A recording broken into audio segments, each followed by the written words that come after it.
Prova, prova. Sì, prova.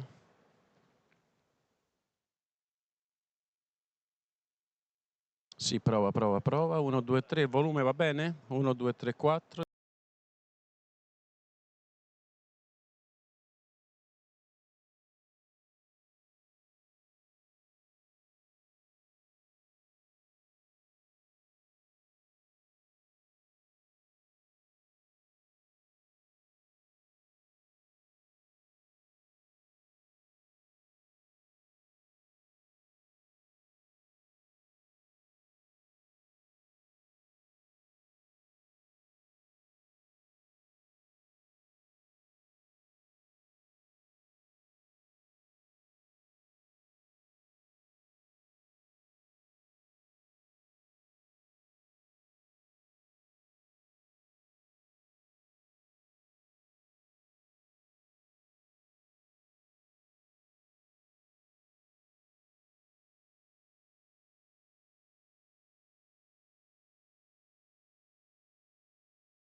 Hello?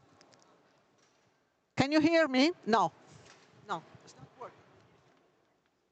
It's not working. You? Yeah, we hear you. Uso le cuffie. Hello? Ah. Would you hear me?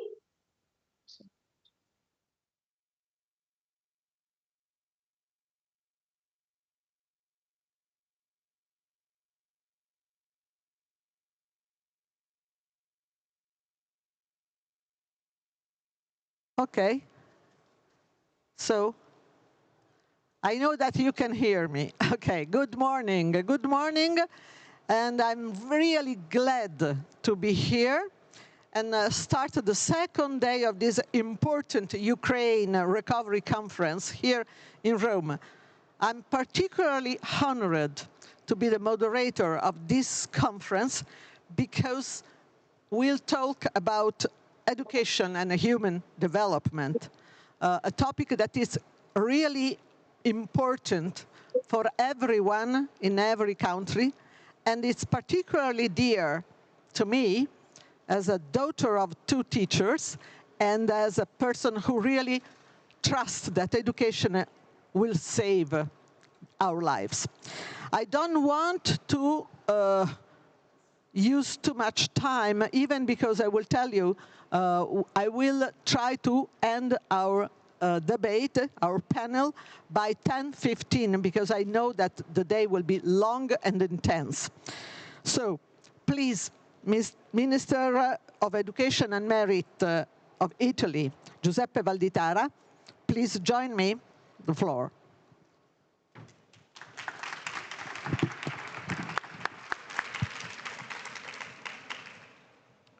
Buongiorno. Good morning. Good morning, everyone. Minister Lisovi, Deputy Minister Kudryavets, distinguished speakers, kind participants. Since the beginning of the preparation of this conference for Ukraine reconstruction, I told the Italian government and Minister Lisovi to organize a panel on a crucial issue for the future of Ukraine, that is education. So it's with great pleasure that I welcome you all to this panel. I would like to remind you of the fact that we were amongst the first to advocate a large European reconstruction plan, reconstruction of schools in Ukraine. And in order to implement and develop this proposal, on the occasion of the G7 meeting on education that was held in Trieste last year during the G7 Italian presidency, we wanted to invite the Ukrainian Minister of Education, and in the final statement approved by all ministers, there was a specific mention of a strengthened commitment, strong commitment of all G7 ministers to reconstruct schools for the many Ukrainian school students. We cannot speak of Ukrainian recovery without calling the attention of the international community on the need to support education. It's not only a question of committing ourselves in the recovery of a country which has been hardly hit by an brutal aggression, but it's a question of laying the foundations for a deep cultural, educational, social investment. There are three main aspects which are closely intertwined that I would like to point out. The first is urgency. Urgency to guarantee that all young Ukrainian people can safely go back to school as soon as possible.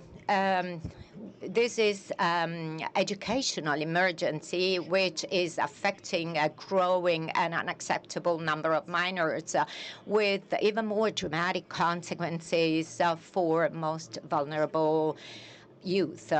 And the second aspect is the need to work in the long term to reconstruct, innovate the Ukrainian education system as a whole.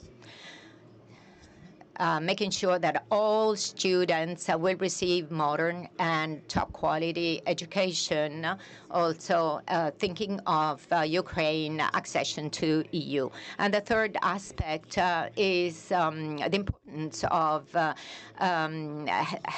spreading skills among young people, skills for recovery of Ukraine, and to train them so that they will have the best possible recovery.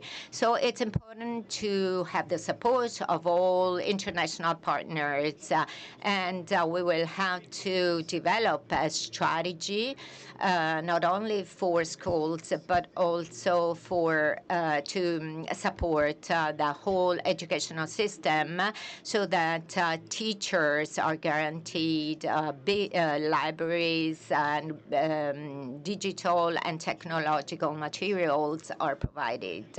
This is a strategy that is aimed at creating a bridge between school and work that enhances the role of education for democracy and development. Within the framework of educational support to Ukraine, we should include the efforts made by European governments to support Ukrainian minors that we have in our countries to help them receive the proper education.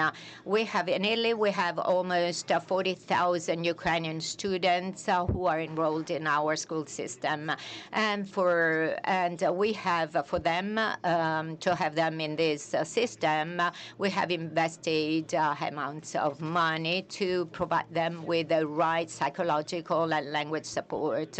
In some Italian schools, there are specific a test so that these Ukrainian students will be able to have access to their universities. And this is, there is also another important topic that is particularly dear to Ukrainian authorities. That is the need to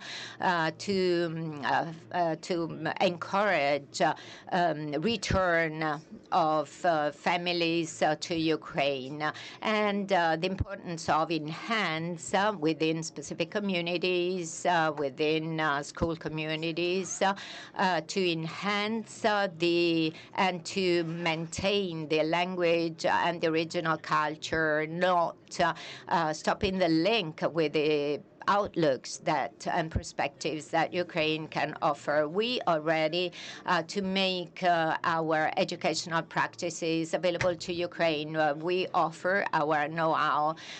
In this way, we can strengthen educational curricula of young Ukrainian.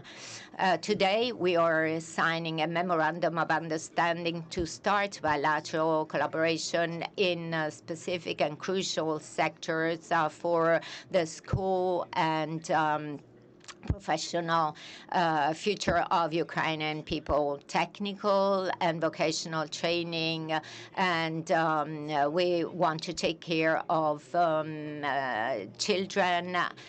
As regards the technical professional supply chain, in Italy, we want to provide the skills that are adequate for the labor market. So there are post-diploma courses, and there is a connection between technical professional education and TS academies, which offer innovative programs in specific technological areas which are regarded as strategic for competitiveness. So I'm thinking, for example, of areas such as energy, construction, mechatronic, agri-food, strategic areas for Ukraine recovery.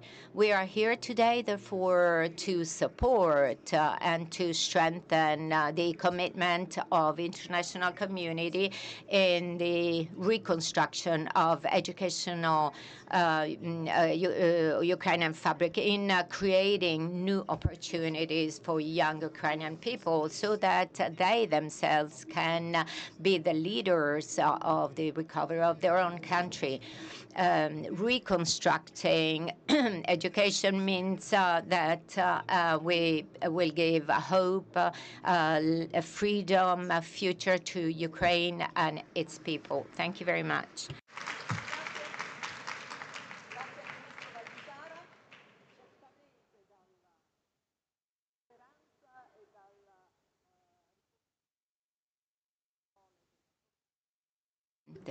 Out of mic.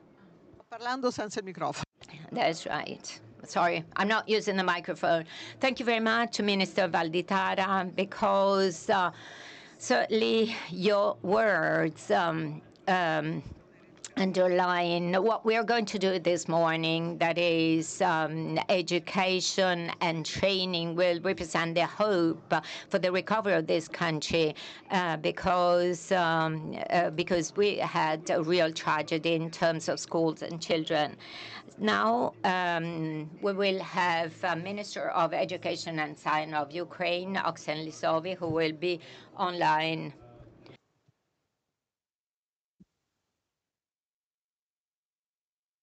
Шановний пане міністре Вальдітара, шановні учасники панелі, партнери, друзі. Dear Minister Valditara, we have massive challenges for Ukraine these days because we are facing the unprovoked invasion. We need to find the key to the prosperity for our country. That's why education is one of the priorities straight after our defense. Why that? Because Russia attacks not only our lands, but the very idea of freedom, dignity, right to choose.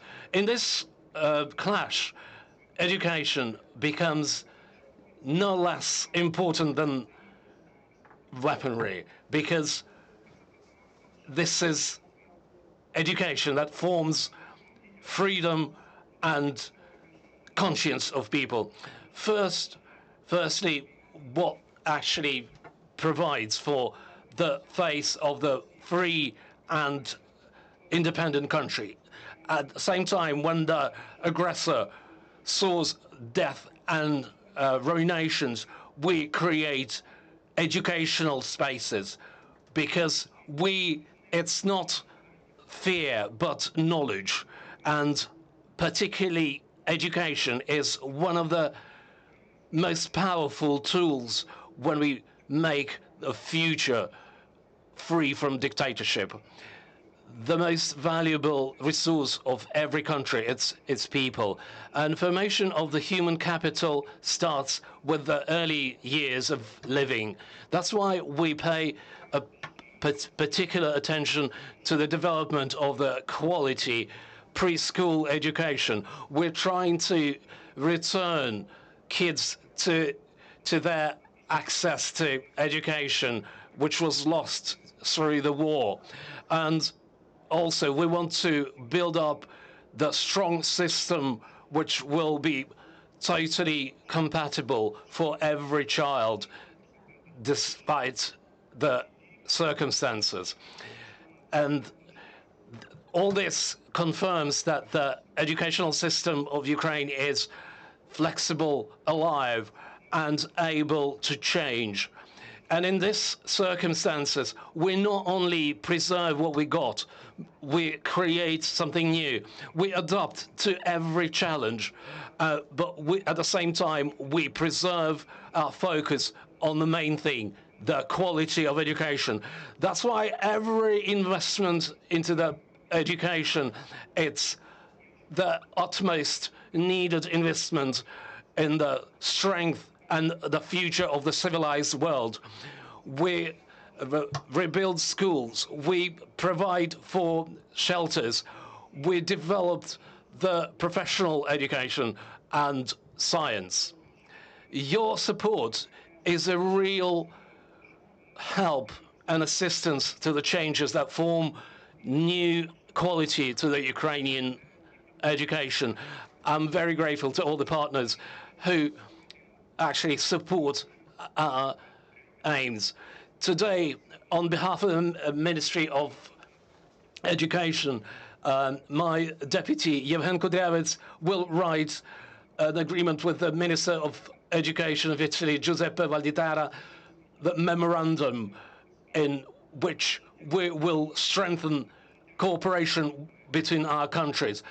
I thank the government of Italy and all the partners for your strength in your intentions and practical support of Ukrainian education. Now, I wanted to see a video.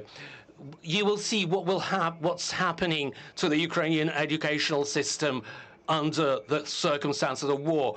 It's very important to understand who our children will become and what become of our world. Thank you.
Really impressive, really impressive.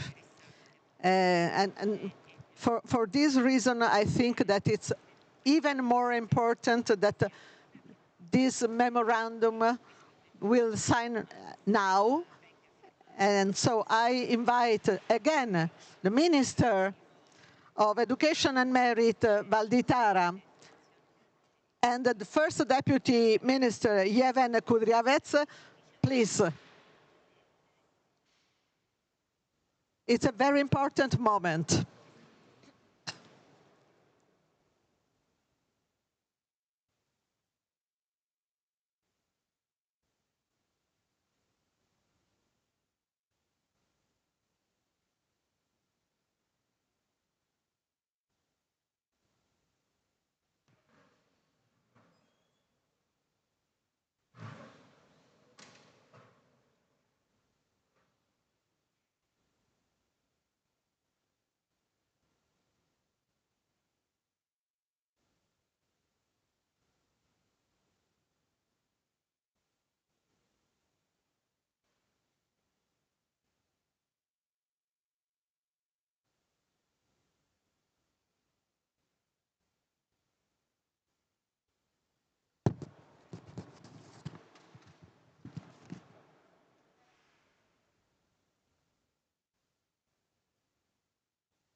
What an important moment.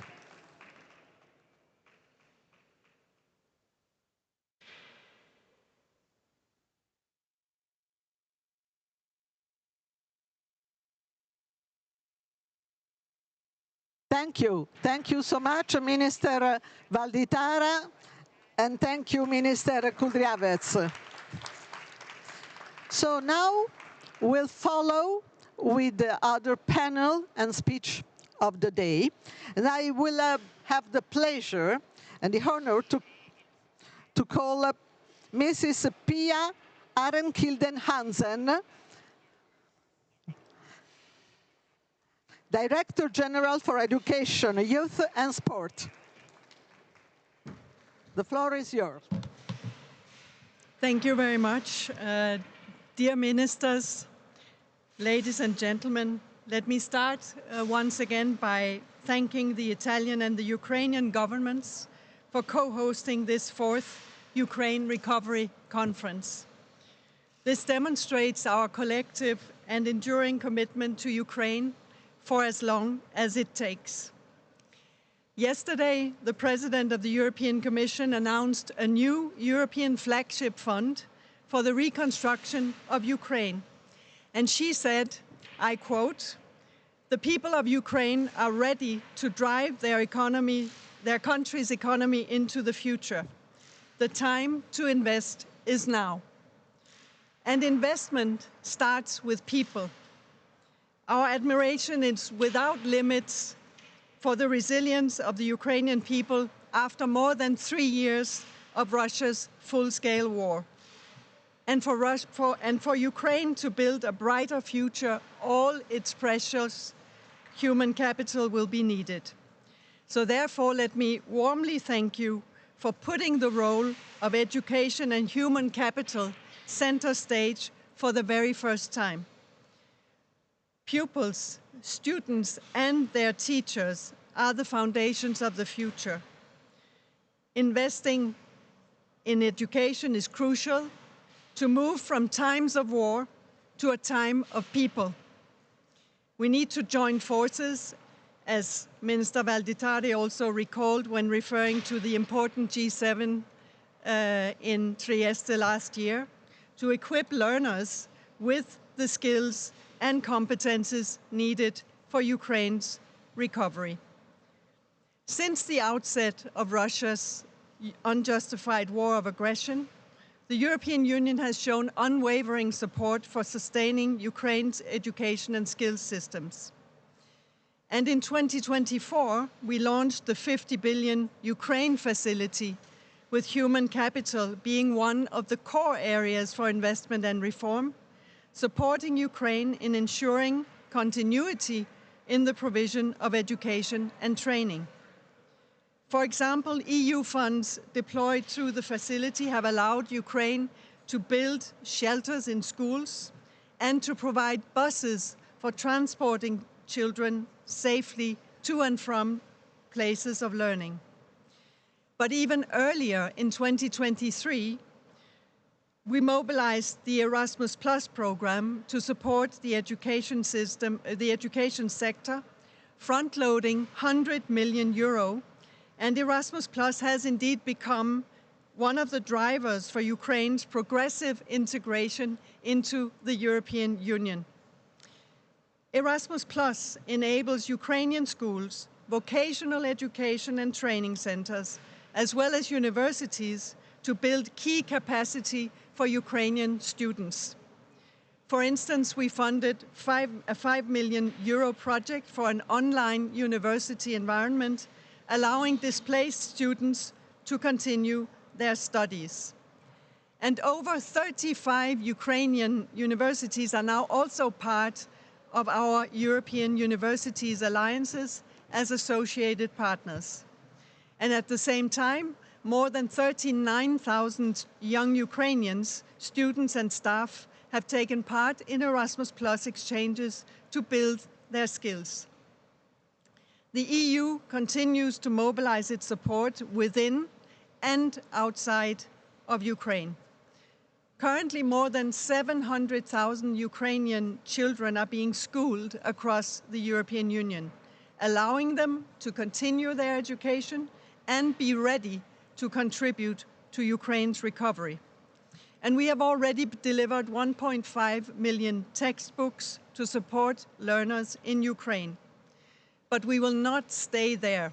On the contrary, we are stepping up. And I'm pleased to announce that for the school year 2025-26, we are committing €5 million to print an estimated 2 million more textbooks for Ukrainian schools. And to support Ukraine along its European path, this conference is also the right opportunity to communicate that the European Commission is moving towards the full association of Ukraine to Erasmus+.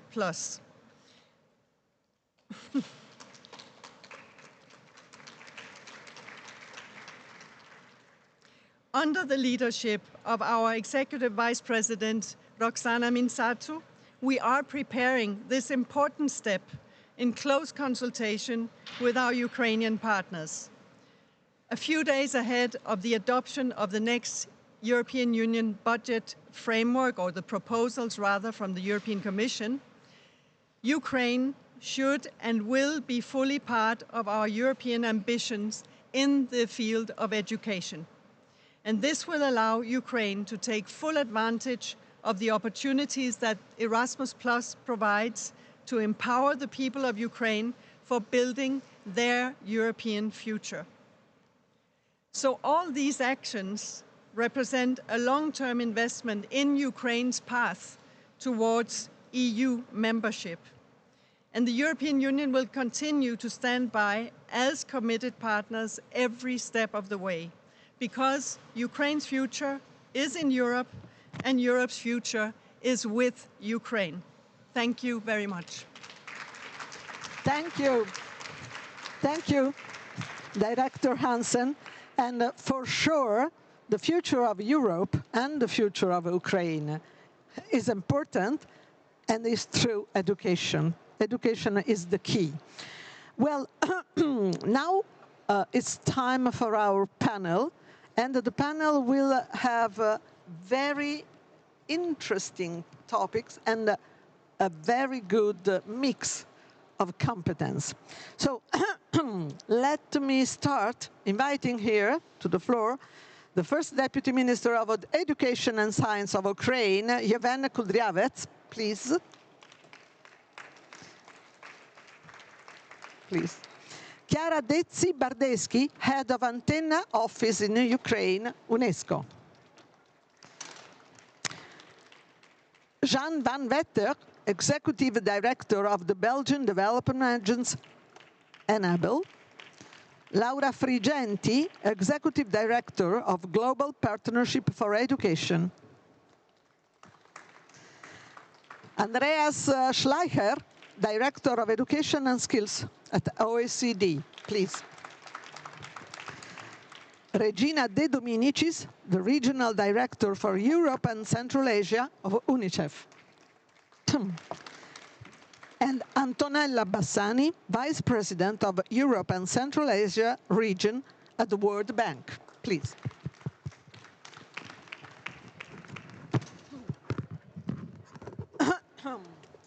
So I would like to start with you, Minister, and asking, we're talking about education, and Ukraine education system is under immense pressure due to the full-scale war, as everyone knows, and particularly your country knows.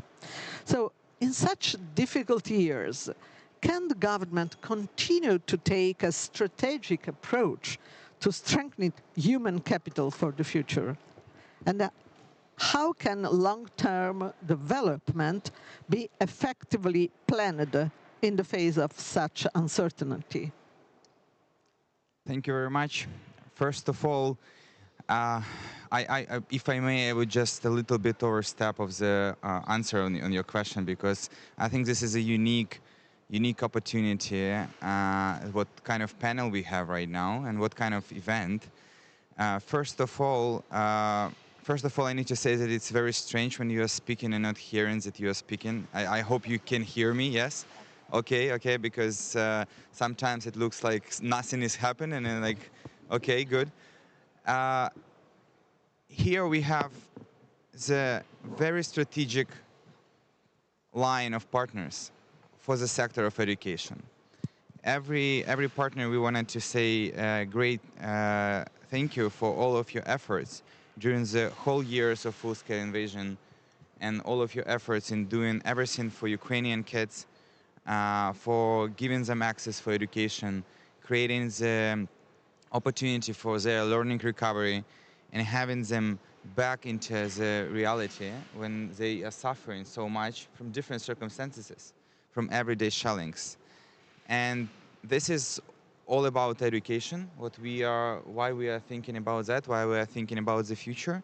And I'm very grateful for the Italian government, for Minister Valditara, and for your initiative to have this special session for education and human development, which we are very grateful and hope that it would build a strong foundation for the future development in this challenging, even geopolitical circumstances for education sector and development. Answering your question, I think that it's highly important that really we need to look on that in wide perspective, how we need to build education system in Ukraine, not only responding on very urgent needs, like building shelters and providing devices, giving back and creating catch-up programs, providing textbooks. And a great pleasure to hear the new commitment from European Commission. Thank you very much. It's a huge part of your support to Ukraine. And in the same time, we need to think how to build a strong foundation for the future recovery. And this conference, the name of the conference is Ukraine Recovery Conference. And in education, when you are doing some changes, the result and outcome would be in years, not the next day. And if we are speaking about recovery, we need to make all the changes in education system now, even before. Yesterday, President Donald Tusk said that victory first, then recovery. But in education, recovery would be only up to victory in education. And we need to make everything happen right now, all together, to make it happen. 2 years ago, Ukrainian government approved the strategic plan for next 3-4 years when every area was involved. And we have decided to recover, and Ukraine recovery is not something to start after the war in education. And that's why this plan reflected the all needed actions to make progress in early years, in vocational education, in higher education system, in making it possible for future generation to be prepared for the recovery. And for that reason, we can say that Ukrainian government right now did everything for the national priority list. Education right now is after the defense. And if we are looking on the expenditures of the government, education would be the second after the defense. And during the last 2 years, state funds financing of education increased by 40%. With the support of the international financial organizations, World Bank, and others, we have increased the state budget funding by 40% during the last 2 years.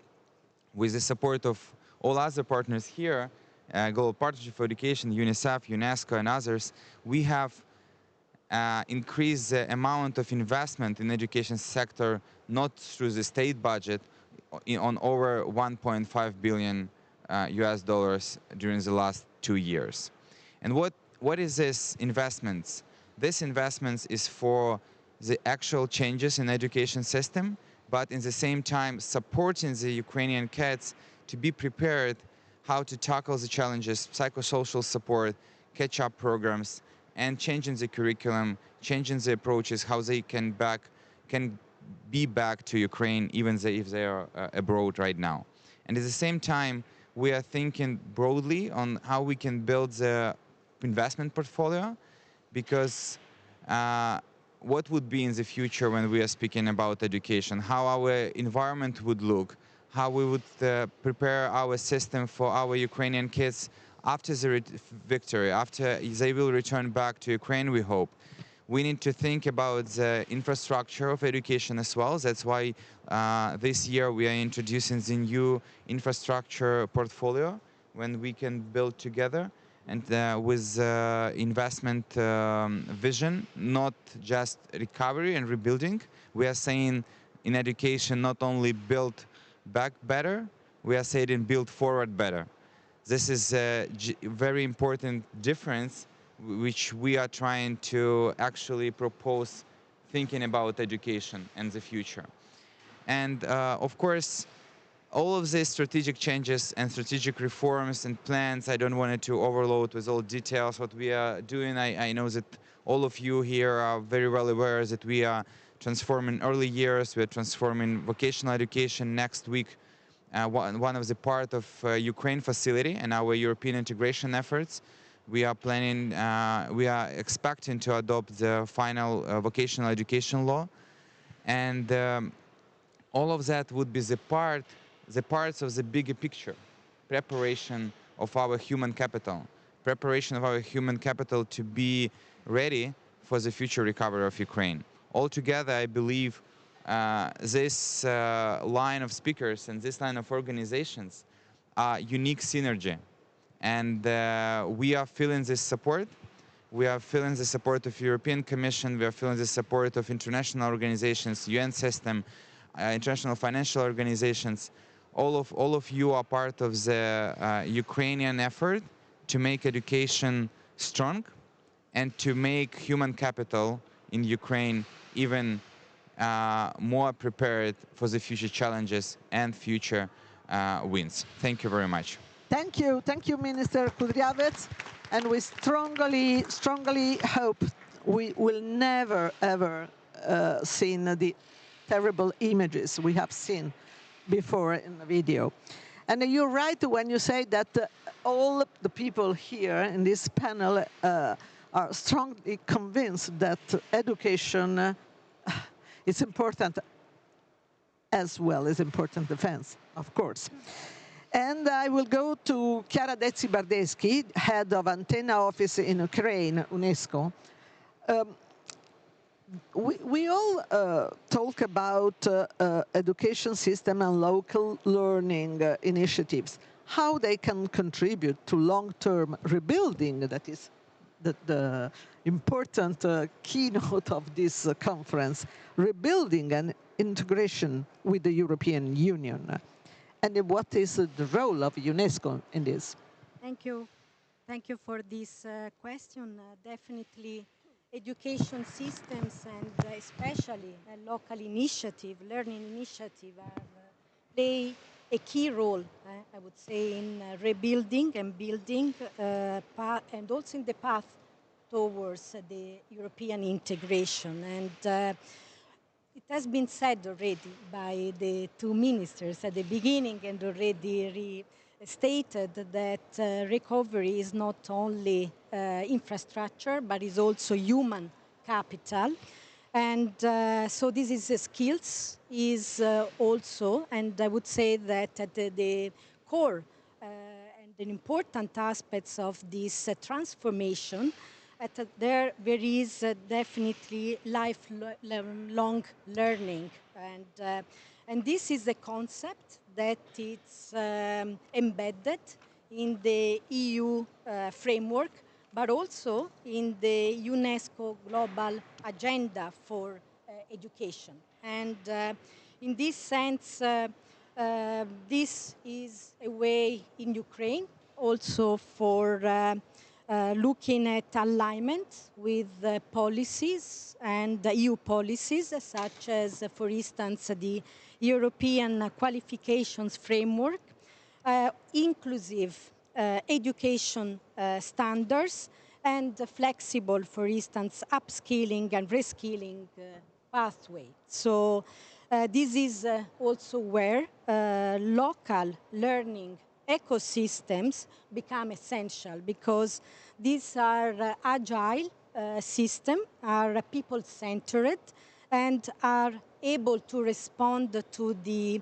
real needs of communities. So in Ukraine, through the support of UNESCO, Ukraine has developed now a growing network of learning cities. There are currently 9 learning cities, 4 of which, Sumy, Ternopil, Poltava, and Lviv, have also developed a local learning strategy, and they are currently implementing this strategy. So these strategy are developed through wide consultations with communities and are responding to key pressing, I would say, challenges, not only of war, but post-war challenges. And these include upskilling and reskilling of displaced adults, returnees, and the war veterans, but also offering digital literacy program designed in particular. I remember we youth. have a short time and Yes. we have a lot of And panels. finally, promoting inclusive trauma-informed learning environment. So these are key aspects, and definitely UNESCO stands ready to continue work with the ministry and with all the international and national communities. And thank you for your trust in all this time. Thank you. Thank you. Thank you, Chiara Dezzi Bardeschi from UNESCO. I'm obliged to remember to every panelist that we'll have a short time for every panel. Sorry for this. It's my job, unfortunately. Jean van Vetter is the executive director of the Belgian development agency Enable. And I'm curious, what will you share with us your experience while working with vocational education and training in Ukraine? But first of all, thank you very much for this very important panel, and congratulations to Italy and Ukraine for this successful conference. Very impressed also with the MOU and inspiring speeches. Vocational training is very important, so thank you for mentioning that. And I have maybe 3 observations. The first one, it's important to link with the private sector investments. And at Enable, we have a very holistic approach where we work with companies, Ukrainian companies, but also European companies investing in Ukraine to make sure that the vocational training offer can meet the needs of those companies. And we recently signed 2 important agreements, one with the Bosch Academy and one with ETEX. ETEX is a Belgian company investing in constructions, and so we can better fit the vocational training offer with the needs of those companies. It's even more important that Ukraine will open, and it was mentioned with Erasmus Plus later on by the Commission, it will be a European education but also a labor market, and so we need also to prepare for that and making sure that the skills are provided. Second point is inclusivity, making sure that it's accessible for everyone, and we pay special attention at Enable ensuring that people with disabilities and veterans have access to the vocational training offer. And it's also a holistic approach, making sure we have a link with the health sector. We work also in health, and so it's about also innovating in assistive devices so those people, disabled people, can access education and vocational training facilities.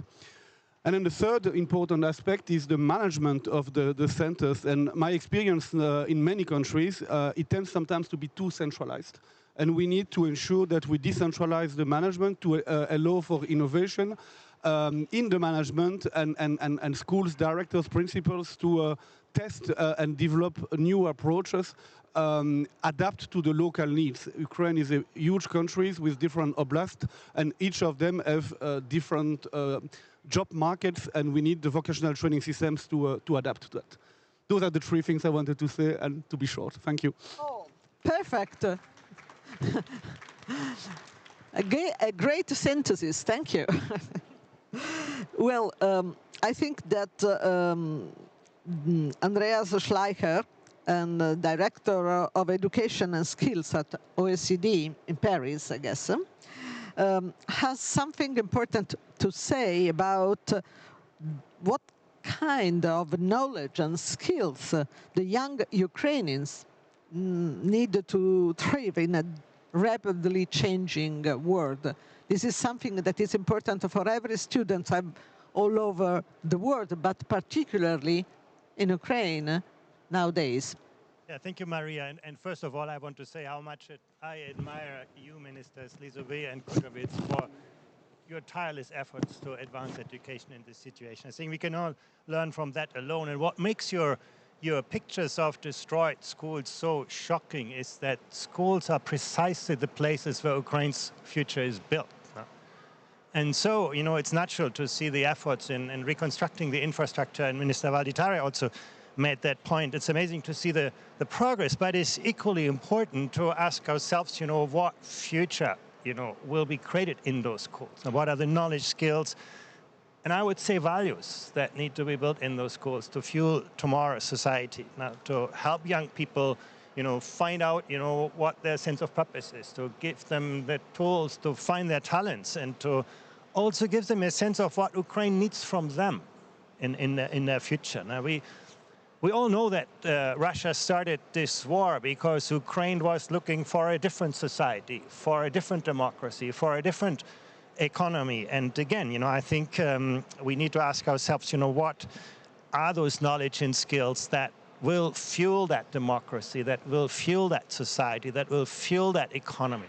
Now, it's tempting to come up with a list of skills. We at the OECD also have our own list of skills, but what I think is most important is to give young people greater ownership over what they learn and how they learn and where they learn, including at the workplace through vocational education and training. And the OECD is closely involved in the redesign of Ukraine's high schools at the moment. And that's actually where you can see how that ownership is being developed, how young people are getting more choice, how they can, how capabilities like creativity, entrepreneurship, integrity, civic engagement are not, moving from the periphery to the center of education, and where you can see sort of project-based learning formats, better alignment between students' aspirations and what the labor market needs from them are becoming a reality. And we're seeing also so much innovation in configuring spaces, time, people,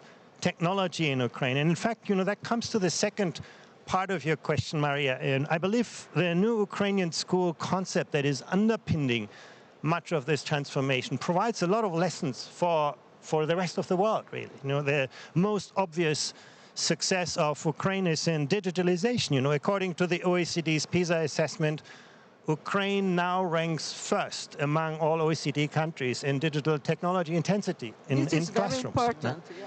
And it is not by choice, obviously, but because the war has just accelerated the digital transformation at a faster pace than anywhere else in the world. If you think about, apps like Maria or Povir, they provide world-class example for how students can actually learn. Incredible innovation that we could see, in the country.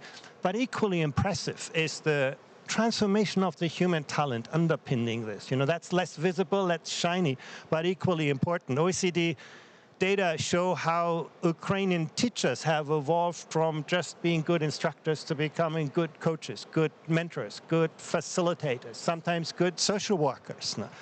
Very creative designers of innovative learning environments. Think about this. According to OECD's PISA assessment, students in Ukraine rank higher than the OECD average in emotional resilience, in psychological health, in the quality of social relationships. Those are precisely qualities in the 21st century that we need to value. In the middle of this war, Ukrainian 15-year-olds report they feel safer in their schools than American students feel in their schools. Because that sense of safety is not just about the physical infrastructure, it's the quality of relationship. Whether students feel I have a teacher who knows who I am, who supports me in my aspirations, who accompanies me. And it's incredible just to see this. And you can see teachers who are not just caring about the cognitive development, but also the social and emotional development of students. And again, that is the future. Last month, I joined over 1,000 educators, teachers, school leaders in Lviv who came from all parts of Ukraine on their own money, in their vacation, to talk about how to reimagine, redesign education. This is just this image of educators actually taking a role, taking responsibility for the future. is just so impressive. You know, most of the time you see teachers in those numbers in the rest of the country is when they demonstrate against change. You know, but that kind of ownership, I think we can learn a lot from this, and I think the best that we can do is help educators in Ukraine, you know, ensure their success. Thank you, and it's really very important what you have said, Andreas Schleicher, and I guess that everyone that is interested in education has to learn from what the teachers and students in Ukraine are learning by the extremely dramatic and the tragedy of the war of these years. I would like to ask Laura Frigenti, Executive Director of Global Partnership for Education. I guess that Global Partnership for Education has been providing support to Ukraine since the beginning of the large-scale invasion. And maybe you can share with us lesson learned that would be helpful to the ecosystem of partners who are supporting the education in Ukraine and in every other aspect. Please. Thank you so much. And I really would like to start with thanking our hosts for organizing this very important event. I think that all the different conversations that are happening and that happened yesterday show us the complexity and the enormity of the task ahead. And I would say that nothing of what is being discussed in the other room will actually happen if we don't get right what is being discussed in this room. Because everything, the very ambitious reconstruction plan, the very ambitious plan of bringing Ukraine towards a trajectory of growth, modernization, etc., will only happen if you have the people with the right skills that will make it happen. And in this sense, I have to say that we heard very clearly from the Minister of Education and from Yevhen in his presentation that Ukraine just doesn't want to rebuild back. Ukraine wants to build forward. I like that expression very much. And in their development plan for the sector, they were really moving on this double track. Obviously, the reconstruction that is needed because of the destruction that we have seen, but not just rebuilding what was there. Thinking about the future, what kind of economy Ukraine wants to be, what kind of society it wants to build, and so what is the human capital that is needed to actually support that process. And our intervention has been exactly on that, in a sense that we have definitely been focusing on the reconstruction. And I want to highlight one particular aspect of reconstruction that is often overlooked, because we think about reconstruction and we think about the physical destruction of infrastructure, which is very important. But the reality is that the greatest destruction happens in the mind of the children. And for us, it's been very, very important to be able to be quick and provide, some kind of psychological support to make sure that they would shake off, for whatever is possible, the shock and the crisis that they had been experiencing and bring themselves in a position to be able to learn. A child that is traumatized, a child that is afraid for his life, is not going to be in a good position to learn. And so whatever you are going to offer in the classroom actually will not give, the good results. So that has been an important aspect. And that has required working with the authorities in retooling a lot of, first of all, the way in which the teachers are trained. Teachers are trained to teach under normal circumstances. They know their subject, but they don't necessarily know how to intervene in a context of distress. And so that has been very important. And the second, to create a kind of a support system of specialized people that can actually intervene in the class and help. The second part of our intervention, which I think is very important and goes to the forward-looking part, the future of Ukraine is obviously a modern economy that is completely attached and connected with fast-growing society. So we are very happy to say that we have been bringing, the likes of Google's and Microsoft in collaboration with UNESCO, but it was very important for us to bring the big tech in kind of working with, the authorities to really start thinking about what is the apport that technology can give, for example, to the education sector. How can we overcome some of the delivery bottlenecks that obviously the circumstances have created, and then take advantage of that to modernize the way in which things are taught, and so on and so forth. So I think that this, how can I say, that the context is very ripe in Ukraine to actually be able to do both things at the same time. It is clearly a challenge on the delivery, and I think that the focus of the authority of thinking about rebuilding what needs to be rebuilt, but at the same time not just doing more of the same, but just thinking about what is the strategy going forward is something that we fully support, and we do want to continue in our next round of collaboration to continue bringing more of those very advanced corporations that really have an interest in contributing and participating to the growth process of Ukraine. Thank you so much. We are listening very interesting efforts, and I hope that in the next couple of months you can have concrete results after this conference. And for sure, I'm going to the Regional Director for Europe and Central Asia of UNICEF, Regina De Dominicis. For sure, UNICEF has been involved since the beginning of the war in helping Ukraine. So I would like to focus in your few moments about the quality of early childhood education and how to support learning recovery and foster long-term human capital development. Thank you. First of all, let me thank also the host, the Italian government, and also congratulate the Ministry of Education of Ukraine. It is a great pleasure and honor to be your partner. Indeed, UNICEF always acting with these three hats, the humanitarian, the development, and the standard setting. And thank you for putting the focus on the most vulnerable, the early learners.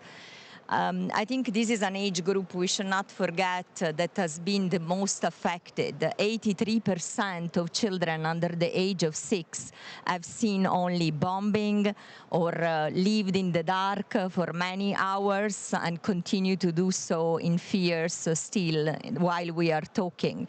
I think this has a huge impact, definitely has been said, on their mental health, but also the trauma that they are living. And as Andreas was saying, the school and the preschool become a space also to bring back normalcy, to bring them back to life, to dream, to play. And how we have supported and we continue to support the preschool vision of the ministry is to work, first of all, on the minimum standard of quality. And of course, as has been said, Ukraine is showing that can go well above the minimum standard. We are introducing a lot of innovation in the preschool framework.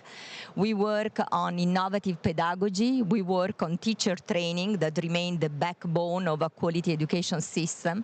And we bring in, of course, an inclusive lens in everything we do together. Early learning is not only a right, but I think it's important to remember that it is a right. It's also a linchpin for an inclusive recovery and a pathway to healing, as we said.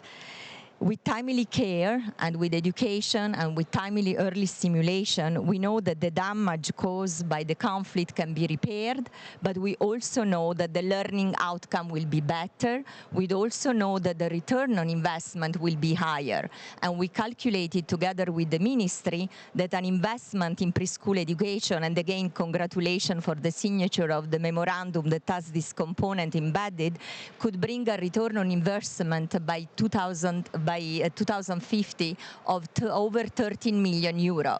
13 billion euro. We should not forget it's a huge amount, so we should not think only with education and right perspective, but also we should think with economic lenses. What does it mean for the recovery and the human capital development in country? I would like also to mention that quality early childhood education and preschool education will also help us to detect delays timely, will help to connect families to services. The parenting component remain critical. Will also help to support women and fathers' participation into the workforce, because the gender lenses are a little bit different, of course, in Ukraine. But will also help to strengthen the Ukraine-EU integration goal, including through the European Union Child Guarantee, which we are very happy will now also be open to Ukraine. So we are delighted to continue with our partner. I think the last key message to bring is the diversification of community-based preschool, which UNICEF is also supporting, working with municipality, but also, as has been said, with the private sector will be critical to expand access as well as quality. Thank you, Regina De Dominici. So you were mentioning the amount of investment, and when we talk about investment in Europe, we turn to the World Bank, for sure. So Antonella Bassani is Vice President of the Europe and Central Asia region at the World Bank. And I would like to ask you, how do you see preschool investments? We are talking about preschool, contributing to Ukraine's broader economy. And what makes this timing particularly compelling for such investment? Thank you very much, and first of all, good morning, and thank you for inviting the World Bank to participate in this very important panel. And before I touch on preschool, I would like to say a word on the broader involvement of the World Bank in the education sector in Ukraine. I will not highlight any further, other panelists have already done it, the importance of investing in the education sector at this time in Ukraine. And what I would like to focus is what the World Bank has been doing in supporting the government efforts in this area. The first preoccupation we had at the beginning of the war was that of keeping schools open. The war is in the third year, and we cannot lose a generation of children. And for this reason, our first focus was to help the government keep key functions going, of which one of the most important one is that of keeping schools open, children going to school, teachers receiving salaries. And this is why we supported actually the largest project ever made at the bank, which covered the payment of salaries and of critical personnel in the government, of which education is one of the largest share. The second preoccupation was that of ensuring the children and family felt confident to go to school. And this is why, through a second project, we supported the government efforts to protect the schools today, so that if raids and attacks come, children have where to go and be protected. And the third one, also very important, is that of supporting the government reform program at all stages of the education system. We believe at the World Bank in the vision that the government has for the future of Ukraine, and this is why we have invested significant financing in it. And this is through three major projects. First one is a project for higher education, supporting very complex reform of the education system, and there again, it's about $200 million working very closely in supporting the government in implementing its vision of the reform of the higher education sector. The second one is a project that we title LEARN. It's an acronym, but actually captures the support we're providing in primary and secondary education. It's an investment of $550 million with the aim of reaching $1 billion. And this is covering both investment and supporting reforms. And let me come to preschool education, because I'm very happy to announce today the grant of the World Bank for $30 million that is for preschool, supporting again the government efforts in also looking at this part of the education sector. I understand this is the first investment ever in this, and I hope that many of you can follow us in supporting this important sector. Preschool education is not only important for the preparation, education of children, which is an objective, a very important objective in itself, but we also see as very important to allow women and other members of family to enter the labor force. One of the most important critical bottlenecks that firm will tell you today, and probably in the future, is that of available workforce. And so we need to encourage women to be able to go and enter the labor force. And this is why we see a double objective in supporting this part of the education sector. I will conclude by saying we really steadfast in the support of the government. As I mentioned, we believe in the vision that the government has for this sector, and we are investing resources because we think this is absolutely critical for the future of the country. Thank you, Director Bassani from the World Bank. You gave us a very good news. It's a very important announcement.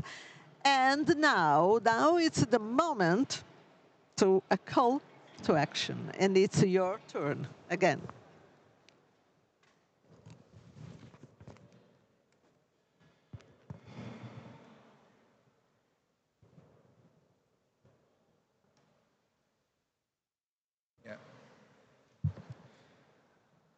And I'm very pleased to have this moment to announce this call for action, because today we've heard a lot about the critical role in early childhood and preschool education in Ukraine's recovery, and both now and for generations to come.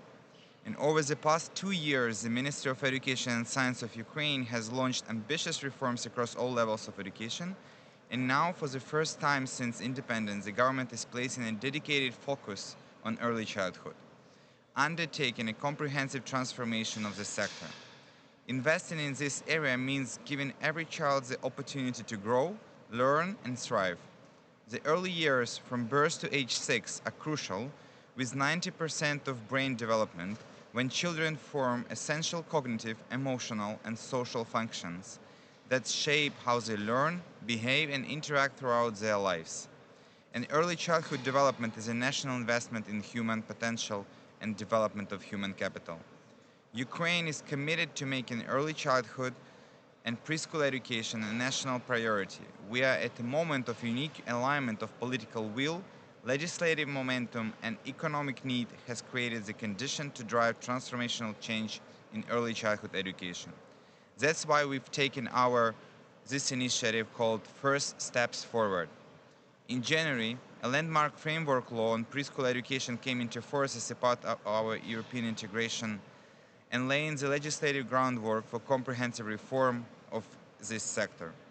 Building on that, the Minister of Education and Science, together with partners, developed a strategic framework for early childhood and preschool education, a roadmap for government action, and clear investment plan for our international partners. You can even take handouts after the event.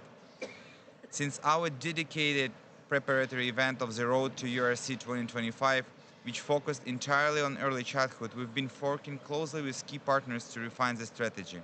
I would like especially to acknowledge the valuable expertise provided by UNICEF, the World Bank, and the OECD in preparation of the framework. And today, we are proud to present not only the finalized strategic framework, but also the launch of new international alliance supporting Ukraine's transformation of early childhood and preschool education.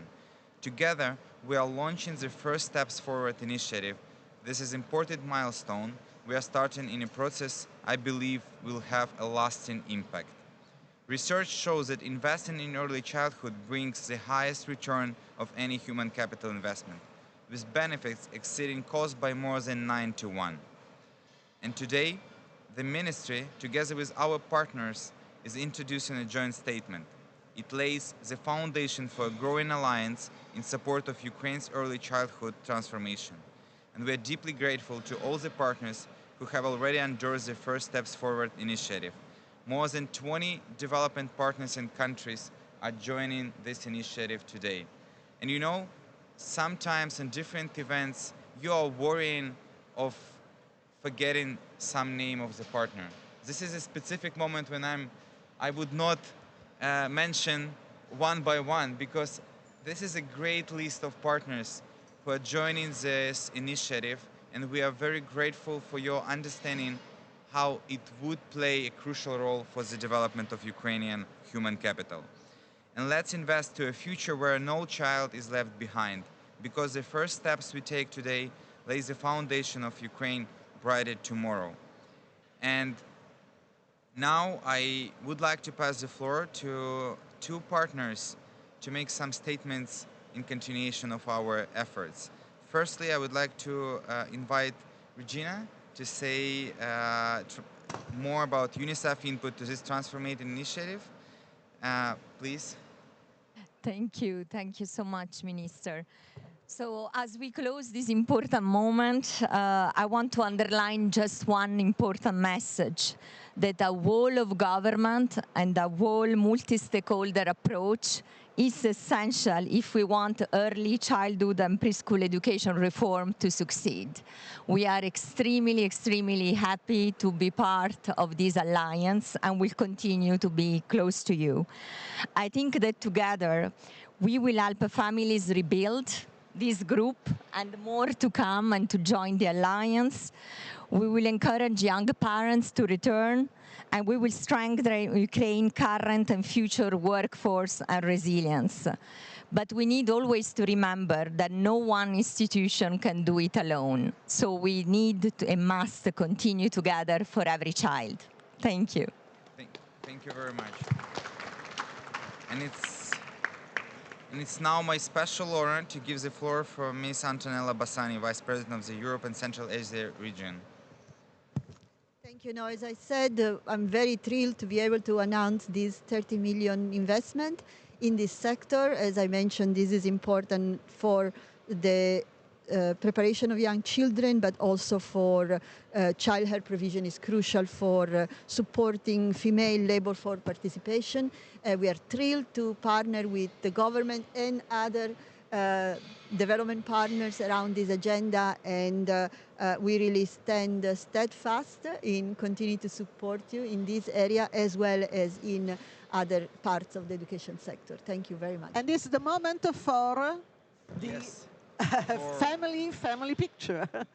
Even with something additional, because this First Steps Forward is a first part of our Build Forward Better concept, and we believe that this early years would benefit, and first investment from the World Bank would play a critical leverage for the future investment. We remember that 9-to-1 means that now we are announcing investment in 270 million already because of the multiplier. And then now I would like to ask my colleagues. Yeah. And now we can go to the... Yes, Minister, can you join us, please? And then we have a moment after the picture with Daniela Fattarella of Save the Children. Please. Why don't you go here?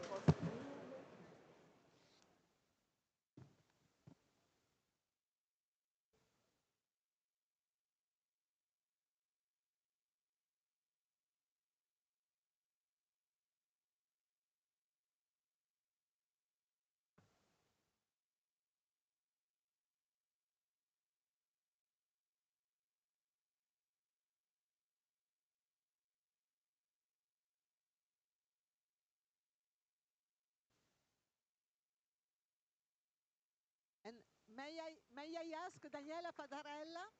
Daniela, please join for a few words.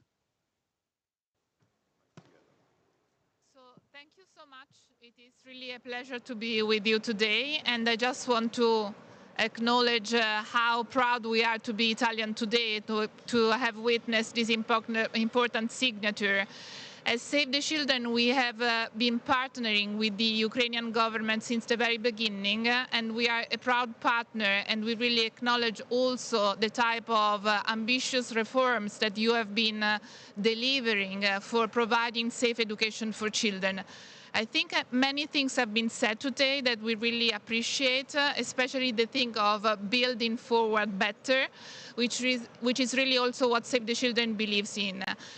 We are a partner in delivering and coordinating the education pillar in Ukrainian, and we are also very proud that it will be handed over to the Ukrainian government. And I think it is really incredible to think how the school system has been continuing in such a tough environment, providing really safe education and quality education for children.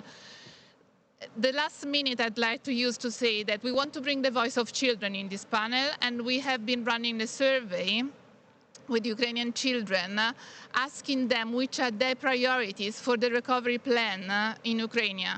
And they have responded with three things. The very first one, I guess it will not surprise you at all, is education. Yes, I'm just closing. The second one is economic opportunities, and the third one is mental health. So I think that the opportunity we have here is a double opportunity. One is to be sure that children's voice is heard in the recovery plan, and the second one is that there is a strong coalition like the ones we have seen, which is a multi-stakeholder coalition, including different partners that can really bring back life in present and future for children. Thank you. Thank you, Daniela Fattarella. Thank you all. Thank you, Minister. Thank you.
Sì, anche lei avrebbe bisogno di un paio di cuffie per quando parlano gli speaker, così li sente se si allontana. Ma anche quando parlo io?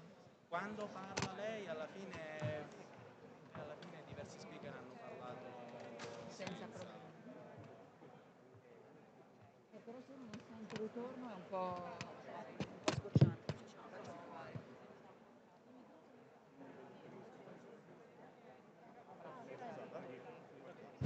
1, 2, 3. Ok, andiamo.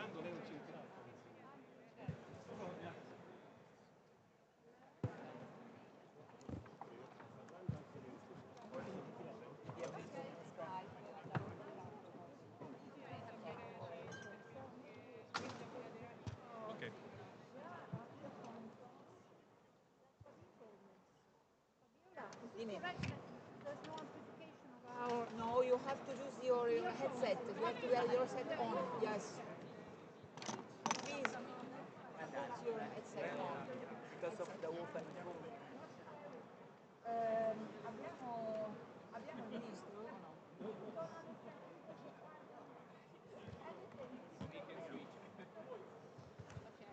Please use your headset, otherwise you will not hear much.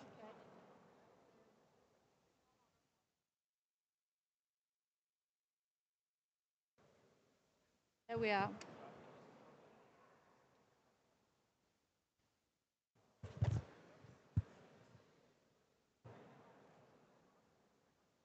Good morning and a very warm welcome to all of you to this panel on science, research and innovation for the reconstruction of Ukraine. My name is Fabiola Gianotti. I am the Director General of CERN, the European Laboratory for Particle Physics located in Geneva, and I'm very pleased and honored to moderate such a distinguished panel with extremely high-level representation, including Anna Maria Bernini, Minister of University and Research of Italy, Oksana Lisovi, Minister of Education and Science of Ukraine, who is connected remotely. Good morning, Minister Lisovi. We have Kudryavets, First Deputy Minister of Education and Science of Ukraine. Ekaterina Zakharayeva, EU Commissioner for Startup Research and Innovation. Rolf Dieter Jung, you are the Secretary of State at the Ministry of Science, Research, Technology and Space of Germany. Andrei Septiki, you are the Undersecretary of State at the Ministry of Science and Higher Education of Poland. Lydia Artur Brito, you are the Assistant Director General for Natural Sciences of UNESCO. Ivan Fedorov, Head of the Zaporizhia Regional State Administration in Ukraine. And Vladislav Sikora, postdoctoral researches and Marie Curie for Ukraine fellow at the University of Foggia in Italy. So thank you very much, all right. And before engaging our panelists in the discussion, let me start by saluting Minister Bernini's initiative to include a panel on science, research and innovation in the Ukraine Recovery Conference. If I'm not mistaken, this is the first time we have had such a panel, and it's an excellent move because, of course, science is the fuel of progress. And so it's the fuel of economic and social growth. Without the innovative ideas and breakthroughs that come from scientific research and scientific knowledge, science sooner or later, progress sooner or later stagnates. So science is an indispensable ingredient in the swift recovery of Ukraine. And the long-term successful reconstruction and prosperity of Ukraine also requires strong action and investment for boosting science and research in the country. And this reminds me of the history of CERN, the laboratory where I work. I do see several similarities. CERN was born from the ashes of World War II, so in a very delicate and complex geopolitical situation, at the initiative of a group of visionary scientists and politicians with the primary goal of reestablishing scientific excellence in Europe after the war and counteracting the brain drain. So those founders already at that time had understood that the recovery of Europe after the war also require sustained investment in science. And today, CERN is the world's leading laboratory for high-energy particle physics, and we are particularly proud and pleased to have Ukraine as one of our associate member states. So, as we will see later on, Ukraine research has been severely damaged, impacted by the war. UNESCO tells us that some 30% of its institutions have been physically damaged, 20% of researchers have been displaced, and the scientific community, remaining scientific community, is facing huge challenges. I'm sure that Lydia will tell us more later on. So one goal of this panel is to discuss how to promote and coordinate large-scale shared efforts of international panel to rebuild the scientific landscape in Ukraine, and what concrete actions and commitments can be undertaken in the immediate and longer-term future, and what are the priorities. And we will see that many interesting initiatives will actually be launched today. So I'll now start with my first question to the panelists, and the first question is, what has your country or institution done so far to support science in Ukraine? And I start with you, Minister Bernini. Thank you so much, first of all, to all of you, excellencies, panel colleagues, ladies, gentlemen, and thank you, Fabiola, for being our moderator. Fabiola, as you know, is a very relevant scientist, Italian scientist, by the way. She has been twice Director General of CERN, and as she remembered, CERN is not only a symbol of scientific excellence. Is also a collector of peace. Is an example. Is the physical representation of what we want to do here, now, standing, all of us standing, not for Ukraine, but with Ukraine. In CERN, you can find all the countries working together, and I say again, I repeat, all the countries, despite their relationships, their geopolitical relationships, working together to reach a common scientific and innovative goal. That's what we want to do today. That's what we do from now onwards, all together. We began last year, that's true. Thank you for having recalled the idea. It was our, I would say, our dream to have a session here at the heart of this initiative on science, research, innovation, and technologies. Because we think that it all begins from here. And we have to be part of it, all of us. We started talking about it last year. Do you remember, Fabio? It was the 10th of July. It's quite 1 year ago. And during our ministerial G7 in Bologna, G7 about research, technologies, and innovation, we decided to stand all together for Ukraine, for the rebuilding, recovery, and resilience of Ukraine through science, research, and innovation. We discussed it there with the G7 members, with UNESCO, of course, with the European Union, and we went on discussing about that, reaching a common, I would say, idea of coalition, of international coalition, of science, research, and innovation for Ukraine, in which we are all involved, and we will be more and more involved from now onwards. What are we doing? We are working with our universities, with our public entities, I would say national center that study, I would say national research center, public research entities governed by my ministry, the ministry I'm honored to serve. Is that me? No. It's not my microphone, no. Because I can't hear myself, you know, but I think you can hear me, I hope. Okay. And we started putting things together, uniting points that already are there, working together. There are ties, strong, relevant ties between Ukraine universities, Ukraine public research entities, and our public research entities. I see here the president of National Institute of Nuclear Physics. He promoted an initiative for grants to Ukrainian researchers in Italy and also worldwide.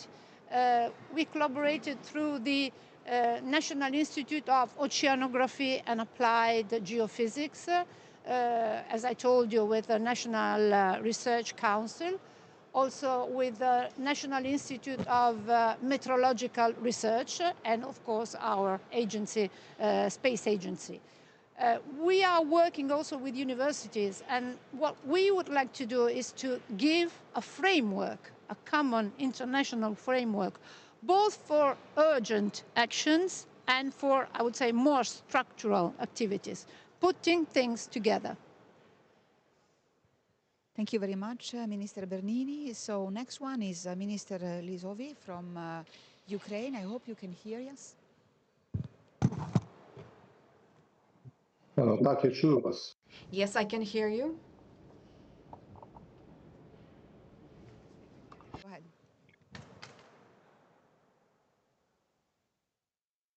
Шановна пані Distinguished Minister Bernini, dear panel participants, dear partners and friends of Ukraine, greetings. First of all, on behalf of the Ministry of Education and Science of Ukraine, I would like to express my sincere gratitude to all of the partners who have been supporting our country and Ukrainian researchers during the most difficult times in recent years. The science and innovation sector is not only about our future, it's already the foundation of Ukraine's stability, resilience, recovery, and economic development. Despite the devastating consequences of a full-scale war, Ukraine has not stopped reforming our scientific sector. We are conducting state certification of scientific institutions and higher education establishments using a new methodology that combines quantitative metrics and qualitative expertise, following the example of European systems, in particular REF. And in 2024 to 25, a new model of basic funding for scientific institutions will be introduced based on the results of state certification of more than 500 institutions, and the best of them will receive additional resources. A national researcher system has been developed to provide additional support to the top 2,000 researchers, primarily young ones, as well as a pilot program to support postgraduate students. As a part of the development of an innovative infrastructure in Ukraine, a network of startup schools, incubators, and accelerators had been created, which already covers 23 higher education institutions and aims to support young innovators, commercialize research, and develop entrepreneurship in the university environment. Legislative framework has been prepared for the launch of a special legal regime. It's called Science City, which is intended to become an innovation hub for recovery. We are actively implementing measures related to Ukraine's European integration.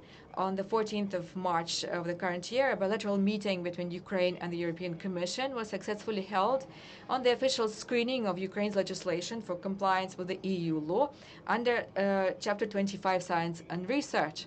We have received positive feedback about the progress, and Ukraine already has very good results compared to other countries in the Eastern Partnership in the framework program Horizon Europe.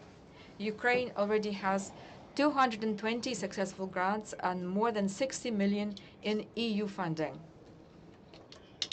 We are grateful to our partners for all of their help and support. Support for Ukrainian scientists through grant instruments, supply of equipment, and joint participation in projects. That's extremely important for us today.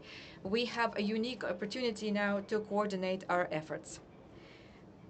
That is why we have initiated a creation of international coalition of science, research, and innovation in Ukraine,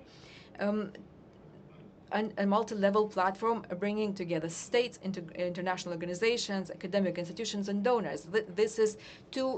They all exist to serve our shared goals, our shared success. And we wanted to bring together states, international organizations, academic institutions, and donors, and we invite everyone who shares this vision of a strong and innovative Ukraine to join the coalition. Together, we can not only rebuild our institutions, but also create a new modern ecosystem that will integrate Ukraine into the European research area and the global scientific community in the name of all of our resilience.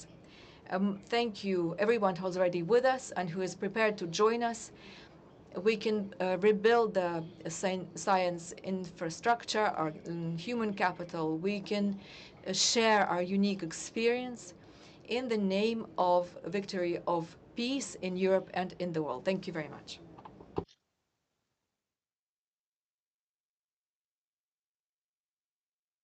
Thank you so much, Minister Lisovi, and congratulations for your courage, for your determination, despite the huge challenges you have to face. So I now turn to you, Commissioner Zaharayeva. Hello to everybody. I want to start by expressing really big gratitude to the Minister and to all of you who 1 year ago were so clever to put in the reconstruction conferences of Ukraine research innovation. Because, as you said, Minister and dear Professor, it's really a core of reconstruction of Ukraine. I think the real question is not only what we are doing for Ukraine, but actually what Ukraine is doing for us, what Ukraine is doing for Europe. And actually, the innovation in Ukraine, it's really a matter of existence. They don't have other chance. And we, in the member states, are measuring the innovation cycle in years. They measure innovation cycle in weeks, sometimes in days. So what you see in Ukraine is unique. I remember that I have visited Ukraine a couple of times in my different capacities since the beginning of the awful war of aggression. And I remember that, as far as recall, before the war, there were 7 startups who were developing some drone technology. Now there are more than 300. So citizens are creating mine detectors from their garages. Startups are creating really advanced drone technologies and ammunitions. In Ukraine, they have the most developed e-government, the best e-government actually in Europe, and they are sharing best practices with European member states, like Estonia, which is example for Europe of e-government. So that shows that actually creativity and innovation born of necessity is example for the world. Now the question is really how to transform this innovation born out of necessity of the brutal war of aggression and to translate this in the times of peace. So we support Ukraine during these challenging times, but actually, I'm going to repeat myself again, they are showing us how you can create and innovate fast and efficient. So we also learn from them. So this is really important, and I think people should know it. So what we do since the beginning of the awful war, the minister already mentioned the number. We have financed more than 222 projects with 61 million euros through Horizon Europe. The total number with Euratom is higher. So we are supporting, I think we have one example here with us on the stage, to the Horizon Europe program, Maria Skłodowska-Curie actions, the displaced scientists to find and to continue their work in Europe, but also in Ukraine as well. We are supporting with dedicated grants Ukrainian startups. Now we have dedicated grants for 20 million for them. We are going to double this number since August to support them with higher grants. So we are also we are also supporting the investment agenda in technology infrastructure, and we are working with them, with the UN, of course. We are going to work how to support reconstruction of their innovation and science infrastructure, but also how to support Ukrainian scientists to have remote access to our infrastructure, which is also crucial. But it's not only the money. I think what is really important that we managed to open and support Horizon Europe office in Kiev. It's so important because this office is supporting the Ukrainian researchers and innovators to have smooth access to the Horizon Europe program. So we also support, as the minister reported, positive assessment of reforms in Chapter 25. Also these reforms that they need in the scientific sector. So this is all the measures that we work together with them, with the Ukrainian friends for the future. So. Thank you very much, Commissioner Zarayeva. And now to you, Rolf-Dieter Jung, Secretary of State. Dear Madam Commissioner, dear ministers, dear co-panelists, dear Ms. Gianotti, let me say, first of all, thank you very much for having the possibility to be here with you and discuss about this very important issue. What did Germany do? I think we had the advantage that the scientific community of Germany and Ukraine know each other for a long time. We can build on more than 30 years of science and technology cooperation.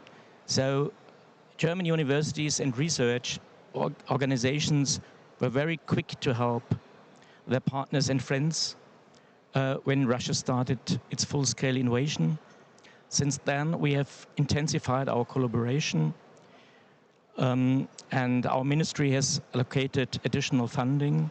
We will invest more than 110 million euro up to 2029.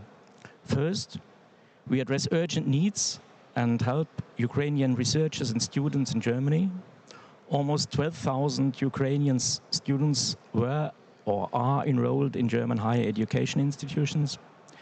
Germany hosts the maybe highest number of displaced Ukrainian researchers, over 1,000. The second is that we enhance bilateral cooperation between higher education institutions because we want that Ukrainian researchers who stay in their country continue their important work to stabilize and rebuild the Ukraine. For this purpose, German and Ukrainian universities collaborate in virtual teaching.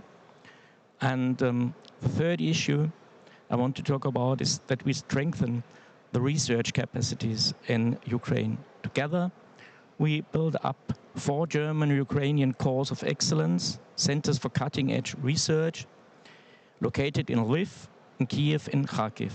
These partnerships support world-class researchers to continue their work in Ukraine and create new nuclei of research excellence that are needed for the European research area.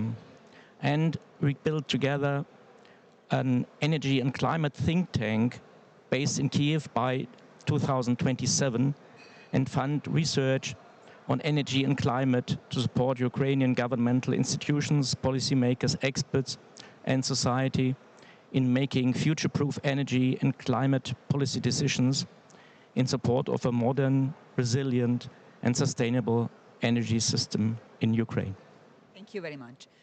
And now I move to you, Undersecretary Tseptiki.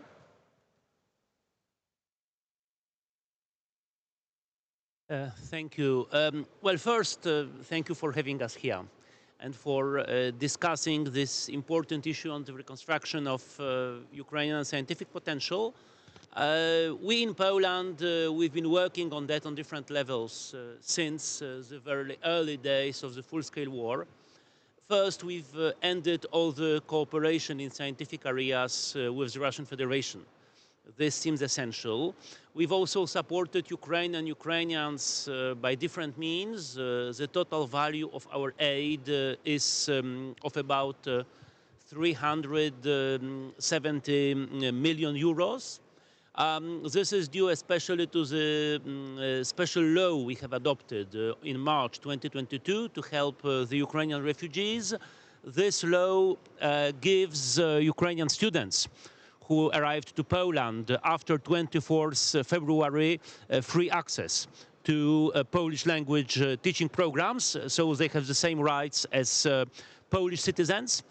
We are having currently in Poland some 45,000 Ukrainian students. This is the largest group of foreign students in Poland. We have also about 1,000 Ukrainian researchers who are currently working in Poland. We have launched several scholarship or grant programs for Ukrainians or for Polish-Ukrainian programs. For example, within the Polish European universities, we have a program Solidarity with Ukraine.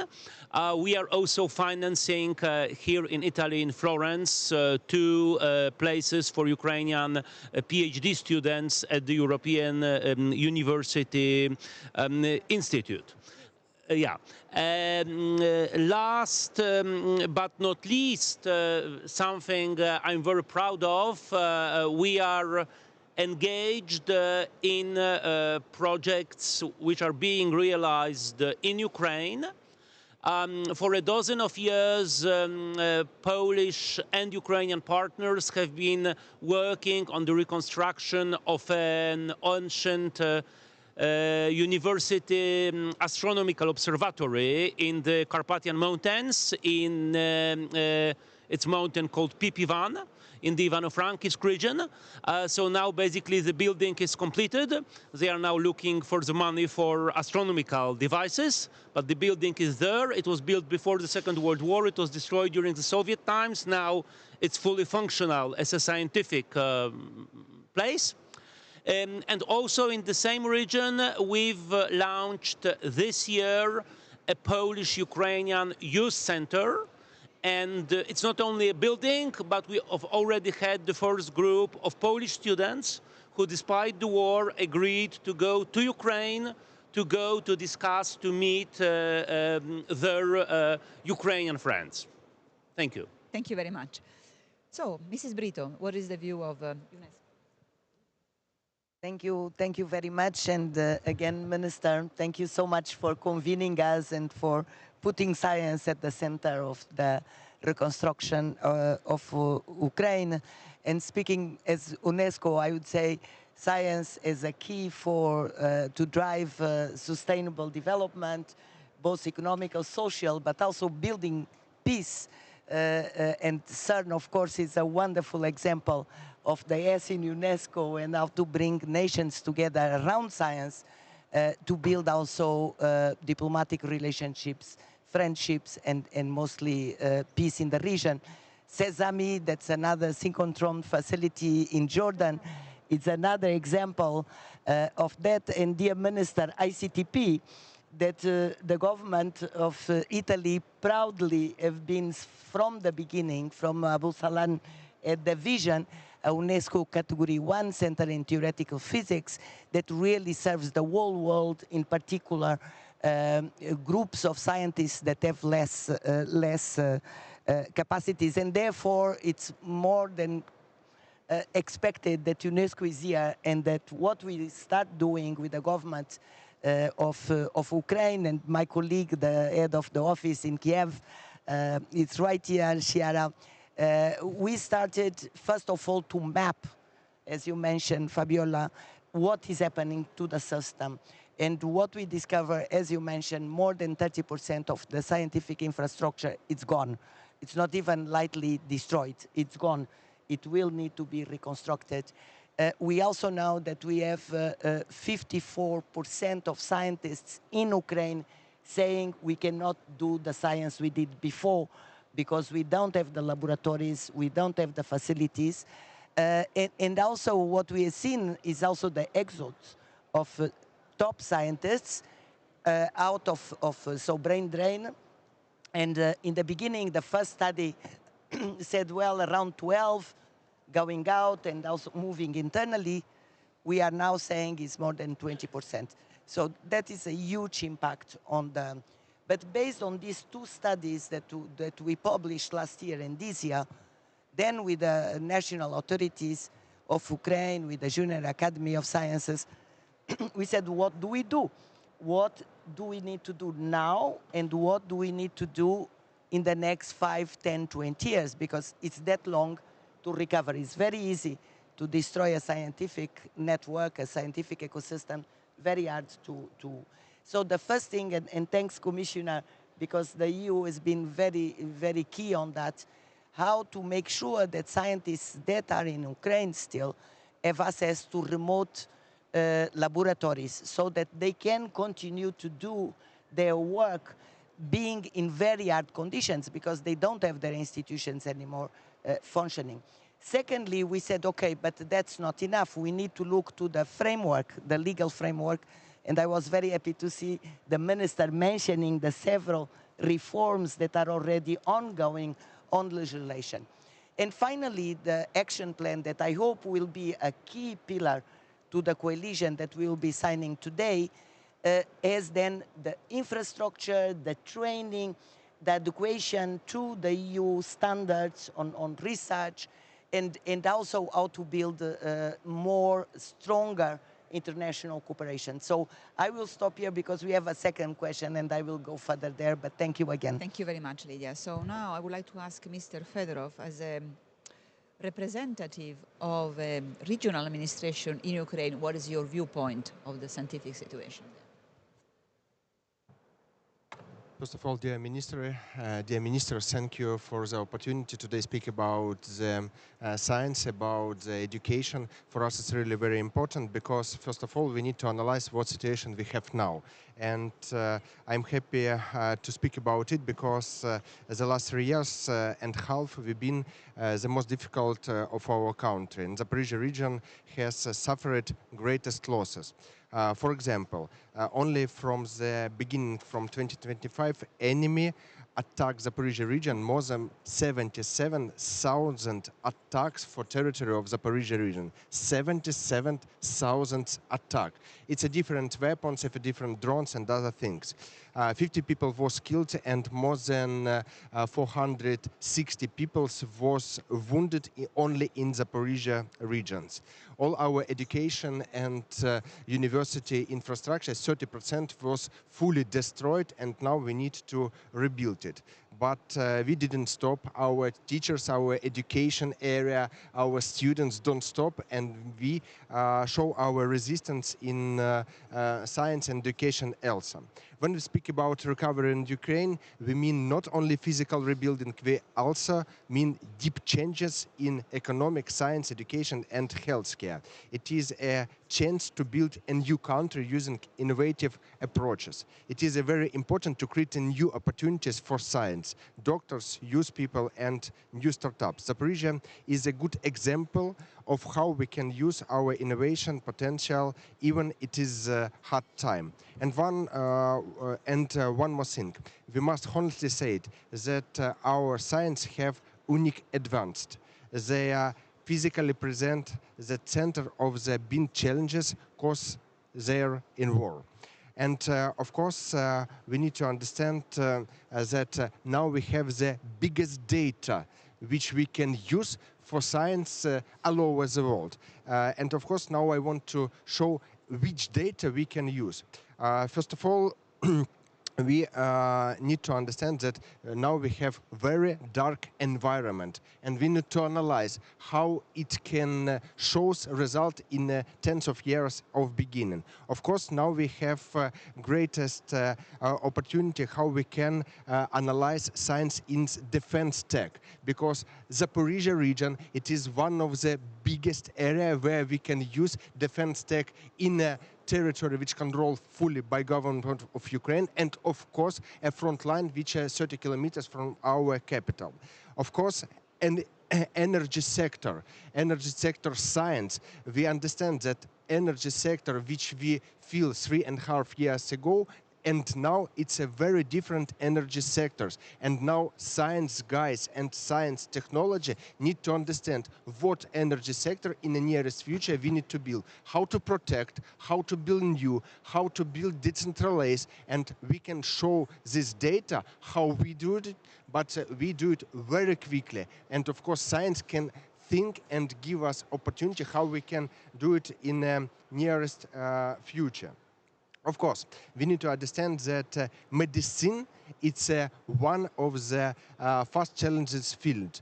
And in Zaporizhia, we have one of the biggest medical and pharmacy university, which have greater science products. And when I prepared to our meeting, I want to show not only about future, but what we did early. And our medical university have history for more than 120 years. Today it is still a leader of innovation. This university developed the first in Ukraine medicine that are now used in 20 countries. That medicine shows that great result in treating post-COVID syndrome. And of course, Zaporizhia region, it is one of the biggest area for transplantation, VBON transplantation in Ukraine. That's why our data, it is one of the most important things for science all over the world now. Thank you very much. Thank you very much for this very down-to-earth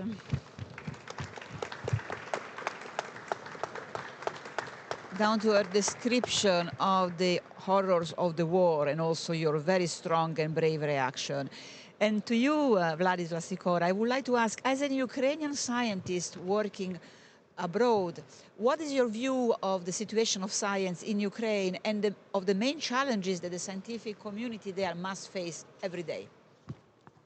First of all, I would like to say that I'm very honored to stay here today and to say thank you for all of you for standing with Ukraine during this critical chapter of our history. This conference is not just a diplomatic, economic or scientific event. It's for us, it's a symbol of a collective responsibility, of international solidarity with us. Current situation in Ukraine is a paradox of pain and suffering. Despite this, Ukrainian people stay strong. They show their extraordinary skills. They show their resilience, also including Ukrainian scientific community.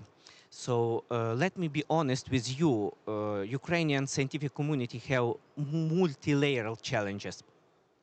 As for me, first is destroying of infrastructure. A lot of university, a lot of research centers, a lot of hospitals are damaged or absolutely destroyed, especially in frontline regions. A lot of them till now working without water, without electricity, without internet, without any basic stuff. For example, my native university is located only in 30 kilometers from border, and it's already attacked by several missile strikes. At the end, a lot of buildings are destroyed, a lot of people are died. The second one is lack of funding, so funding borders. It's completely understandable that our budget now is focused on defense and humanitarian needs for people, but it's lead for a significant reduction of capacity of money for research and science. The third one, it could be fragmentation of brain networking and brain drain. A lot of scientists they stayed in their home city. A lot of them were displaced, as in territory of Ukraine as abroad. But with these challenges, they unfortunately, a lot of these scientists supposed to make or pause or stop their academic career, because to this reason, which is also has a huge impact for general scientific community. Last but not least, this is emotional and physiological burnout. To be honest, it's very difficult to work thinking about your life, thinking about life of your family. and afraid of this. But despite of all these negative challenges, Ukrainian scientific community continue to produce, to generate some good results. They continue to publish good publication, good manuscript, do a nice collaboration, do a huge collaboration with team from European Union, from other very developing countries. So we show our strong position in scientific world. So as for me, as a scientist, I think that Ukrainian recovery, it's not just a return to the past. It should be a huge jump to the future, to safety, better, greener, lighter future. And let us recover Ukraine and support Ukraine, not alone, but all together. Thank you again for supporting Ukraine. Grazie mille, дякую. Thank you very much, Vladislav. Okay, so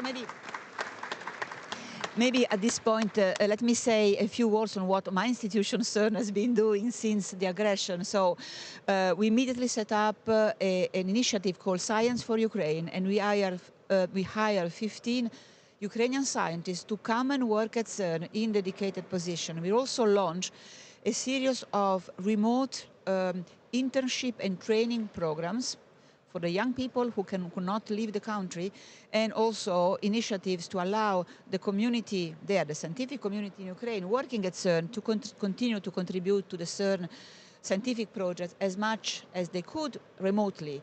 And finally, the other member states have covered the financial contributions of CERN, of Ukraine to CERN. And I would like to thank them very much for this effort. So now I have a second round of questions. Please try to stick to a couple of minutes because we are running a little bit late. And I will start now with our Ukrainian panelists and ask you, what are, in your opinion, the most urgent actions that the international community must undertake in order to effectively support science in Ukraine? And I will start with you, First Deputy Minister Kudryavets. Thank you very much, Fabiola. And first of all, good morning to everyone. It's a very important event, and thank you for Minister Bernini for initiating this agenda for science and innovation. And when we are speaking about the future of Ukrainian recovery, the most crucial question is what would be the enabling factors of the future recovery. And we believe that research and innovation and science development would be one of the main important factors of the enabling factors for the future of recovery of Ukraine. And every investment contributes to global security and progress in Ukraine. And supporting Ukrainian science means solving shared challenges. First of all, building a high-tech future and strengthening economies. And our first priority right now is to support researchers who remain in Ukraine, but in the same time work to encourage the return of those who left, and especially young researchers. But for researchers to thrive and realize their potential in Ukraine, we must provide the right conditions. And today, already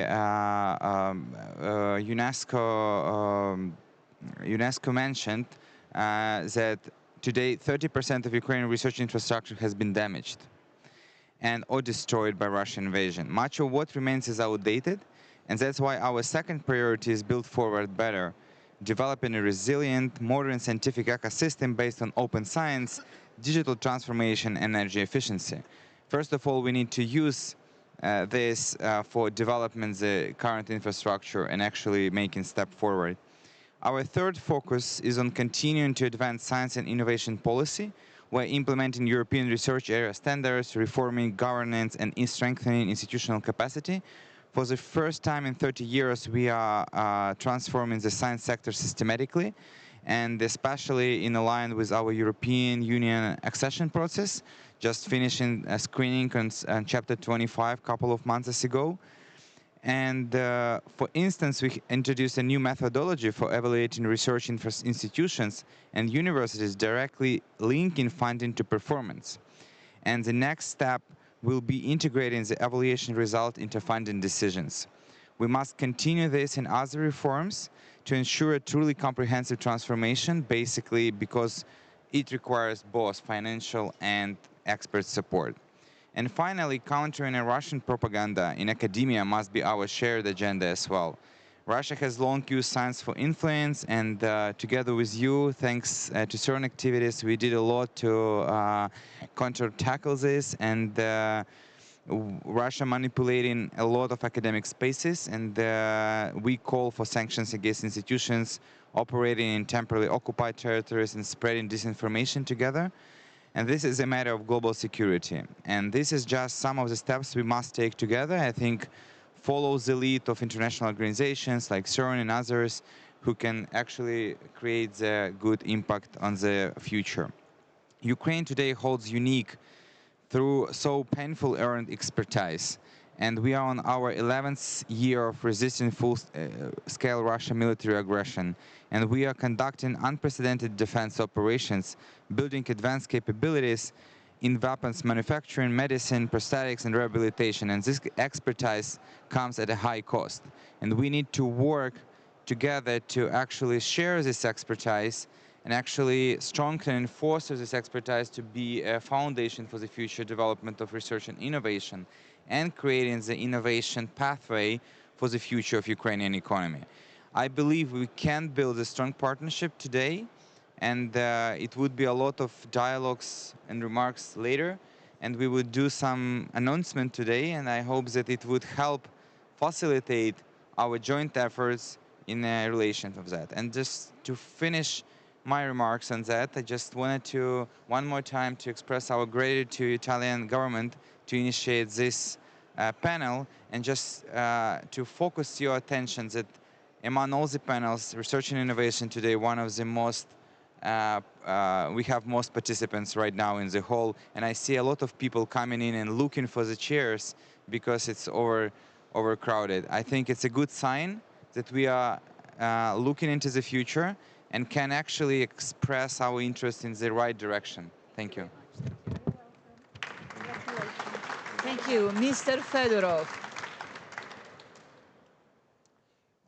You know, I think that if very shortly, what we need to keep and develop, first of all, for our young science and for all our science, we need to free entrance to online laboratories, because they need now to make their work online.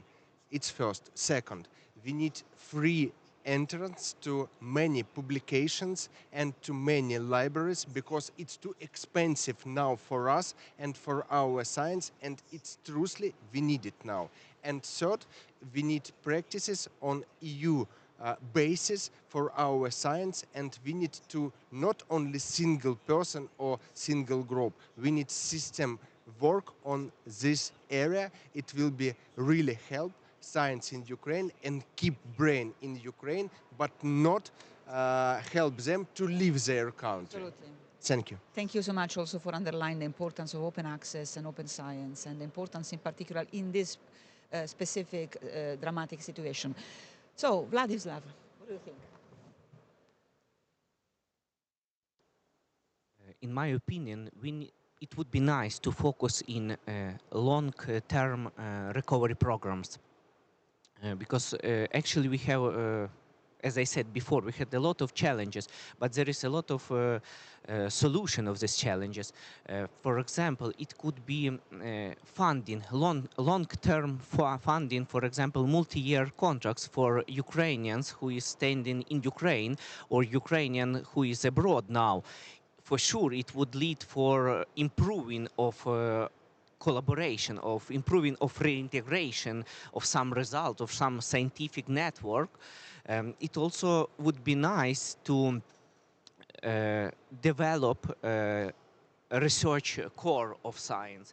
For example, we really need to build our science now in the way to develop in high level, having an example from international university. So probably it could be really nice to have directly connection between university of European Union or USA with Ukraine, where they can share with their experience, when they can share with their way of development. The third one, it could be academic freedom for mobility, because now it's quite difficult to do mobility as to Ukraine as from Ukraine. But from my experience, I can say that only collaboration with other people, collaboration with friends from other university, from other field can lead for real results of these scientific researches. Also, I would like to say that it's also important to support young scientists, early stage career scientists who just create their general opinion about science. So if we support them, it could be nice for long-term future. I also would like to say that it's also important to work not only for scientists, together with scientists, to understand them, to understand deep core of their daily work. And just to summarize, Ukrainian science is still alive, and I believe with right support we could play an important role in global scientists. Thank you so much. So now to the international partners, I would like to ask, how do you plan to support the goals of the international coalition, and what long-term commitments your country or your institution can bring forward to help rebuild science in Ukraine? Minister Bernini. Please call me Anna Maria. Anna Maria, it's okay. There are so many things to do. You know, your speech, your introduction, and all your interventions were so inspiring. I took notes of that. This is only our, I would say, kick-off initiative. Now, in a moment, in a few seconds, we're going to sign a joint declaration of intent for our coalition of science, research, and innovation to recover, to rebuild, I would say in a material, both a material and immaterial way, what was destroyed in Ukraine. That's why I said before, we work with, it's right, with Ukraine. We learn from Ukraine. We work with Ukraine, not for Ukraine. We work all together. We have a personal belonging that all the discoveries, all the research, large research infrastructures, all the initiatives, all the results of science, disruptive initiatives must be shared, must be put in common. That's what we want to do. We're going to sign afterwards, as Italy and Ukraine, a memorandum of understanding, bilateral memorandum of understanding to put in common infrastructures, I would say large research infrastructures, but also immaterial infrastructures, which means big data, quality of big data, resources, funds, because the only way to work is to work together, to create a network. We're going to work, and I end with this, as a secretary until December, till the end of this year. And our goal will be expand this initiative. Find new partners, both public, both institutional and private. The more we are, the best we do. And that's what we want to do, the best for Ukraine and for all of us. Thank you very much, Anna Maria. Then we move to you, dear Commissioner Zarajeva. Yes, please. I'll be very short. I address the Ukrainian friends here. Actually, we work with you very well, and I would say that most of your demands we try to address to the program that we have. This is Horizon Europe. It's open science, access to the data. Horizon Europe is a unique program of collaboration, unique program that supports early career researchers, unique program that supports also research infrastructures.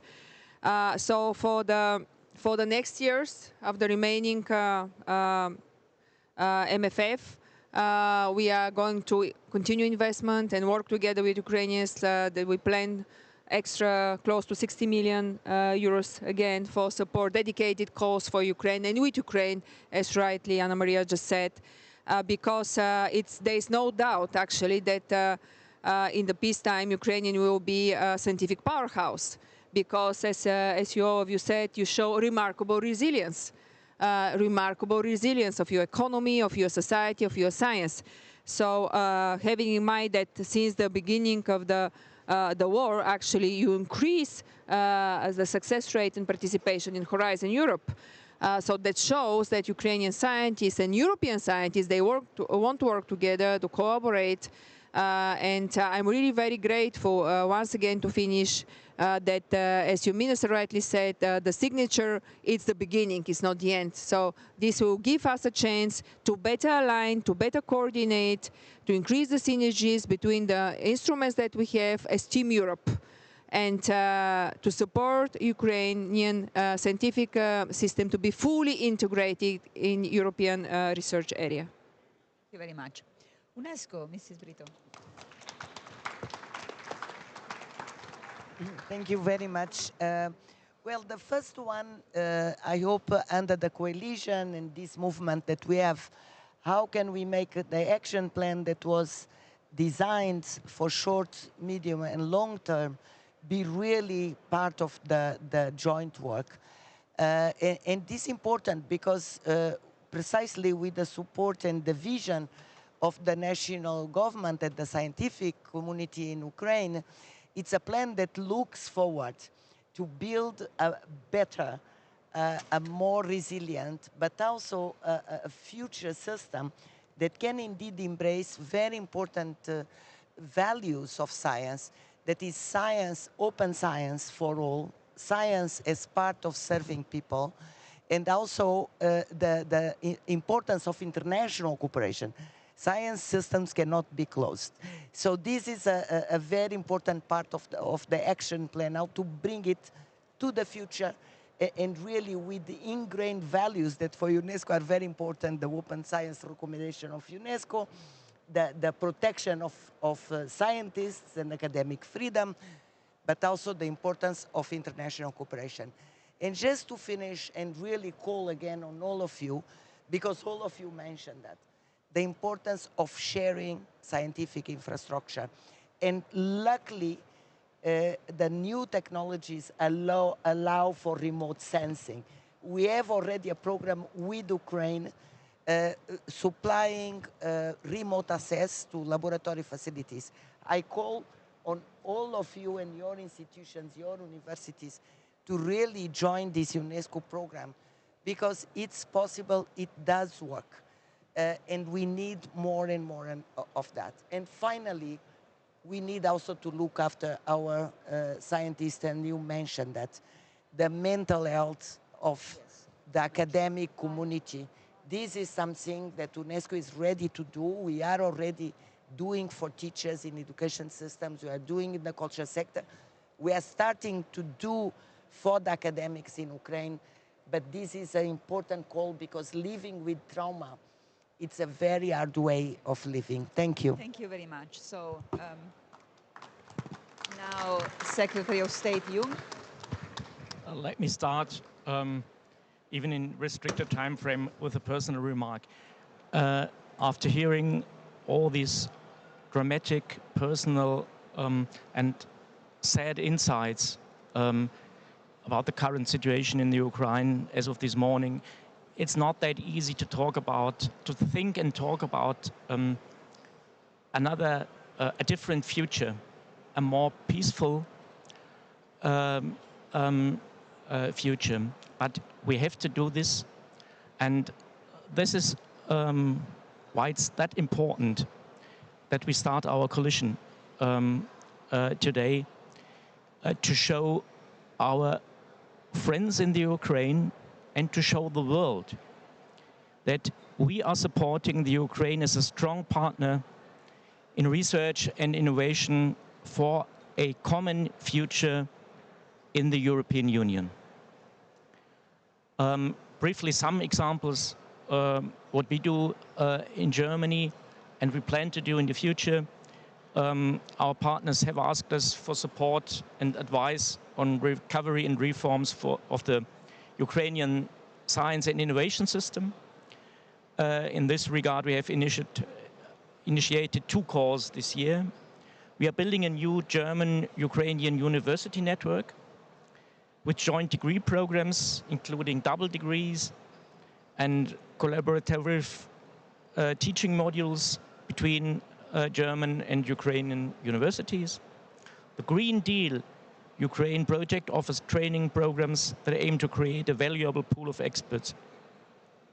And we are a leading partner of the Horizon Europe project, LUC, that aims at building a multilateral funding platform to support Ukraine's science and innovation.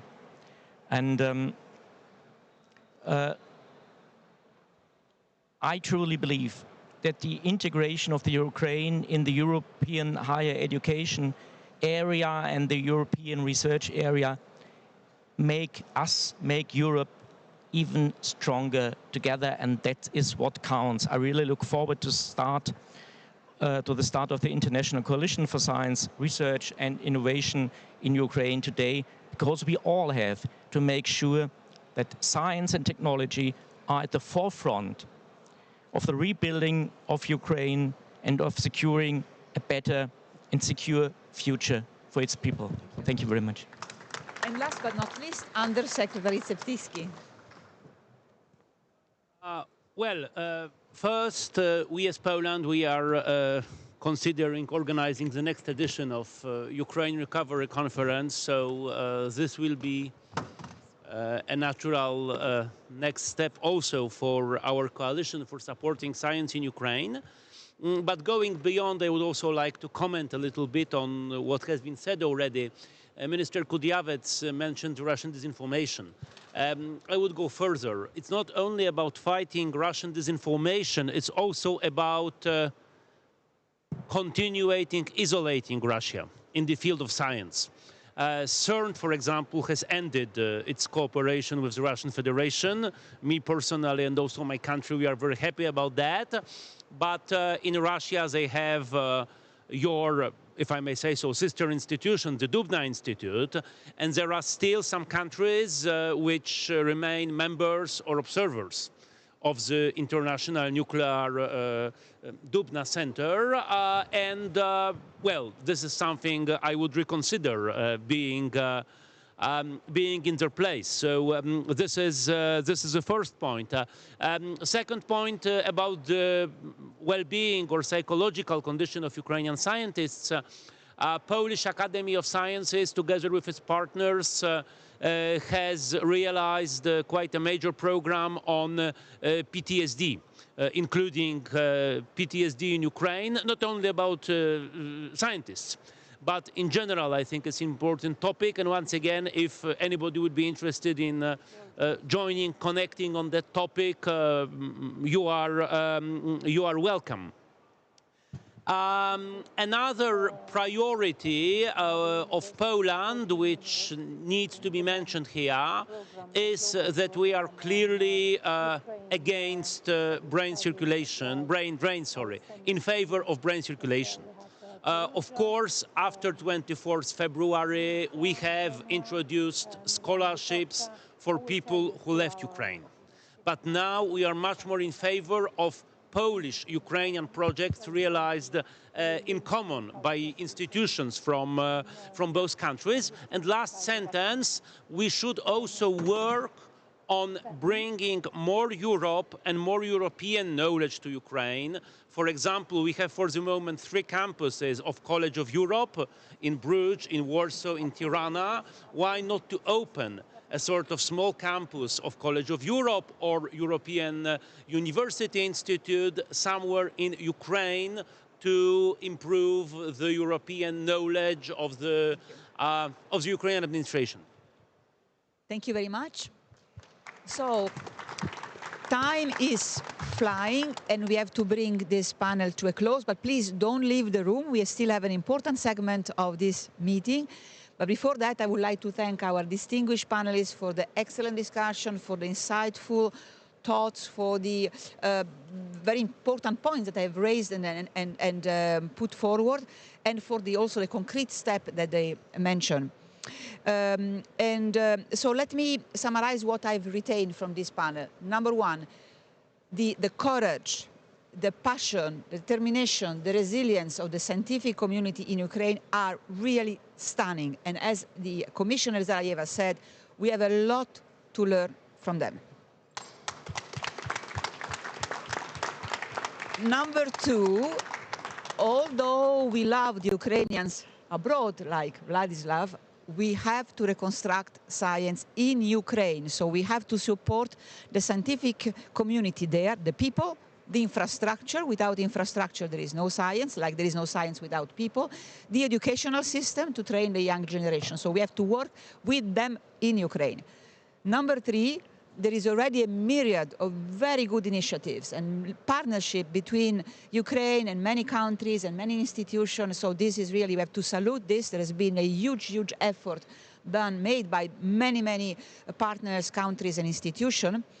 But the International Coalition for Research, for Science, Research and Innovation in Ukraine is going to be another major concrete step to support science in Ukraine through a coordinated and impactful collaboration to promote and mobilize other efforts and to provide additional investment in terms of funding, human resources, and technical infrastructure. So this is a great, great move.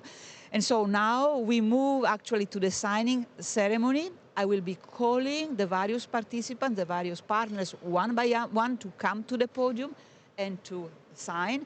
And I start with Anna Maria Bernini. Please, Anna Maria.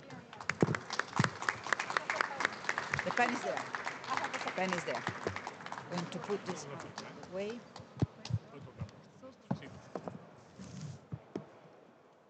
Very good. Next one is First Deputy Minister Kudryavets.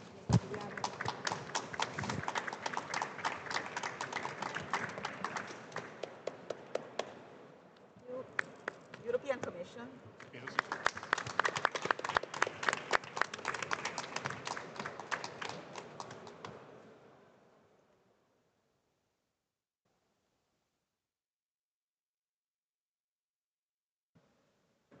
UNESCO.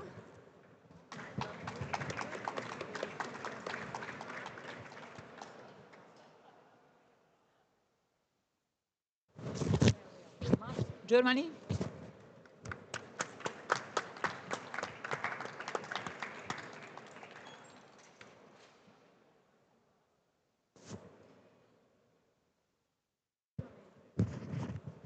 And Poland.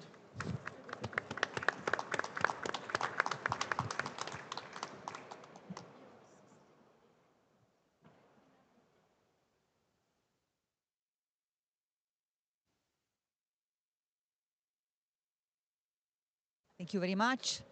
So this is a very symbolic, poignant, and yet very pragmatic way of concluding this panel, but we still have one bilateral signature. I'm calling together Italian minister and the first deputy minister from Ukraine to sign a joint memorandum of understanding of cooperation for Ukraine. Please, the two together, please go to the table for a signature.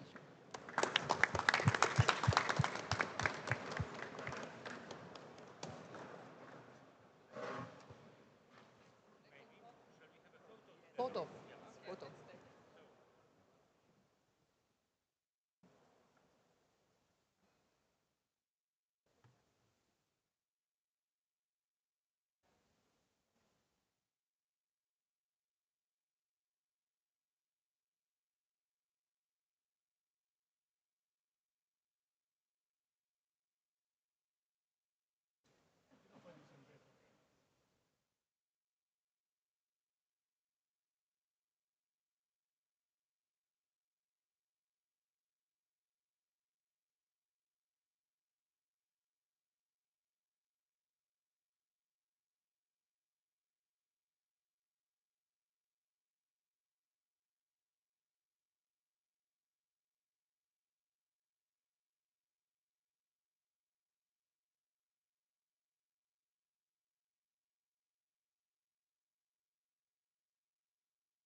Non si sente perché devono inserire le cuffiette.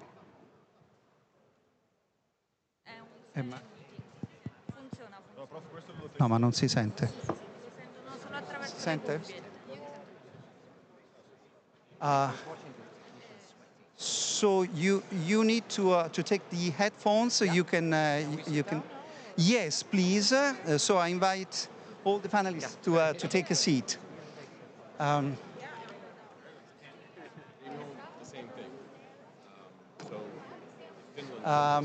The panel is about to start, so we can sit.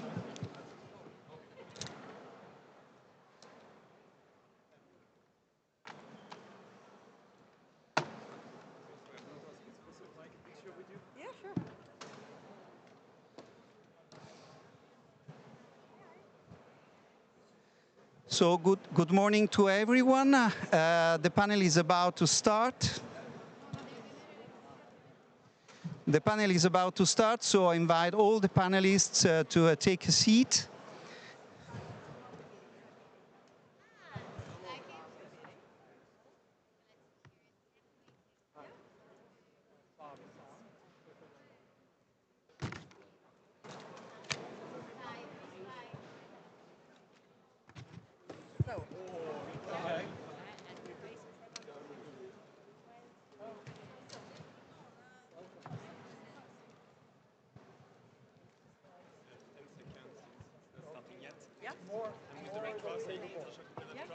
So two things, many thanks for your support when you were in government, from the government, and also we're quite concerned about... I know very well, he's a dear friend of who is the head of... So good morning and welcome to this fifth panel devoted to the human dimension of the recovery in Ukraine.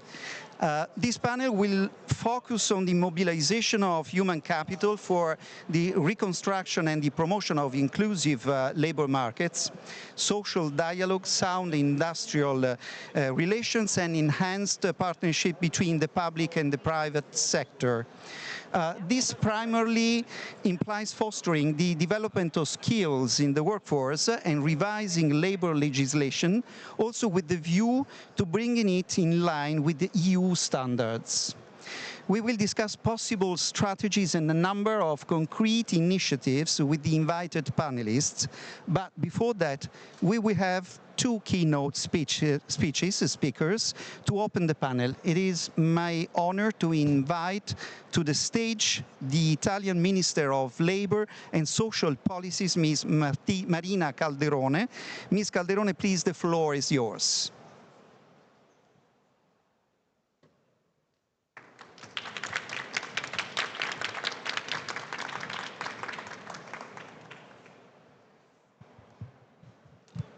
Così.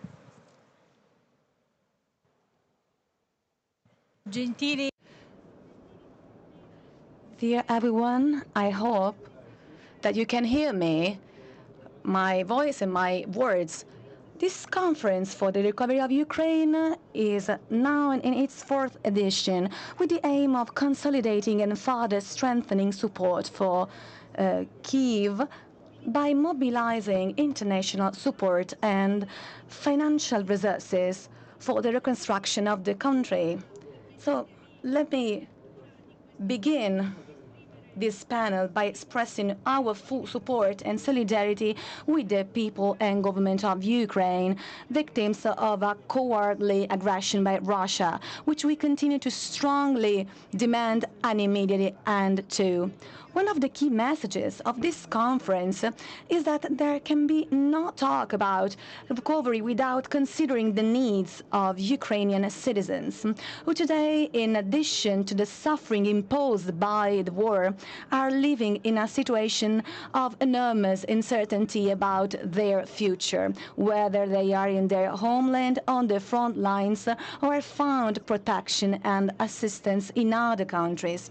The human dimension of recovery must be placed at the center of the process of reconstruction and of the restoration of peace and stability for Ukrainian society. So that's why, together with Ukrainian friends, we have decided to dedicate a specific panel to the issue of employment.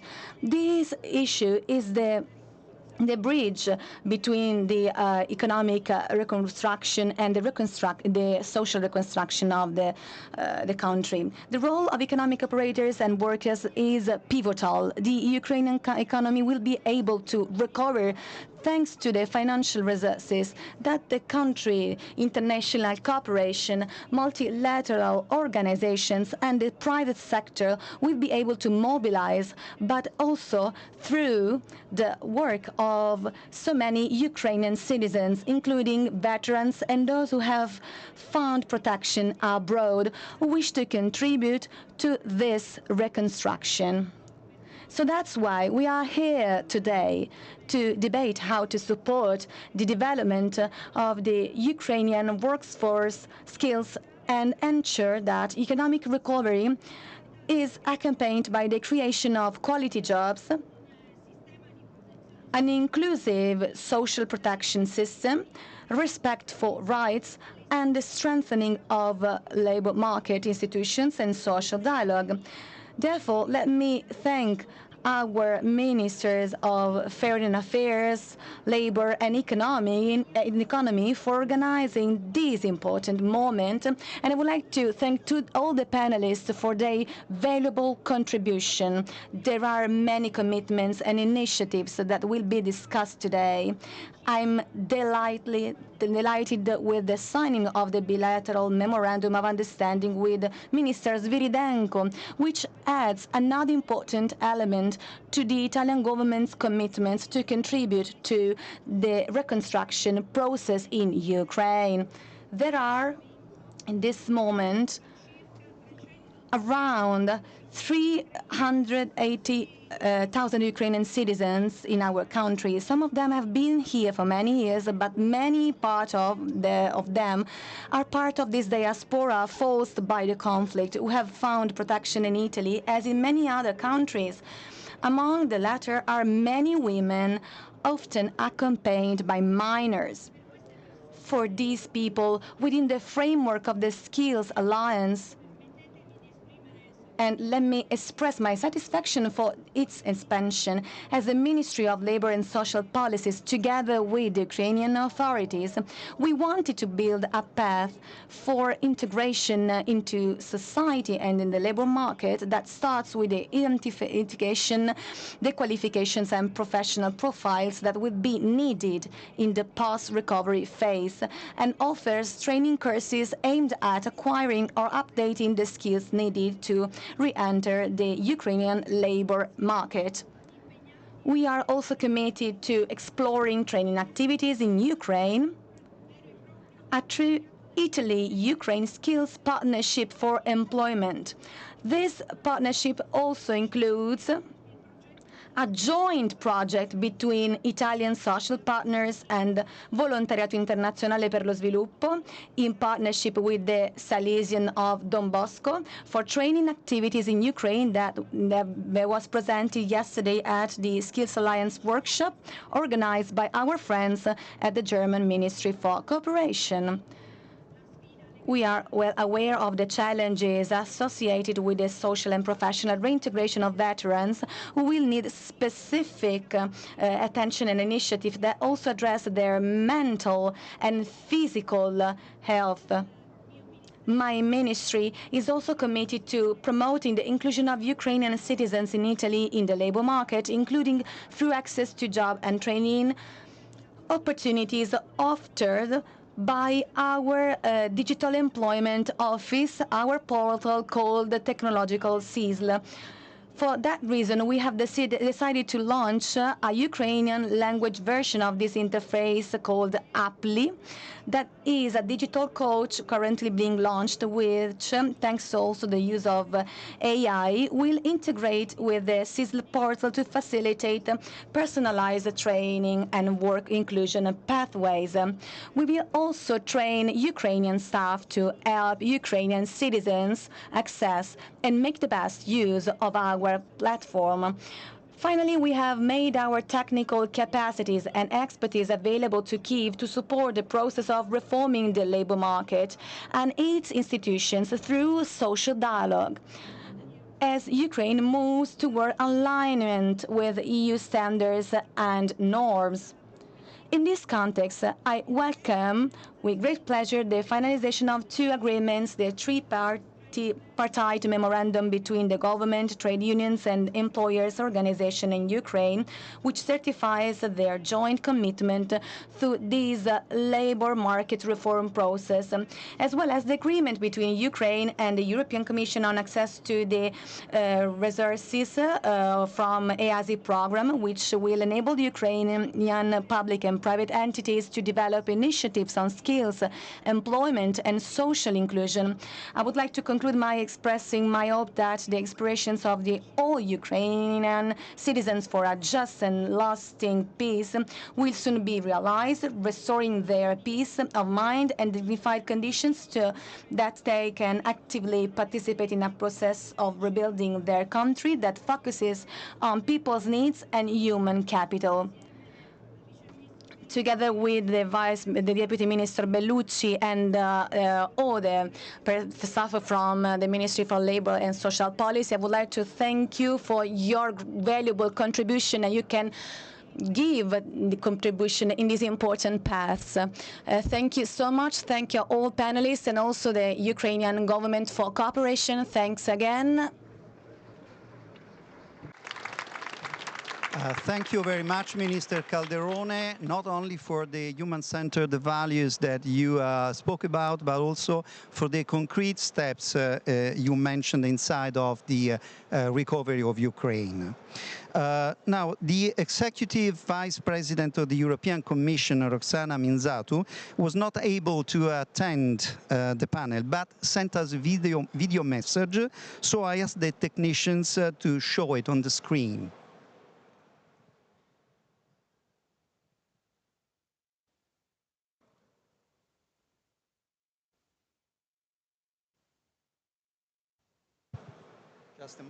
Just a moment, and it comes up. Good afternoon. Let me thank Italy for hosting this Ukraine Recovery Conference and apologize for not being able to attend this panel in person. It may feel too early to speak of recovery when Russian missiles continue to rain down on Ukrainian cities. But recovery doesn't begin when the war ends. It begins with every step Ukrainians take to shape their future. Planning for it gives hope, not just for rebuilding cities, but for rebuilding lives and communities. And at the heart of that recovery will be Ukraine's greatest strength, its people. And that is why this panel is so important. Recovery won't succeed without skilled workers, without strong social dialogue, and decent work for all.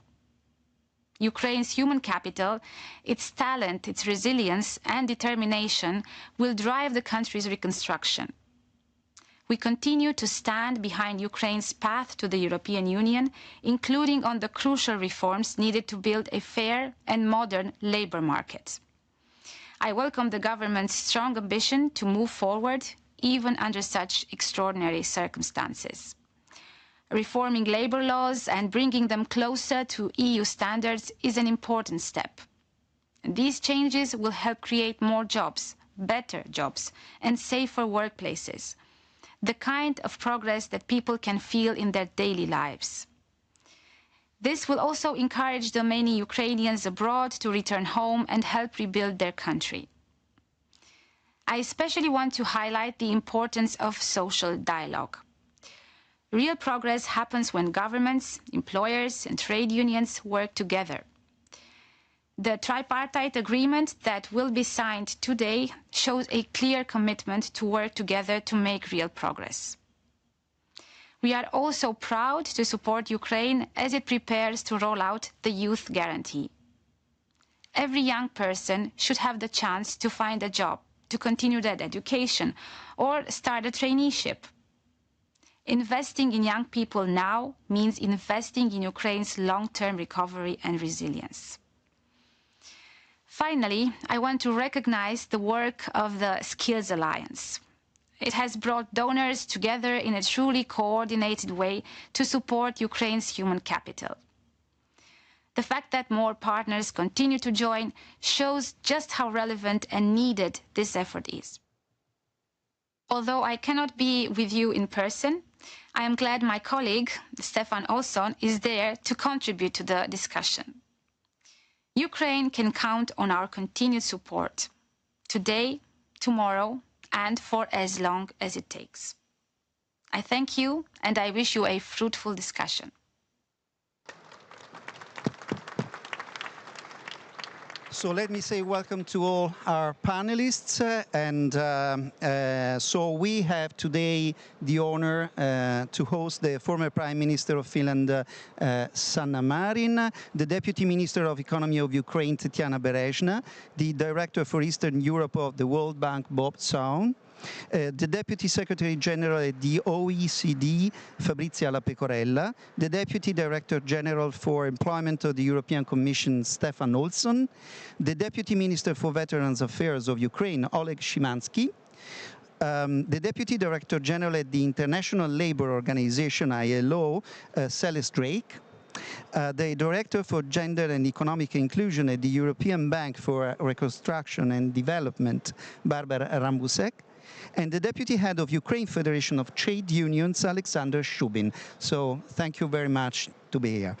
I would say that in our first part of the panel, we will address challenge of equipping workers with the skills required for the massive task of rebuilding the Ukrainian economy. Skills that will be essential not only for the reconstruction of the country and for reaping the benefits associated with the ongoing demographic, digital and ecological transitions, but also to ensure that the recovery is inclusive, sustainable and centered on people's needs. Now, I would ask all the panelists to be as concise as possible because we have only 5 minutes each. We have so many, you can see it. And I would start by asking Sanna Marin to frame today's conversation into the broader strategy she sees viable to ensure inclusivity and gender equality in a reformed Ukrainian labor market.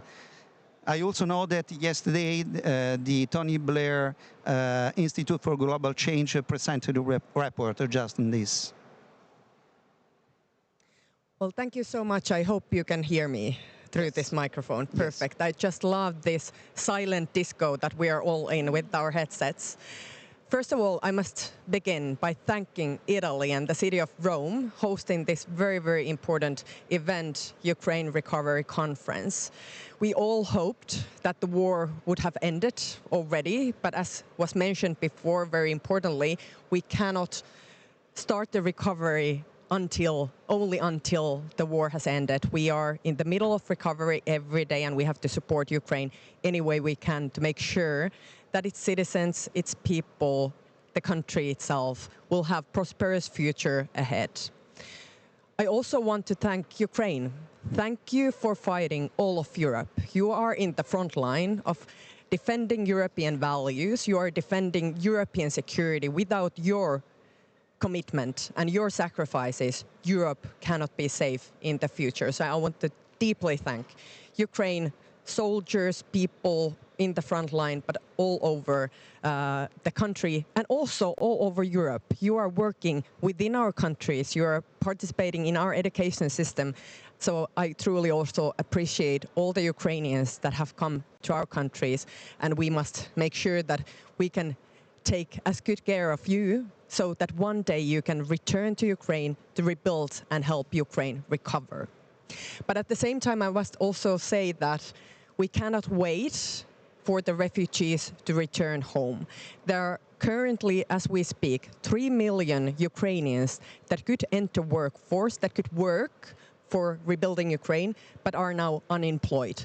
800,000 of these people are women. So we need to also see and watch the structures within the country that prevent people from participating in the labor force, especially focus on women, because we need women to build Ukraine back and better. I can share a few stories about my own country, Finland, that has also had brutal war with Russia or Soviet Union then. And we have lost lands, we have lost lives, and it has been very, very hard at that time.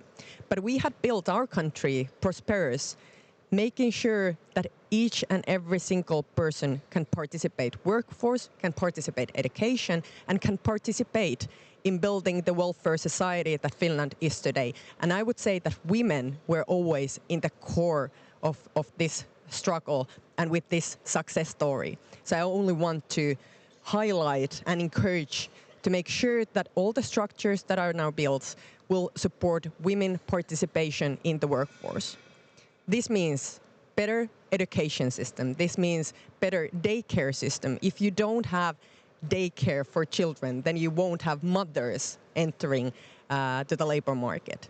If you don't have good education paths, not only from the young childhood, but as adults as well, vocational studies, for example, or partnership together with private businesses and companies, then you will lose those talents that we need to make sure that Ukraine will have that prosperous future also very soon, hopefully, within the European Union as well. So we have so much potential in people and the skills. And I think that Ukrainians are showing every day an amazing spirit and an amazing talent, also creating new innovations. When the war started, we could not have known the capabilities of Ukrainian engineers building these new technologies concerning defense technology, drones, and all the rest that rest of Europe is now watching and learning from. So the capabilities of Ukrainian people is truly amazing. And we need to make sure that we also build those connections and bridges now between Ukraine and the talent that Ukraine has, rest of Europe within our countries. Because I must say also the brutal facts. We are not secure if we don't make sure that Ukraine will have just and long-lasting peace. If there will be only some kind of ceasefire, some kind of gray zone, unfortunately, this war will continue. It already started 2014 with the invasion of Crimea, and now today, over 10 years has passed and we are still in this situation. So we need to make sure that Ukraine can build, with our help and with our support, long and lasting peace and have that kind of negotiating status that will also provide this. Because without Ukrainian win, we are not secure and safe. Not in Rome, not in Finland, not in Spain, or not in France or anywhere in Europe, because these new capabilities that Russia and other authoritarian regimes are building, these are real threats to all of European security and the security of the democratic free world. So we must learn from Ukraine, and we must learn from Ukrainian people the capabilities, the talent, and we need to make sure that all those capabilities are also coming to our use. But first we have to start with people. Invest in people, invest in education from early childhood all the way to higher education, and make sure that people that are now lacking jobs can enter the employment market, and especially focus on gender equality, focus on women, because the talent that the women bring, you cannot just ignore that.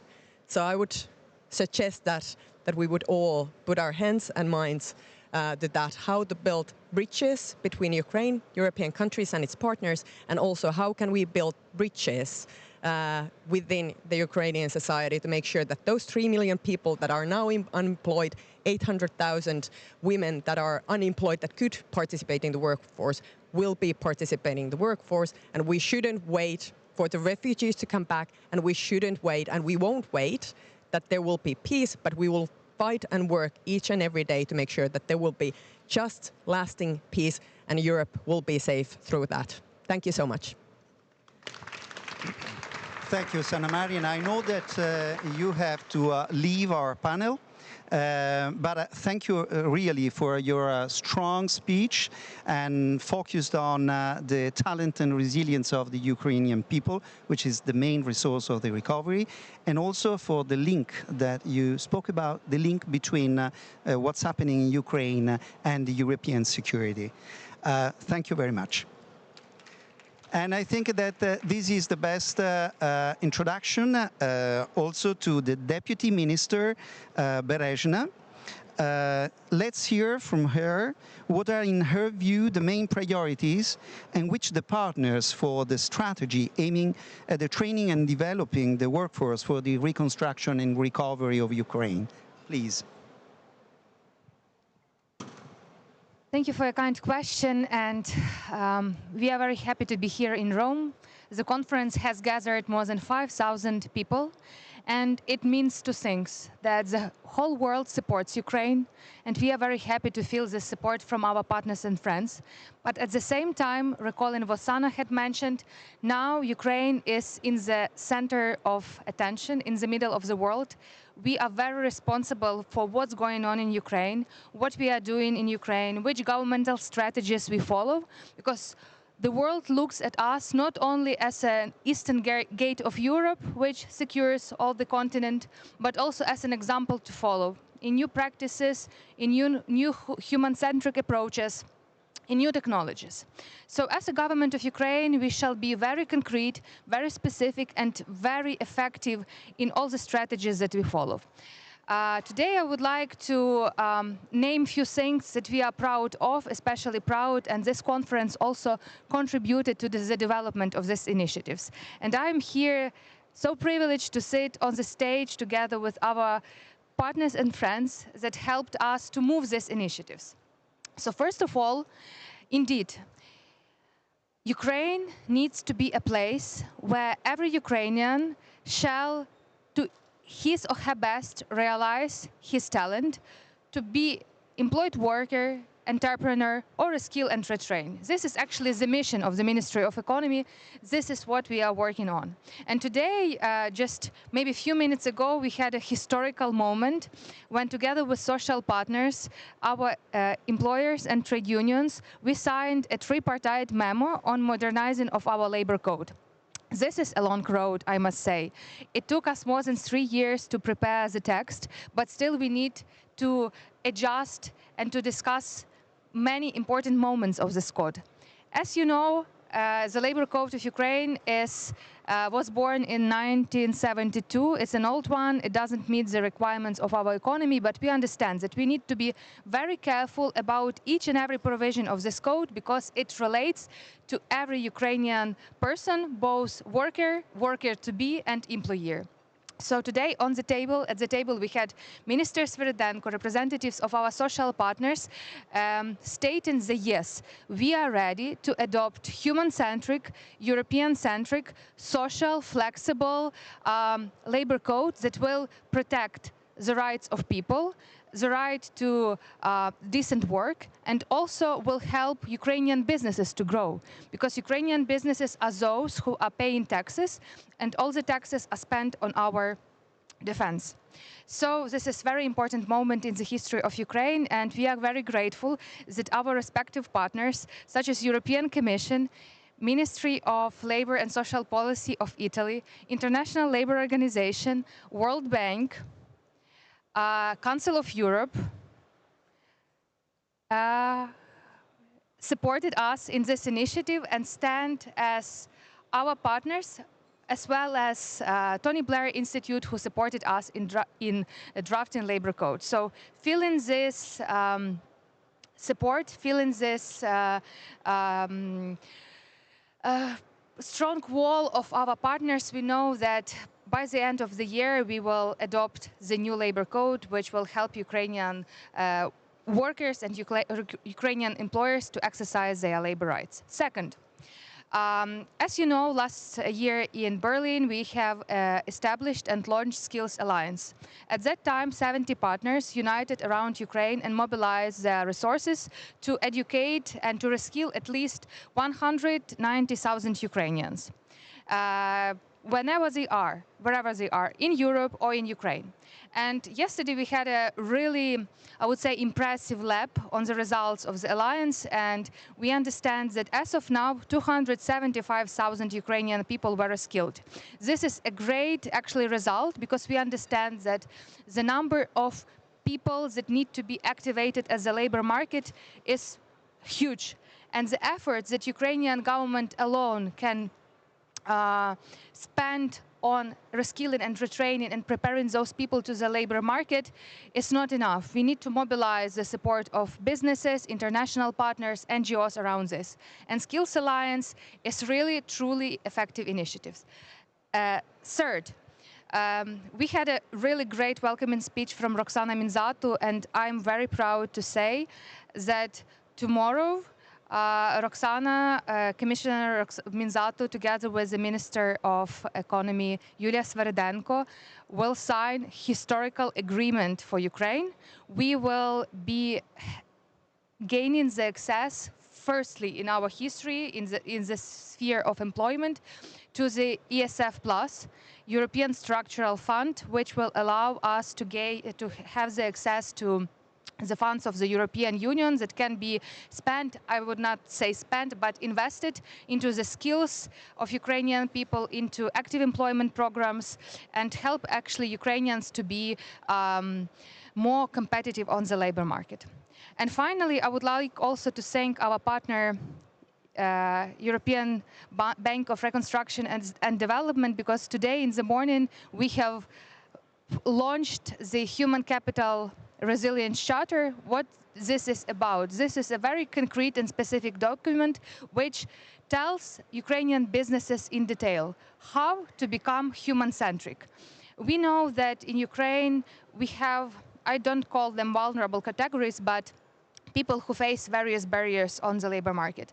Veterans, people with disabilities, women in long maternity leave, also IDPs. And this charter is a set of principles and concrete actions which needs to be followed by the businesses to become more comfortable for the workers, to attract more talented Ukrainian people. And I also remember that last year in Berlin, we announced the charter. And I told this already yesterday that there were 5 of us, Folk Bernadotte Academy, European Bank of Reconstruction and Development, me together with a minister and a photographer. And today in the morning, we have gathered huge hall of employers that have signed the charter already. So they decided to be human-centric, and we will definitely follow the KPIs that they are reaching to understand that the charter is really, effective. So if I would like to leave you with one thought after my presentation, I would ask you to feel that and to think that war in Ukraine is not the embargo to invest. First of all, we kindly ask you to invest in our people, because our people are those who will be working in the plants that you will build in Ukraine, working at the offices that you will open in Ukraine. So this is investment that you can do here and now to support not only Ukraine now, but actually the security of all Europe and the whole democratic world. Thank you. Thank you very much, Vice Deputy Minister. And we know that the World Bank is strongly committed to support Ukrainian authorities. And Mr. Sohm, can you tell us more about this strategic cooperation? Thank you for the opportunity to be here today. And as someone who lives and works in Kyiv, I start with 2 thoughts. Number one is you definitely feel the war, but more importantly, I think you feel the dynamism of the leadership of the Ministry of Economy, the Minister, the Deputy Minister, on the people-centered focus of the future of Ukraine. The work that we do within the World Bank is very much focused on the economy of the future. And the driver of the economy of the future is very much around labor. Tomorrow's economy in Ukraine cannot be like the economy of the past, which was based on a preservation of old structures, preservation of old skills. It is about innovation, it is about new skills, it is about women entering the workplace. And when we look at the economy of the future, when we look at what are the main challenges, the main opportunities, the main reforms, in each one of those, it's labor and people. One of the biggest opportunities is skills development. And just as the Deputy Minister said, inviting you to invest in skills, this is one of the areas that's a great opportunity in Ukraine. Secondly, on the challenges is around labor. Surprisingly, when you talk to private sector, what are their biggest challenges in Ukraine right now? Number one is actually labor. Security is number two. People, companies, and individuals who are resilient find a way around the very horrific and difficult circumstances of the war.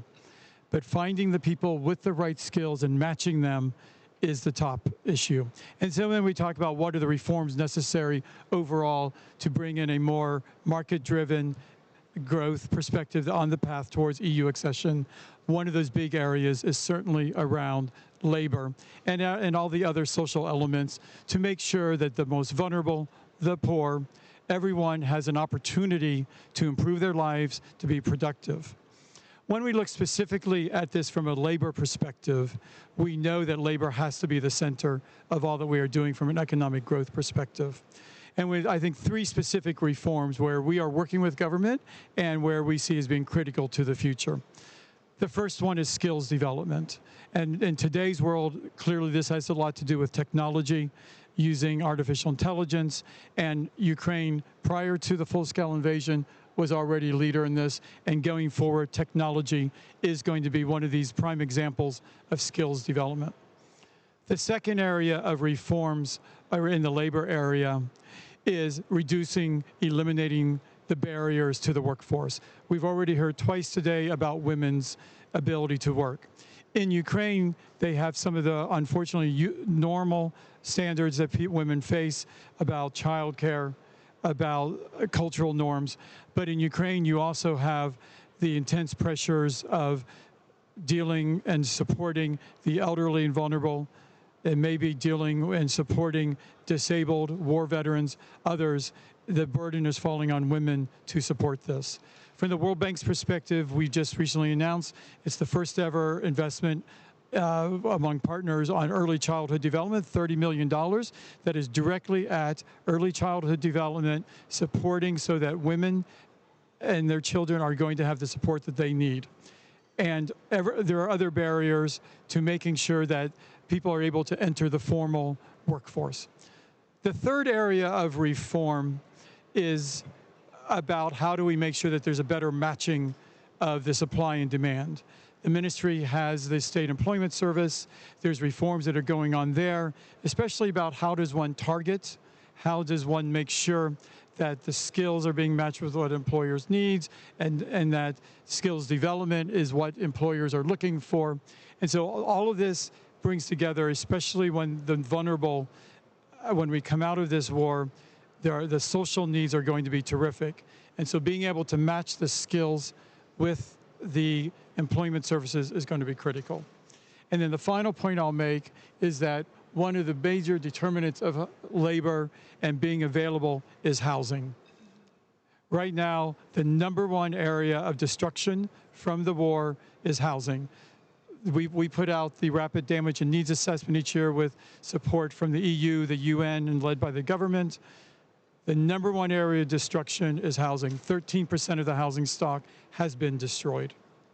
And people are not going to be able to live and work unless they, their families, their children have a place to sleep at night. So we are, with others, are leading on housing finance and housing reconstruction so that people have a place to live and to work a prosperous life. Thank you.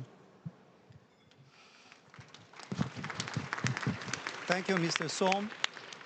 So many challenges to face in Ukraine.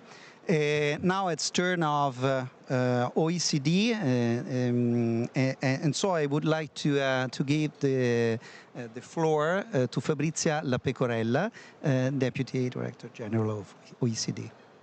Secretary. Thank you. Thank you very much. And let me start by saying that it is a great pleasure and an honor to be here taking part in this panel. Big thank to the Italian government, Italian Minister Marina Calderone for having organized this timely and important discussion.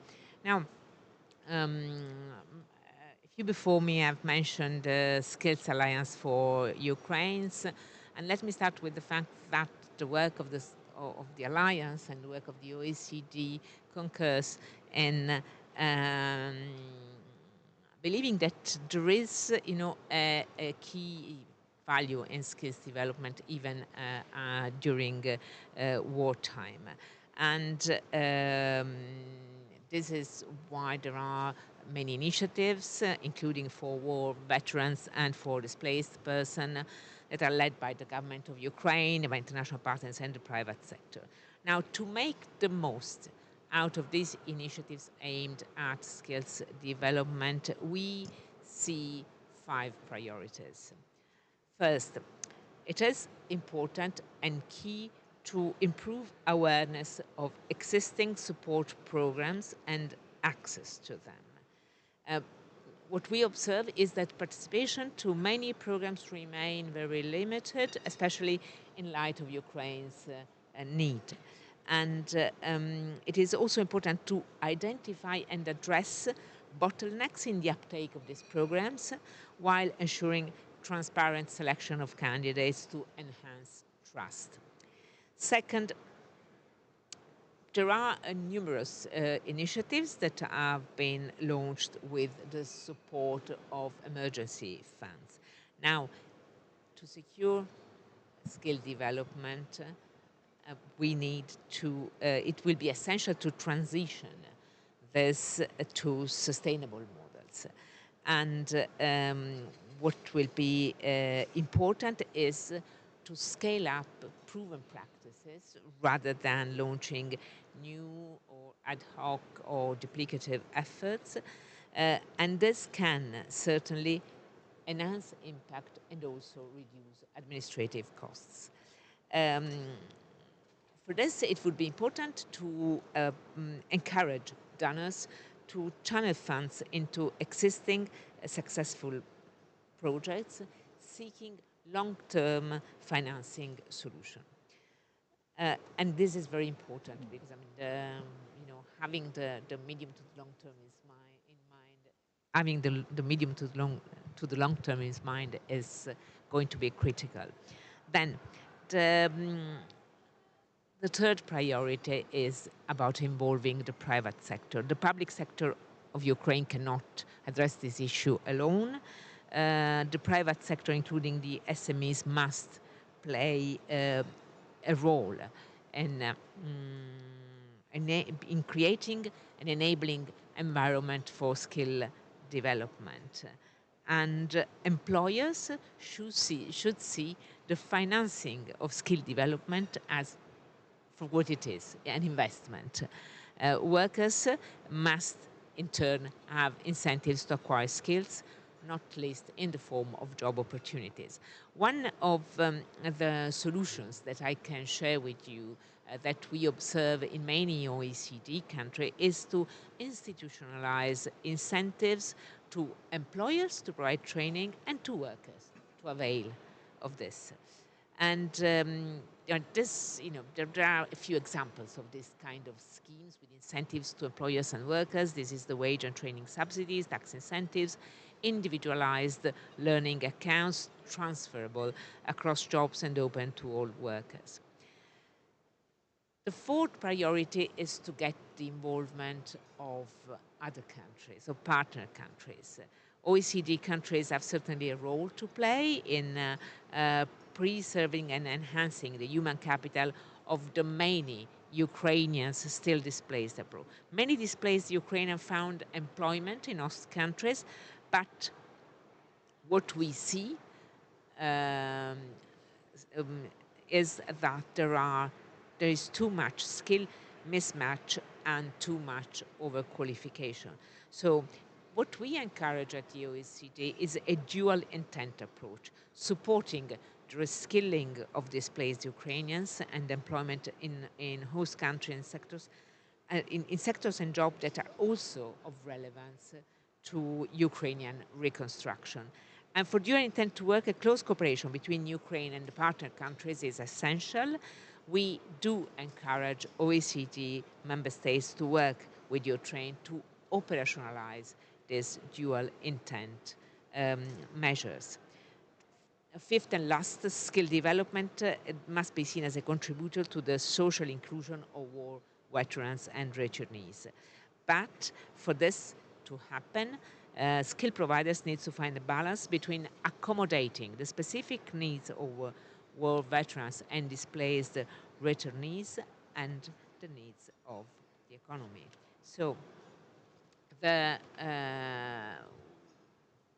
let me conclude by simply saying that in general, more broadly, programs for skill development should be inclusive and equitable for the whole population. And in the mid to the long term, returnees and internally displaced people should not be perceived as receiving preferential treatment over the rest of the non-displaced population.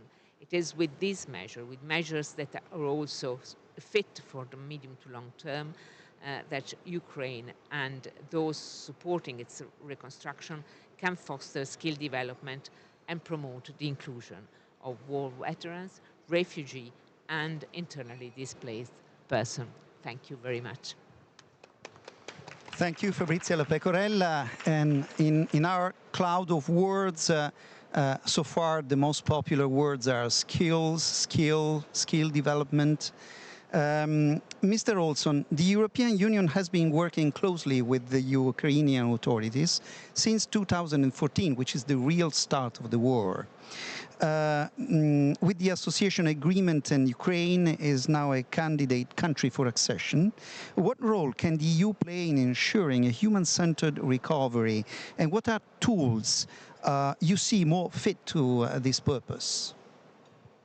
Thank you, Marco, and let me first thank our Italian hosts, and of course reiterate Roxana Minsato's very strong words in terms of our admiration for the commitment and bravery of the Ukrainian people and administration.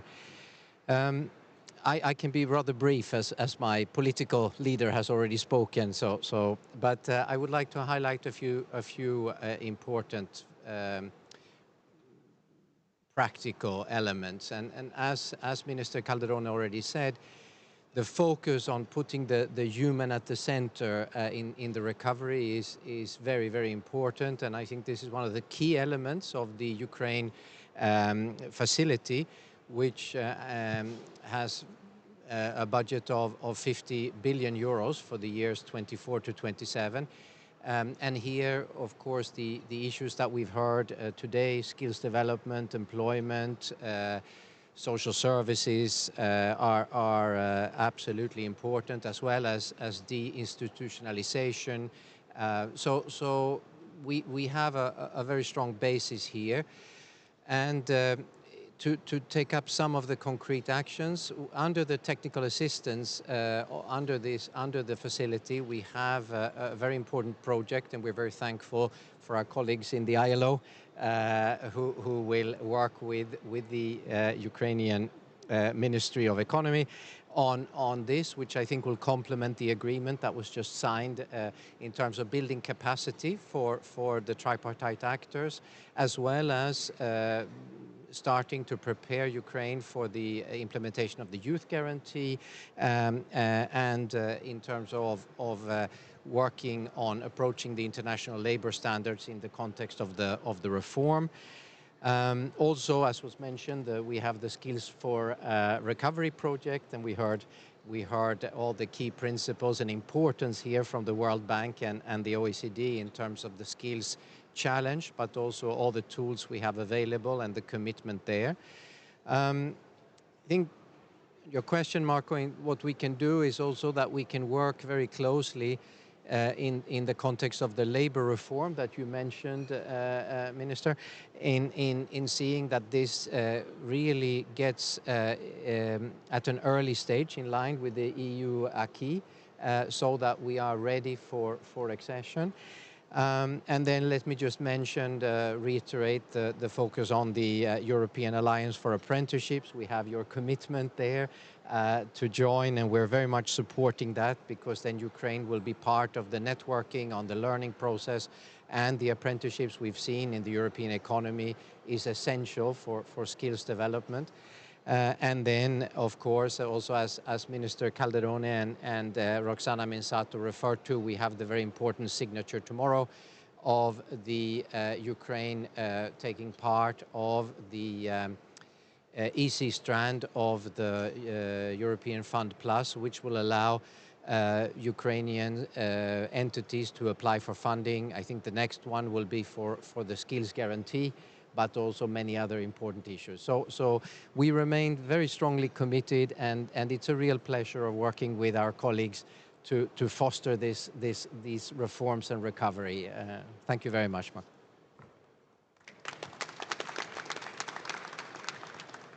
So thank you very much, Stefan. And now we are in the second part of our panel. And the physical reconstruction of the country offers an incredible opportunity for the recovery of more than 2 million jobs that were lost during the war. Deputy Minister Szymański, what employment and labor market policies and mechanisms should be put in place to ensure that war veterans and other people most affected by the conflict have access to decent work? Thank you very much, and thank you very much for having me. First, I'd like to start with maybe a clarification or a definition.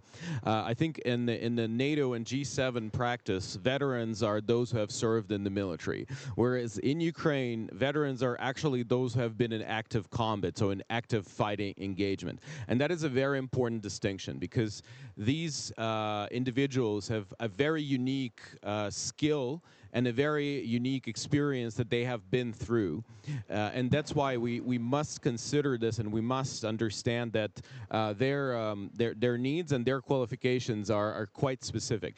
And we, as the ministry, we are actually practicing a very simple motto, which basically boils down to if you don't know how to help the veterans, ask the veterans.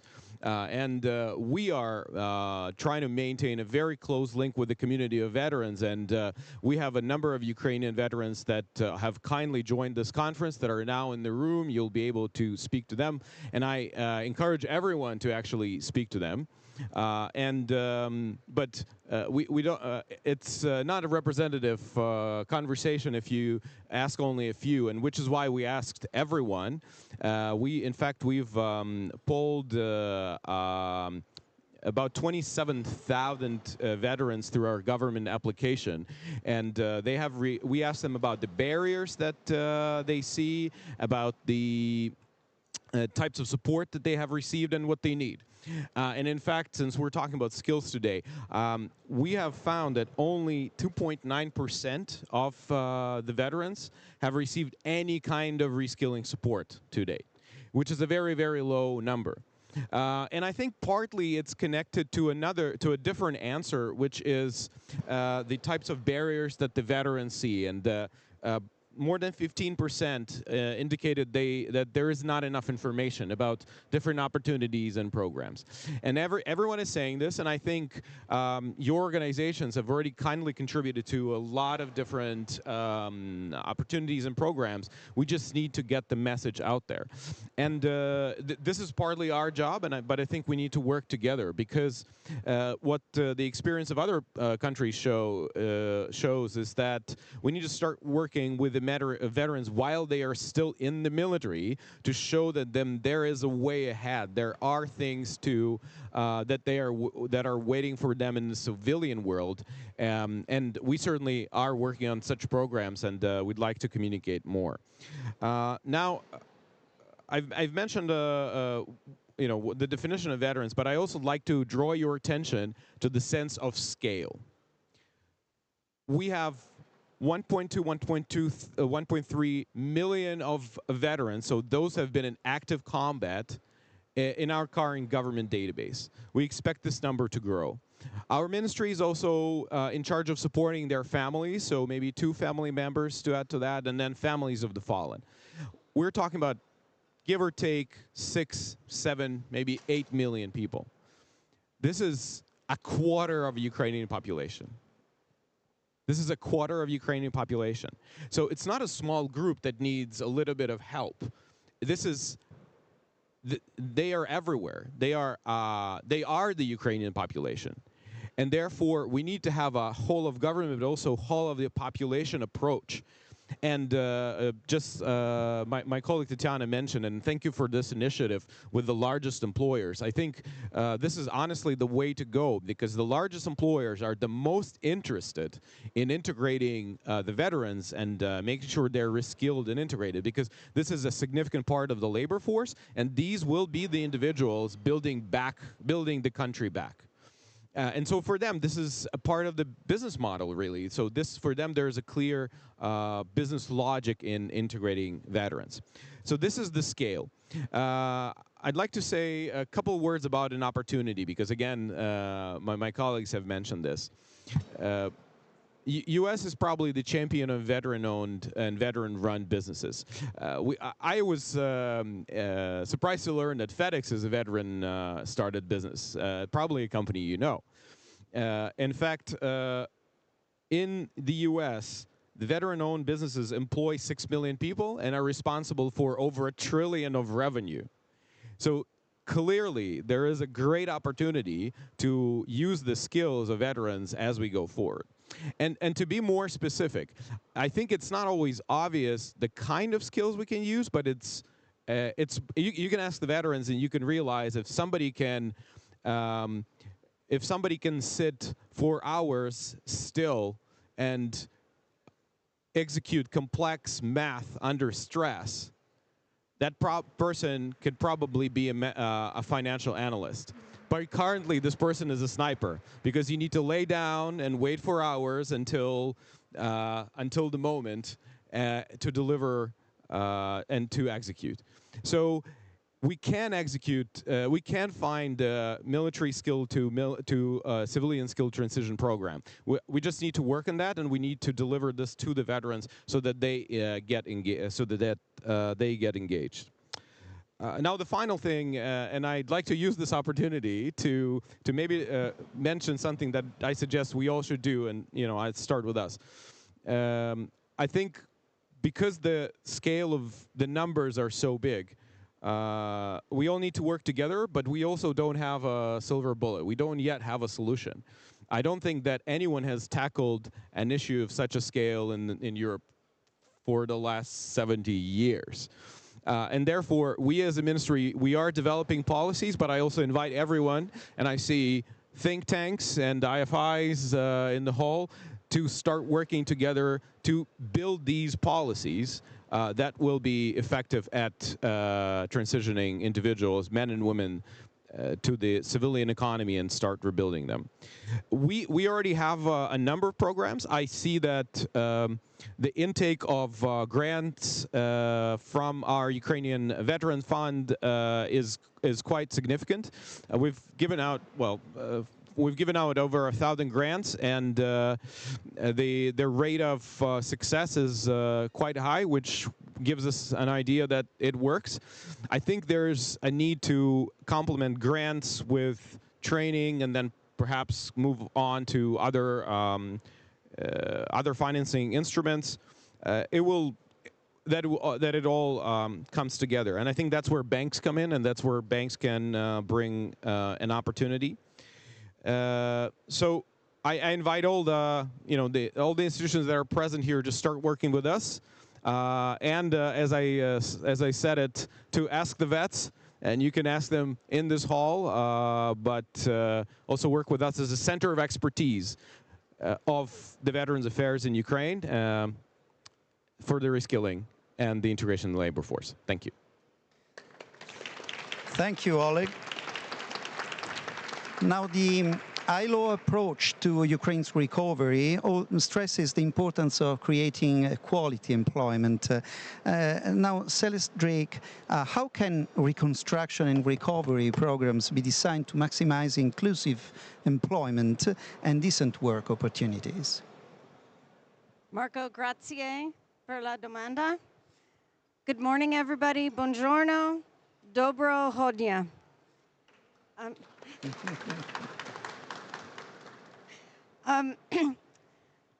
Honorable Minister Calderone, Deputy Minister Bellucci, fellow panelists, distinguished delegates and participants.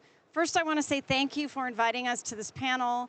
I have found the comments inspiring and really love the spirit of cooperation and strategic dialogue that it takes to go forward. And thank you to the support of the government of Italy and the city of Rome for hosting this conference. To answer your question, we have to start with tackling very complex labor market issues, from establishing and strengthening effective labor market institutions, whether that's inspectorates, whether that's the institution and the improvement of social dialogue and collective bargaining, to skills training, as everyone has talked about, to making sure that we have safe and decent places to work. The ILO estimates that Ukraine needs 8.6 million new and returning workers in the labor market to meet its very ambitious goal of 7% per year GDP growth. So to do that, we need to bring those people in to the labor market and make sure that they have good and decent jobs when they get there. This means strategies that are welcoming to women, to veterans, to people with disabilities, to internally displaced persons, and also people who are willing and interested to work and don't yet have the right skills that are needed in the labor market. It means a supportive and enabling environment for sustainable industries. And when we say sustainable, we mean, of course, environmentally, but financially and economically, it can be a going concern, and socially, which means it provides decent work that will help the economy grow. So there are 4 policy considerations here. The first is to remember that economic growth requires decent work. When you have decent work, you have a virtuous cycle where the workers themselves are able to be more active in becoming entrepreneurs, in becoming active consumers, in living their lives and really helping the economy grow. So to do that, we need good jobs with good wages, safe working conditions, a voice in the workplace, the opportunity for freedom of association and collective bargaining for workers and employers.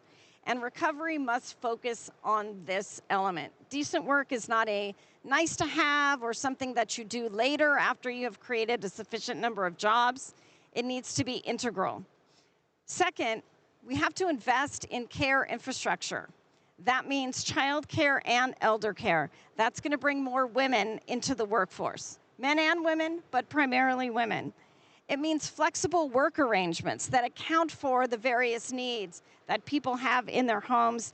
And it means inclusive workforce for people with disabilities and veterans. They may have specific physical disabilities. They may have psychosocial needs. How are we creating an inclusive and welcoming and supportive workplace? It also means adaptable skills systems, and I won't go too much into this because we've heard a lot of it, but the important part about adaptable skill systems is, I like what you said, if you want to know about veterans, ask veterans. When you're talking about skills, they must be developed in social dialogue. Talk to workers and employers and develop skills, not for jobs that maybe could exist somewhere someday, but the jobs that exist now. So you're meeting the needs of the labor market now. That's really important. And finally, summing all of this up, social dialogue. When workers and employers interact with government to create the solutions, we have solutions that work. So let me just give a few examples of opportunities where this is already happening. First, as you've already heard mentioned, the really important signing of the Memorandum of Understanding this morning for tripartite engagement toward labor reform. And that engagement with workers and employers will make sure that the labor reform meets the needs of the Ukrainian people.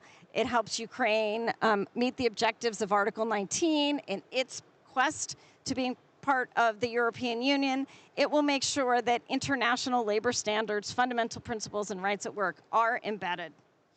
Also, as already mentioned, support from the European Commission on inclusive labor markets and governance reform. That's ongoing, that's really important. I also wanted to mention that the ILO is working on 3 new local employment partnerships in Kyiv, in Mykolaiv, and in Odessa. And that's as a follow-up to the 2024 conference in Berlin. And finally, wanted to mention, and really this follows on Sana's comments, the Director General of the ILO is really committed to making sure that the ILO is active in economies that are in crisis, post-crisis, in fragility. This does not mean the ILO is doing humanitarian work, but we are prepping that recovery. And because of that, he has invested in a special initiative for countries that are in crisis and fragility, including $750,000 in Ukraine for rapid upskilling and reskilling, particularly for women and people in vulnerable groups. So we are really backing that commitment of the DJ right now in Ukraine. So we are grateful for the partnership of the European Commission, of the World Bank, of the OECD, of the government of Italy, of all here to support recovery, fair labor markets, decent work, and fundamental rights in Ukraine. And we are ready to help the government of Ukraine and its social partners in their quest to do this, supporting ratification of additional conventions, including Convention 94 on social clauses for public procurement, as well as any other assistance that we can provide. Thank you. Thank you very much, Celeste. Thank you for your strong and passionate and concrete speech. And now, institutions like the European Bank for Reconstruction and Development can play a key role and boost recovery. However, we should ensure that human and social dimension remains fully embedded in the financing flow supporting recovery. How is it possible?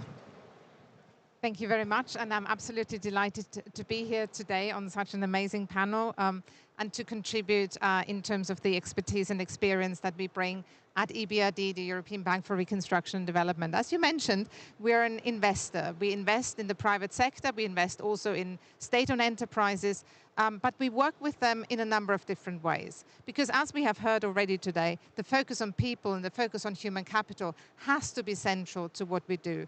The future of Ukraine, but also the present war effort and the recovery hinges on the capacity of the country to mobilize its workforce, to mobilize its people, to really deploy the talent, the ingenuity, the skills, the enthusiasm, the capacity of everybody in the country to do what is needed now and what will be needed tomorrow. So as EBRD and as an investor into different types of companies, we try to support exactly that effort.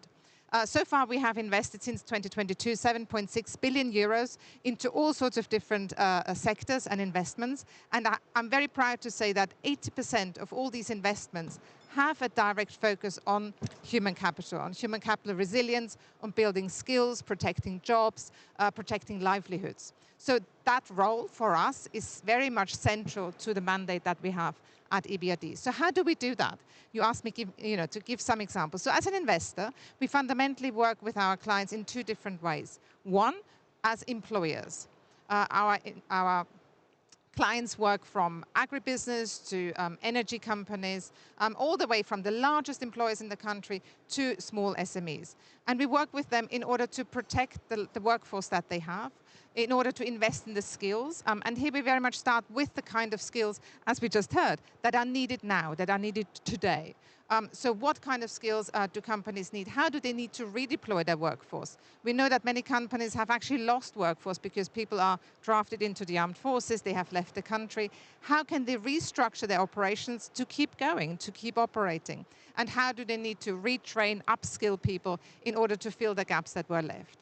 And then finally, also very importantly, how can they attract people and keep people in the workforce? And this is very much the focus on veterans, for example. And we know that this is not just a numbers game. You know, this is about the 2 million veterans, 1 to 2 million veterans roughly. It's about their families, it's about their co-workers.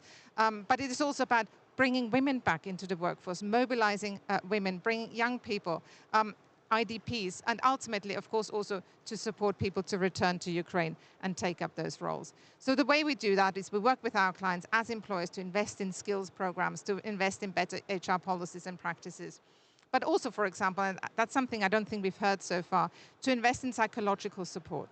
Because coming back, particularly as a veteran, into the workforce is not something that is easy for the person, for the veteran themselves, but also for the environment that they come into.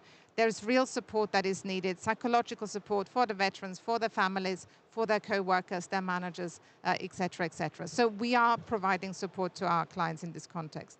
And then the second way we work with our clients is for them in their capacity as providers of goods and services. And here I'm really proud to say we work with companies such as Esper Bionics, who provide prosthetics for men, for women, for children, arms and legs, vital prosthetics in order to be able to function in the world today. But many other companies as well that really provide energy security, food security, and the key services that are needed in the country. As we've heard from Minister Berezhna already today, we have launched this morning the Human Capital Resilience Charter to, in a way, take that capacity beyond our clients that we deal with into the market, into Ukraine overall, to build capacity across different companies, across investors, to act as inclusive investors, as investors that really open opportunities for people to stay within the labor market and to come back into the labor market. So overall, I think what we've seen here very impressively today is partnership is leadership.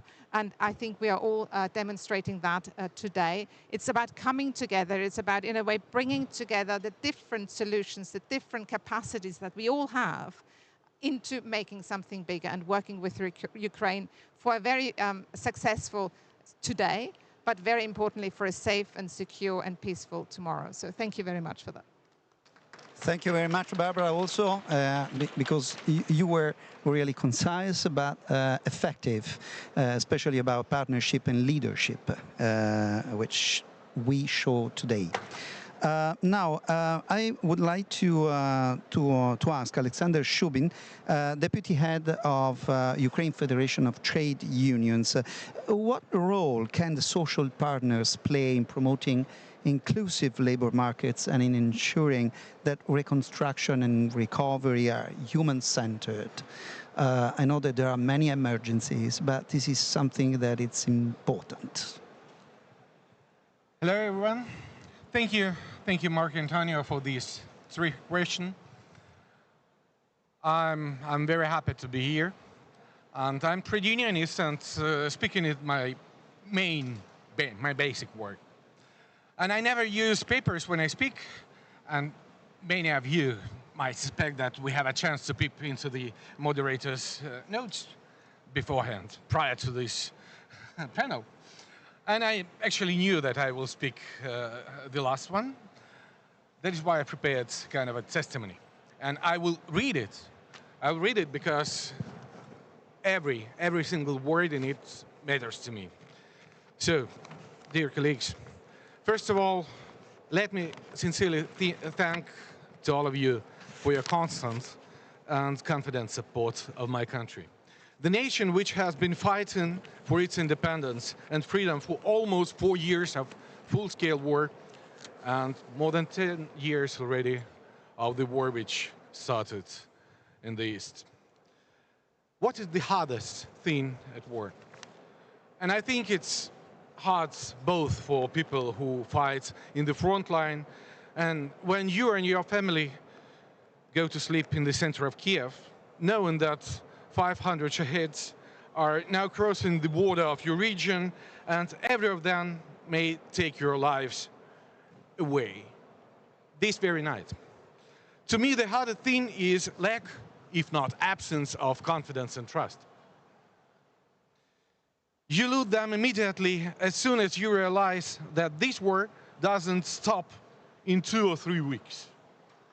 When you clarify that none on the earth can make the aggressor ceasefire, neither in 2 weeks nor in 100 days. And when one thinks about recovery and reforms of labor market, he or she should also bear in mind that this is not about human capital or working force system reform. This is about people, their expectations and fears, their trust and confidence. This is what social dialogue is about. This is why you can recover labor markets. You can't really recover it without speaking with people, no matter who they are, employers or employees. If you talk to employees of Ukraine, actual or potential, working legally or informally, IDPs, women, veterans, young students or officially retired Ukrainians in Ukraine or here under temporary protection, you will hear those fears and absence of confidence and trust. Because they are afraid of bombs and missiles. They lost their homes and need decent wages to raise their children. And they don't expect to earn this money in Ukraine. They don't trust to governments and pension funds, to employers, and sometimes even to their own trade unions. They lost their confidence and trust. If you walk out of this room and go down to the business fair of this URC and talk to the employers, you will hear the similar fears. They are afraid to invest because of bombs and missiles flying on their enterprises, ruin their equipment, businesses, and lives. They are afraid to take loans. They don't know whether they will be able to export their goods, bring raw materials, and pay wages to their people. And they are always ready for tax increases, illegal court decisions, or attacks of corrupt inspectors. Ready, but frightened. And they also lost their confidence and trust in tomorrow. And this is why we need social dialogue, actually. Tripartite with government or between employers and employees only. This is what collective bargaining is all about. This is why today we signed tripartite memorandum on European labor reform in Ukraine.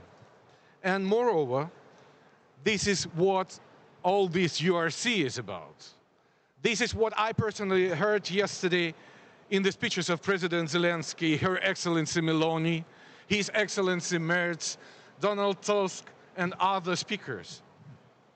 The strong will and need to restore our confidence in trust in our bright future in order to survive in this war, recover and build our tomorrow day. And the joint European labor market with Ukraine is the ground for this future. Decent jobs are what is absolutely needed for recovery and return of millions of Ukrainians to the land of their mothers. And you may ask the ILO guys. They know well a lot about decent jobs, productivity for more than 100 years of their work. You can't believe your counterpart if you don't talk, understand, listen to each other, and cooperate. You can't be successful if you don't trust each other. And you can't be confident in your tomorrow day if you fight all alone and resist without support of your closest. This is what social dialogue within the course of European labor market reforms in Ukraine is about. This is why we need it so hard. So this is the end of my testimony. Please stay with Ukraine together and we will win and rebuild our future. Glory to Ukraine. Thank you, Alexander. We heard the voice of the real war that now is happening in Ukraine. We've reached the conclusion of this panel dedicated to labor within the broader framework of Ukraine's material and human reconstruction. But the country continues to be struck daily by the fury of aggressor. We don't remember this. we don't forget this. We have to remember this. This is the first time a panel has been held during the conference focused on a topic as essential as labor in all its dimensions. But the war, now in its fourth year, continues to devastate lives, communities, and infrastructure. The resilience, strength, and determination of the Ukrainian people are just admirable. They are the moral and practical foundation of the recovery that lies ahead. A recovery that must be human-centered. Everybody everybody spoke about this, everybody said that. Built on rights, dignity, and opportunity. I believe to speak on behalf of all those who took part in this panel and also those who followed it. And I'm happy that there are some veterans inside this room, and I speak especially to them now. When I say that the true basis of Ukraine human-focused reconstruction lies in the very values its people defend every single day. Values that are also our own, European values. This is a war for independence, for sovereignty, for the right of a nation to choose its own leaders and its own allies. To our Ukrainian friends, we extend a heartfelt salute. And thank you, everyone.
Hello, hello.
Okay, ladies and gentlemen, I think we will start. If we can just all take our seats and then just the headphones as well.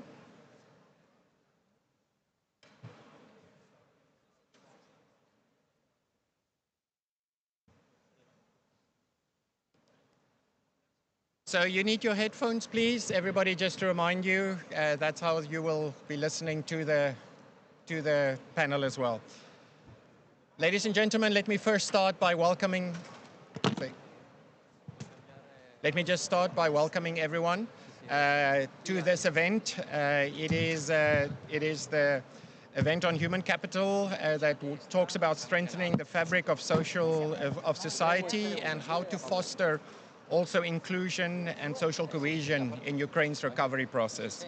Let me maybe just say my name is Jakub Selier. I'm the resident representative in Ukraine. We work with a number of organizations also with inclusion-related areas, but social inclusion as well, but also work with disabilities and veterans. So it's a real honor for me to facilitate that panel. Although it's not going to be an easy panel to facilitate, and I'm looking at my panelists, I would kindly please request you to stick to the time. If you can, Irina, the Deputy Minister, has said she will give you the evil eye. She will give you the evil eye if we go over time. But we were jokingly saying, what are we going to do? But Irina will do that. But let me just say, this topic is really important because I think we believe and we all trust that resilience begins with people. We talk a lot about issues, but if resilience is not people-centered, and is not inclusive, it is really failing to have inclusive development that is really central to societies also restoring and building back. And that's why I think this is such an interesting panel to also hear how we can ensure inclusion and what needs to be done as we move forward. So without further ado, we will have two people just speaking from the floor. The first speaker, the first we'll start with the video, is that correct? We'll do the video first. So if there's just a quick recording of a video, we'll just start with the introduction video.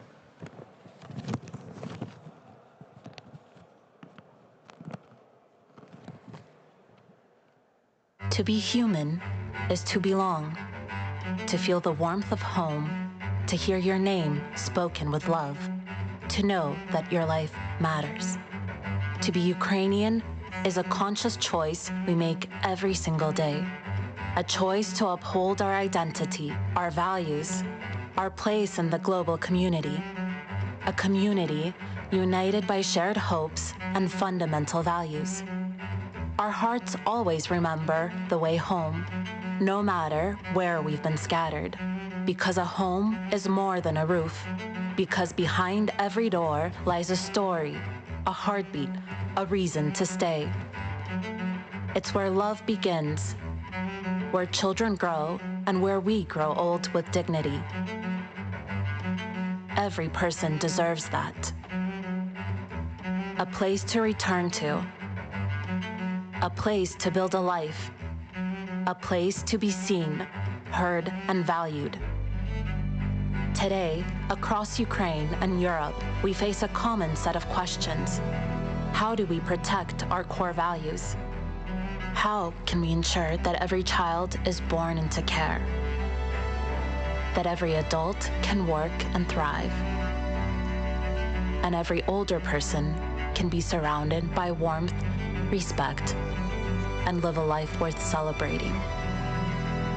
Together with European countries, we are shaping not just policies, but a shared home, a home where people come first, always.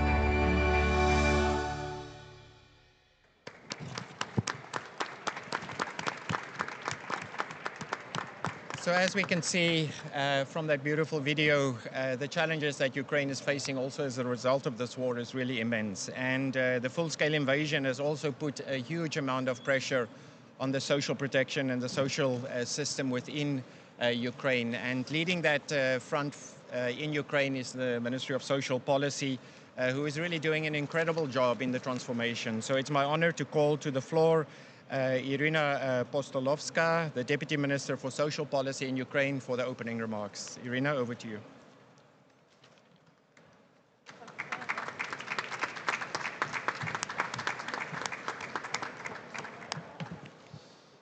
Thank you so much, Jaakko. Good afternoon, dear distinguished panelists, dear colleagues, dear participants, dear Minister Locatelli.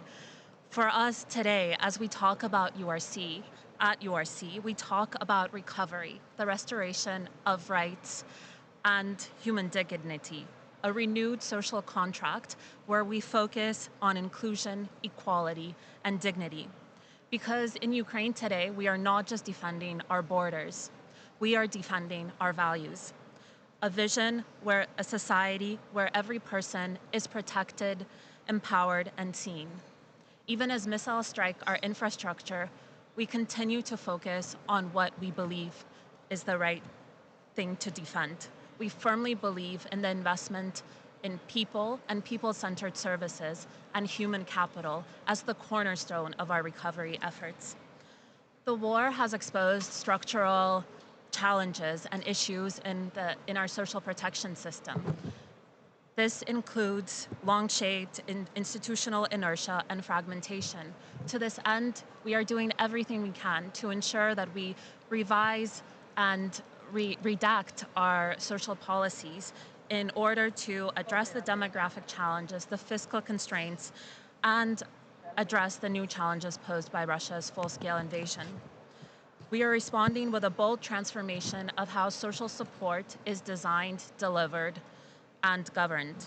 We are introducing policies and initiatives to improve the targeting, efficiency, and equity of the system, from introducing a basic social assistance pilot to a comprehensive pension reform, not only to address the immediate needs of the population, but to ensure long-term sustainability of the social protection system. We are using digital tools like our online social portal and the electronic case management system to ensure that individuals can have access to quality services and to improve accountability and transparency of our social services.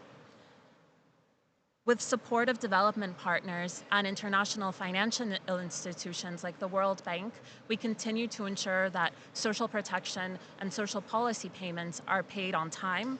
And with humanitarian actors like the UNHCR, the World Food Programme, and UNICEF, we have been able to target and add top-up support to individuals most in need close to the frontline territories, ensuring that no one is left behind.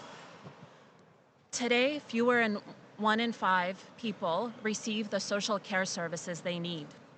We are closing this gap by scaling up community-based social services, people-centered services aligned with the EU principles.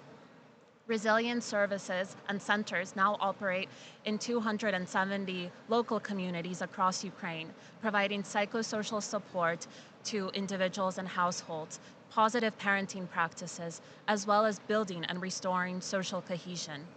Today, I am proud to announce that we are also partnering with the Council of Europe Development Bank, who joins partners like UNICEF, UNDP, and private businesses like Astarta to support the scale-up of the Resilience Center and service. And the grant will support the training for 600 social service providers delivering this service. We continue to scale up community-based services to support families with children older persons, persons with disabilities, and address the needs of veterans and their family members. With the UK FCDO and UNICEF under the Spirit program, we are providing small-scale grants to more than 120 community providers, making support accessible and locally owned. We are, of course, committed to ensuring gender mainstreaming, recognizing that women shoulder the burden of additional care responsibilities. To this end, we are purchasing and care services to free up informal caregivers, especially women, to enable them to participate in the labor market, as well as setting professional standards for caregivers. For us, care is and should not be a burden. It is an investment into Ukraine's long-term recovery and economic growth. One of the pillar reforms that we are implementing is the Better Care reform. This is a reform centered on child protection and ensuring that we can provide the necessary support to families with children in need. We are grateful to the support of the EU and UNICEF, who have been critical partners in this reform agenda to transform the way in which we approach child protection and to ensure that every child can grow up in a loving and safe, nurturing environment. Over the last year, we've been able to double the number of short-term foster families, to provide housing to more than 120 large foster families. New pilots such as early intervention and daycare and development services target policies and ensure access to services for children with disabilities. A national program has also been established to support the reintegration of children who are returning from Russia's forced deportation, with the aim to ensure a supportive, enabling, caring, and loving environment for children. But of course, gaps remain, and we must do everything to continue the critical needed support. We must not forget about the more than 4.6 million Ukrainians who are internally displaced. For them, recovery must mean stability, a sense of belonging, economic independence, and their role in the new community. We continue to provide emergency housing, rental subsidies, and utility subsidies for internally displaced persons.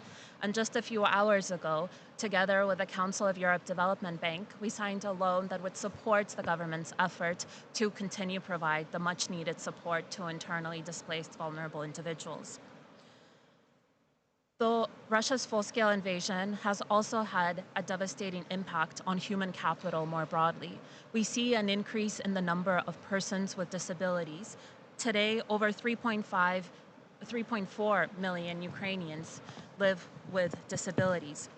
We are proud and committed to be implementing reforms in line with the UN Convention on the Rights of Persons with Disabilities, including the International Classification of Functioning. This includes a new law on employment of persons with disabilities to provide targeted support to individuals in their employment search, to provide reasonable accommodation at the workplace and ensure their full integration into socioeconomic activities. At the same time, we are committed to promoting and ensuring the deinstitutionalization reform agenda through supported housing and additional services in the community.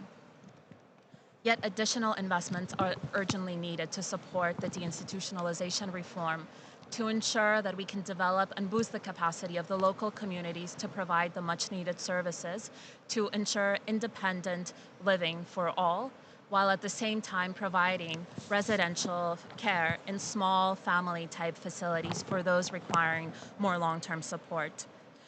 True inclusion, of course, isn't about integrating people into a broken system. It's about changing our system to adapt and respect everyone's rights. And today, I'm proud that we will be signing a memorandum of understanding with Minister Locatelli to support Ukraine in this ambitious reform journey. I would like to thank all our partners, donors, governments, international financial organizations, international and local NGOs for supporting this ambitious reform agenda in times of war. We are all taking a great risk but we must act now to ensure that social recovery is a cornerstone of our recovery process, to ensure that we put people first at the recovery agenda. Let us not rebuild the past. Let us build a future that is barrier-free and inclusive, that focuses on people-centered policies and services, powered by care, compassion, and community. This, for us, is not only a Ukrainian vision. We believe this is a global vision that we must unite around. Let us build it together, because when we care for the most vulnerable individuals in our society, we strengthen the entire nation. Thank you.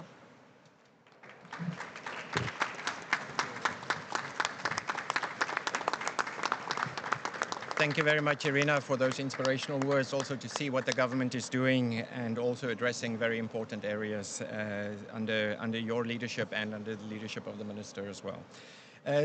The second speaker for us is actually an honor for us to be here. It will be Her Excellency Alexandra Locatelli, the Minister of Disabilities of Italy. Minister, under your guidance, both at the G7 but also in many other places, a leadership role has been taken to make sure that recovery is fully inclusive, and many things need to be done. So we look forward to your insights, also what Italy can share and how we can contribute also to the larger work in Ukraine. Thank you very much. Over to you.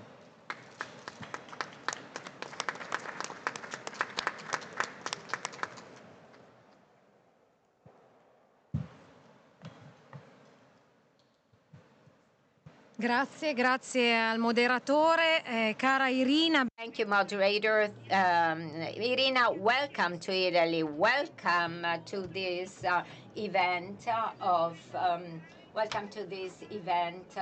for recovery of Ukraine, to strengthen the collaboration between our countries, to develop an important inclusion path to value people. I would like to thank Minister Zolonovic for his great commitment to the service of people, families, and his homeland.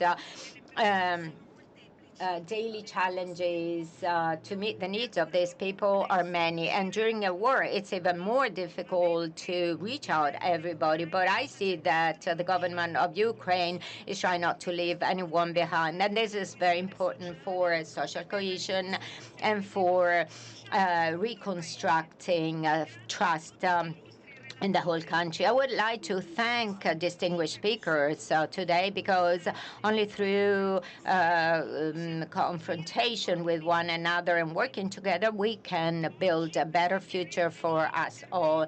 Today, we will show you the lines of intervention, which are the elements of Memorandum of Understanding that we will sign with Minister Elena Postorowska.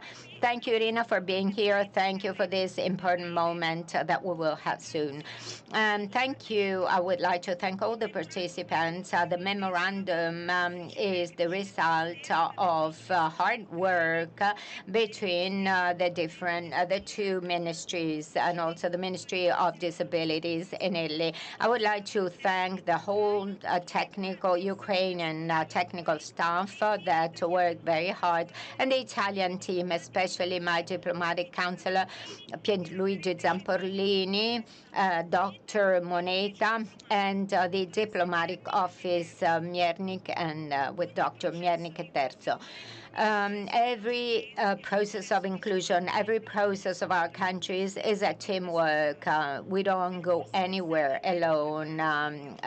In the side event, preparatory side event that occurred July the 9th at the Prime Minister's office, we thought about the world of third sector associations and the movements that mostly represent the most representative movements and associations of Italy and Ukraine. I would like to thank all those that contributed with their experiences and testimonies. This was a very important moment. I would like to thank Gudanka, Vice President of EDF, for always being with us, and with the Disability Forum. She represents 100 million of people with disability all over Europe, in Italy, in Ukraine, and all over the world. We cannot think of doing policies which are not shared with organizations and associations of disabled people. The right way is the way of cooperation, sharing. Only together we can do more and better to meet the needs of people and their families. And in this respect, I would like to thank for the valuable contribution to the preparatory meeting for this conference. I would like to thank the most representative federations of disabled people in Europe, in Italy, Fund and Fish. And I would like to thank all the people that intervened and participated. Thank you all. Thank you. Thank you. I would like to thank all the participants in this event. The process of recovery of Ukraine is for Italy fundamental path in a mosaic which is particularly difficult, which is about inclusion, full-fledged participation of all people in the cultural and social life of our countries. We go nowhere alone. It's only through good practices, exchange, mutual support, listening, and the creation of cultural processes that we can provide more opportunities and promote real investments on the potential of every person. The project is based on 3 lines of intervention. The first is adequate support for children, to accompany them to adulthood life that will be more independent through training, support of professionals and specialists through the promotion of playful activities and recreational activities and rehabilitation activities. Second point is development of projects and tools for reintegration of disabled people. And we pay much attention to veterans in this case with a specific training, support to self-entrepreneurship and the creation of prostheses and appropriate devices. Then third point, setting up guidelines to protect disabled people during crisis and emergencies with the development of drills plans for adjusted and appropriate for disabled people, with attention to any type of disabilities and paying attention to people with chronic degenerative diseases, cancer, or rare diseases, and promotion of training for healthcare providers. And this is not limited only to Ukraine, but obviously this will also help Italy to improve our approach in different sectors. Each of these lines has been discussed and shared by our offices and will be submitted by our distinguished speakers. We will open a line of financing of €1.5 million, and this fund will be used to create reproducible model interventions, but that will also stimulate the support from private and public entities. In the next few days, there will be a meeting to set up a roadmap and to identify the team of Italian and Ukrainian technicians that will meet in Ukraine to work together. After what was shown in the preparatory works of July the 9th, when Ukrainians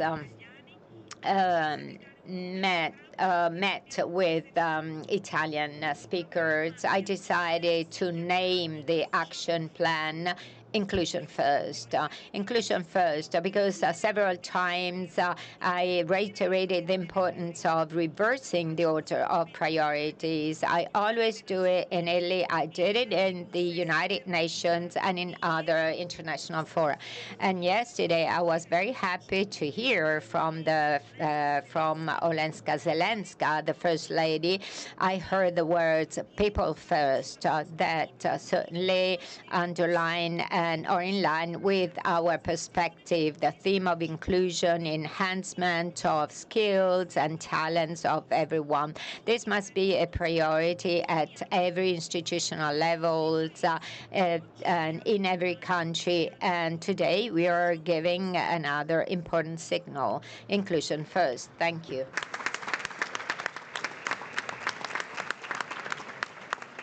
Grazie, Minister Locatelli. Thank you also for the wonderful work that you're doing for inclusion in general across the world as well. We are now getting to our panel, who is really quite distinguished, and we're going to be looking at this topic from a number of angles, which I think we're very privileged. Colleagues, I would just ask you again, just to be conscious of time. Whoever speaks last or the second last needs to have some time also to make the contributions.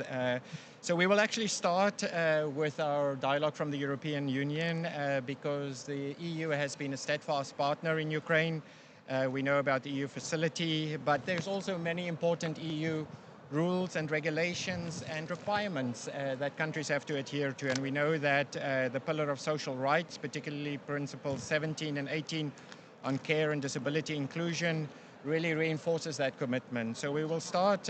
My first speaker is Mr. Stefan Olsen, the Deputy Director General for Job, Skills and Social Policies at the European Commission. So Stefan, can you maybe just, and you can just where you sit, you can just talk from where you sit there, or just share the speakerphone. So can you maybe just, Stefan, just share also your insights in terms of how the EU can further support Ukraine to strengthen its social cohesion. Over to you, Stefan. Thank you. Thank you very much. Ministers, colleagues, very pleased to be here, and like to thank also Italy very much for hosting us here and the fantastic organization. So very important topic here today. Social policy is of course really a cornerstone of the EU project overall, and we've had a lot of advancements over the years, and we were very pleased to see our president signaling so strongly in her political guidelines the continued commitment to social policy, not least, as you said, through the social pillar. And we are now preparing a new social pillar action plan that will come around the turn of the year, as well, of course, as the first ever strategy, anti-poverty strategy. So there, as you said, the importance, of course, of working very closely with our friends from Ukraine to make sure that we are incorporating all of this in the accession process, in the whole recovery process, and putting, as you said, Minister, putting people first in that process.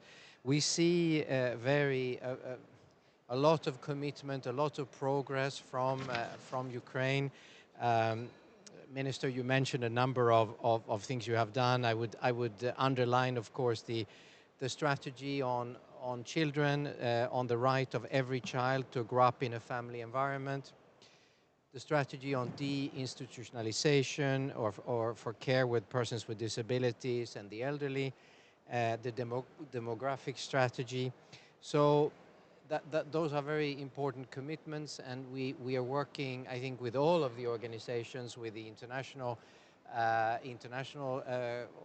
organizations, with the European NGOs like EDF, and like with the civil society and social partners in Ukraine as well, to see how we together can make sure that these ambitions are realized on the ground. And here, if I mentioned a few things, and you mentioned it also, Irina, the better care reform that we're doing together with UNICEF. This is a very important process, and also we're very pleased to see this very strong commitment from Ukraine on the child guarantee. because we see here, and that's really a cornerstone of the social policy in the EU, that we try to break this intergenerational cycle of disadvantage. And that we can only do by really investing in children and making sure that all children have the same opportunities. And we're very happy to see that Ukraine really incorporates this in the policy reform, in the recovery. And here we have, of course, we have guidance in terms of the guidance on implementation of the European Child Guarantee. Also, we're very happy that Ukraine and other candidate countries will take part under the Danish presidency in October in the meeting on the Child Guarantee coordinators. And then on persons, inclusion of persons with disabilities, of course, the ratification by Ukraine of the UN Convention on the rights of persons with disabilities is very, very important. And I think our joint work in the EU with civil society, with all the member states, and with the candidate countries to make the UN Convention reality is really one of the most important things and big challenge that we have ahead. Here, of course, issues like to continue to work on accessibility, on DI, and on high quality care is essential. We're very pleased to see that Ukraine representatives will be coming to the future working group of where we work together on making sure that we implement the big achievement of the last legislature, the European Accessibility Act. And there we have authorities, but we also have organizations of persons with disabilities, like, for example, EDF, to work together. So I know we are short of time, so let me round up by saying I'm very happy to see that Ukraine will now be part of the strand of the European Social Fund Plus, or the EC strand, so that entities from Ukraine can participate and apply for funding and take part in projects under the SF Plus. So that's also a very important achievement that we worked very closely with Ukraine to achieve. So just to round up, I think this event and the very strong commitment also by Italy here to host us shows this strong commitment and the importance of us working together to support the very brave Ukrainian people and strong administration. Thank you. Thank you very much. Thank you very much. We can just, it's sometimes hard to know when you should be clapping, but maybe we can just say thank you to Stefan as well, and thanks for those insights and also the role that the EU is playing. We now get to another important topic, which is to ensure how children also can grow up in a safe space, also protection for children in family-friendly environments, and how to also do that in an inclusive way is very important. So it's my great privilege to introduce Kirilo Nevdovka, the head of the National Office for Children and Youth. And Kirilo, can you maybe share with us what are some of those lived experiences that people are going through and what is also being done in Ukraine? Thank you very much. Дякую. Thank you. I will not only speak from myself, I will speak on behalf of other young people and children, because recovery is also about the participation of young people and children in the decision-making and in the formulation and implementation of policies. We're not only talking about children, about youth. We shouldn't just be talking about us. We need to be involving young people and children. The Office for Children and Youth at the Ministry of Social Policy in Ukraine, this is a consultative and advisory body, is working on making sure that youth participation becomes a reality and not a fiction. And we keep recruiting young people and children, focusing on youth and children that were growing up without parents, who have experience of being part of the social system.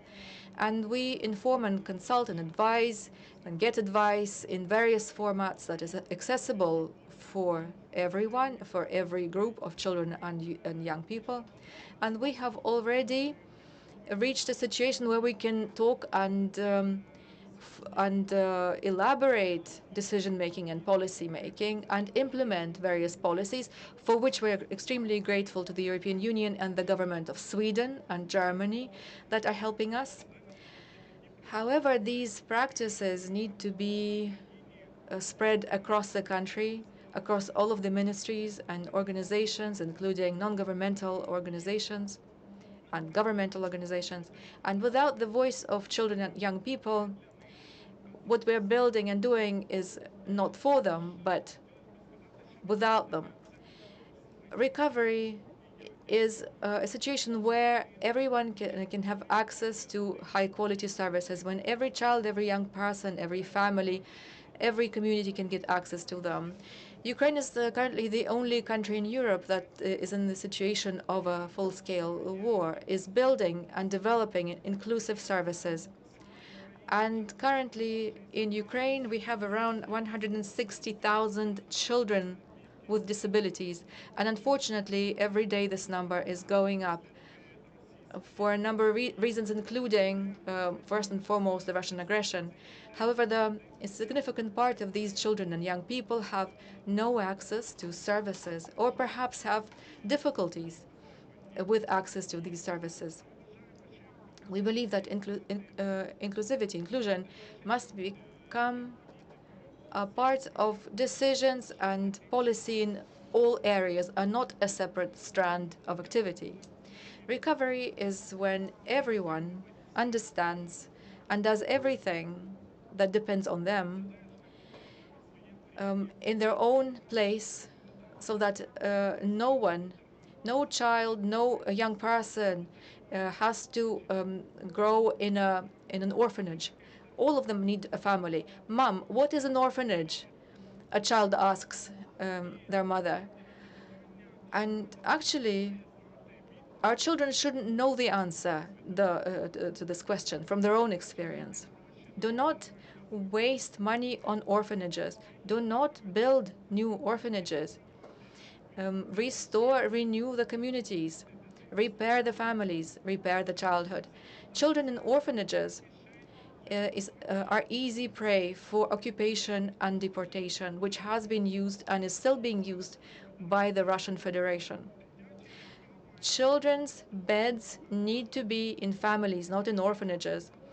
A young person or a child should not be paying the price of their family or their home for the right to get education or social services. It is worth investing in services, in early intervention, in rehabilitation, in family support, in accommodation support, in accommodation programs for young people and families. Recovery is about children, about people, first of all. Roads and homes can be repaired. Who can repair a child? But a person, says Igor, who is 16 years old. Recovery is about bringing children back from occupation and deportation back home to Ukraine. Jaco, Kirill, thank you very much also for those insights and addressing a number of very, very important areas that also needs to be addressed. Needs to be spoken about, but also needs to be rethought within the policy of how to address and help young people as well. Our next speaker is Mr. Carlo Monticelli, the Governor of the Council of Europe Development Bank, and it's great to see that also international finance institutions are looking at supporting these specific areas, not just at large infrastructure work, which I know you're also doing, but addressing also these key areas is really important. So Carlo, can you maybe share with us also what both CEB is doing, but also what this means for the overall growth and investments also from IFIs? What should we keep in mind? Thank you so much. Does it work? Yeah, it does. Okay. Thank you so much. It's really for me a privilege to be part of this very important panel, and indeed I really want to thank the organizer of this important conference, and of course of this panel, for providing a specific focus on this very, very important issue of inclusion. inclusion of everybody in society, and there I want to stress how important is this for the institution which I have the privilege to lead. Namely the fact that, you see, the Council of Europe Development Bank is the only multilateral development bank in the world which has as the only mandate, the sole focus, the investment in the social sectors. So we do schools, hospitals, social housing, and to provide society with the basic tools to offer inclusion concretely. And you see,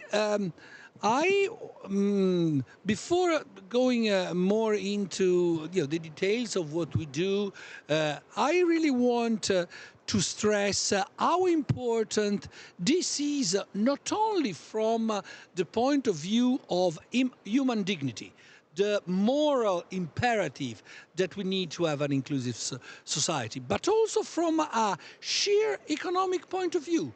We do want to have a good human capital to promote development and job creation. At the end of the day, there is a growing understanding of the importance of the private sector to promote development, but of course the work of inclusion, the work of building human capital is just complementary to that. Now, the bank has had Ukraine as a member and as a country operation only for 2 years. In 2 years, we have already approved the 6 operations for over half a billion.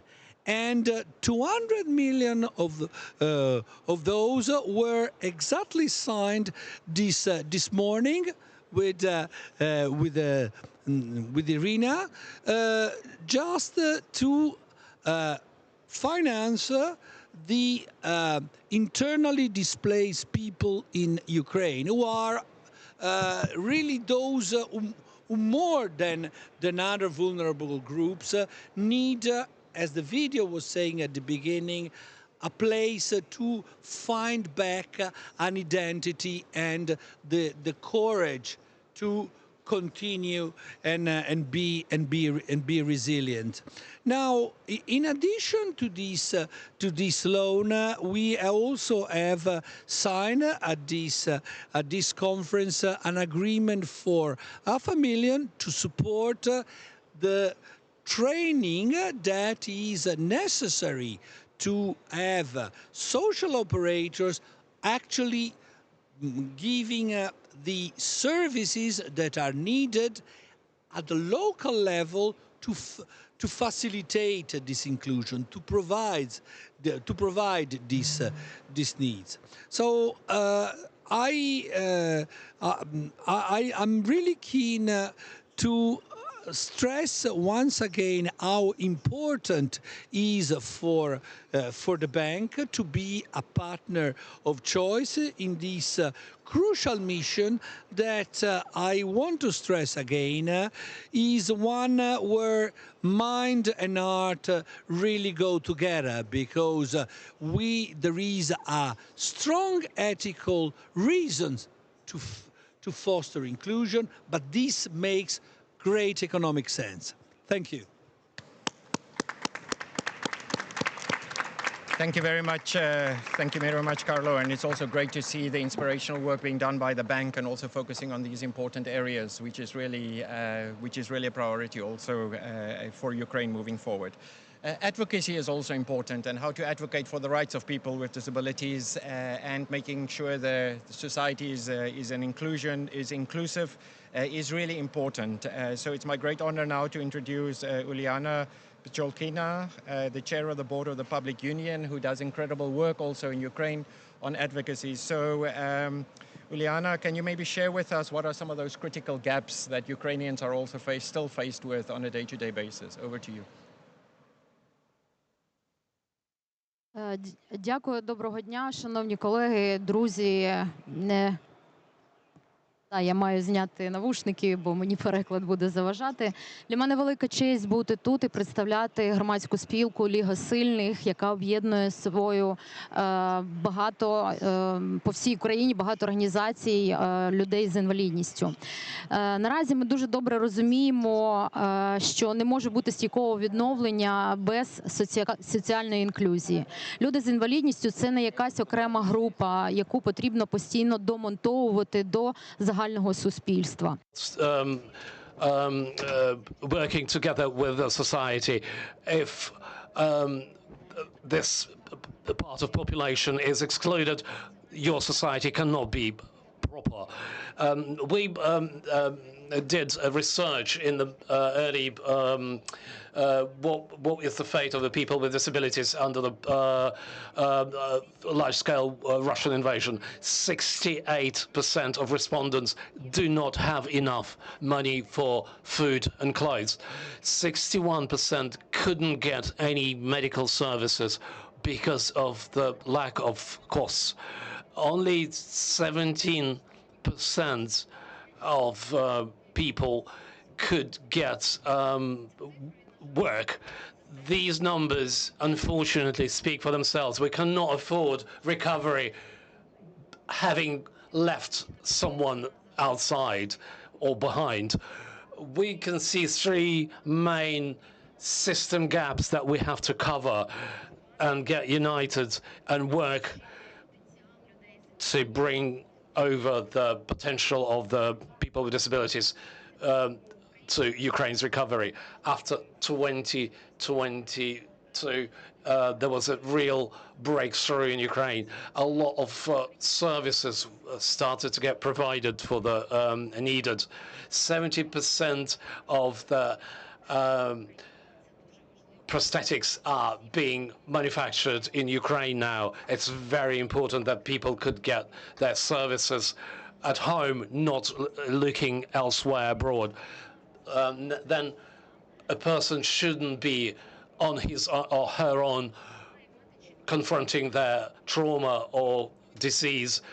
She or he should know the ways out. Social services, education, medical services. This person should stay in the inclusive system. Third point is the inclusive labor market. We cannot do anything without it. People with disabilities, they get those Ukrainian citizens who become disabled through the war. They still cannot get work because of stereotypes, the lack of jobs, lack of support by the state of the employers. We are totally grateful to our international partners who were with us in the hardest point in time. European Disability Forum and Christian, who still works with us. Today, when Ukraine is recovering, it's important not only recover the ruined stuff, we need to build in the inclusivity in every step of the way. We want to suggest several principles which, to our mind, we should use.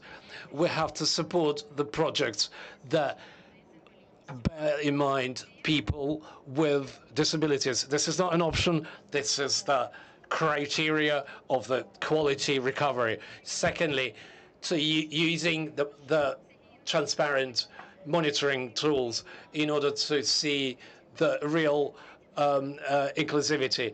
Thirdly, support of the local organizations which could not only contact with the audience, but they could provide services. We're talking about services in our communities in Ukraine. Every person should stay in their community and get quality services at home in order not to lose this person. And at the end, I just want to say something basic. The inclusive Ukraine, it's not all about some certain citizens or certain individuals. inclusive recovery. It's all about us. We cannot afford to lose potential of every single person. And bearing in mind the experience of our European colleagues and sharing our experience, to, as today was mentioned, that Ukraine is the only country in Europe that is developing social services and inclusivity under the war which is raging on our territory. Thank you so much, and I'm looking forward to work with you. Thank you. Also for that work that you're doing on the ground and also advocating for the rights of people. The next category that we will be covering is actually a significant challenge for Ukraine. Ukraine has about 1.2 veterans, war veterans that will need employment when they come back. About 100,000 of those come back often with disabilities and of challenges that they face with. So it's my great pleasure to introduce Dmytro Polovian. Dmytro is both a Ukrainian veteran, so thanks for your service, Dmytro, but also a participant in the Invictus game and have done incredible work for it. But you are also facing some of the challenges that people with disabilities face on a day-to-day basis. So thank you again, and we would like to hear from your insights what can also be done more to also include veterans that come home with challenges into both the workforce, but also welcome them more into society. Over to you, Dmytro. Дякую.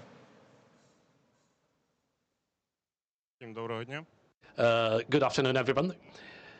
From my experience, I can say that during coming back to life, getting work, that people with disabilities, they have no clue where to go now.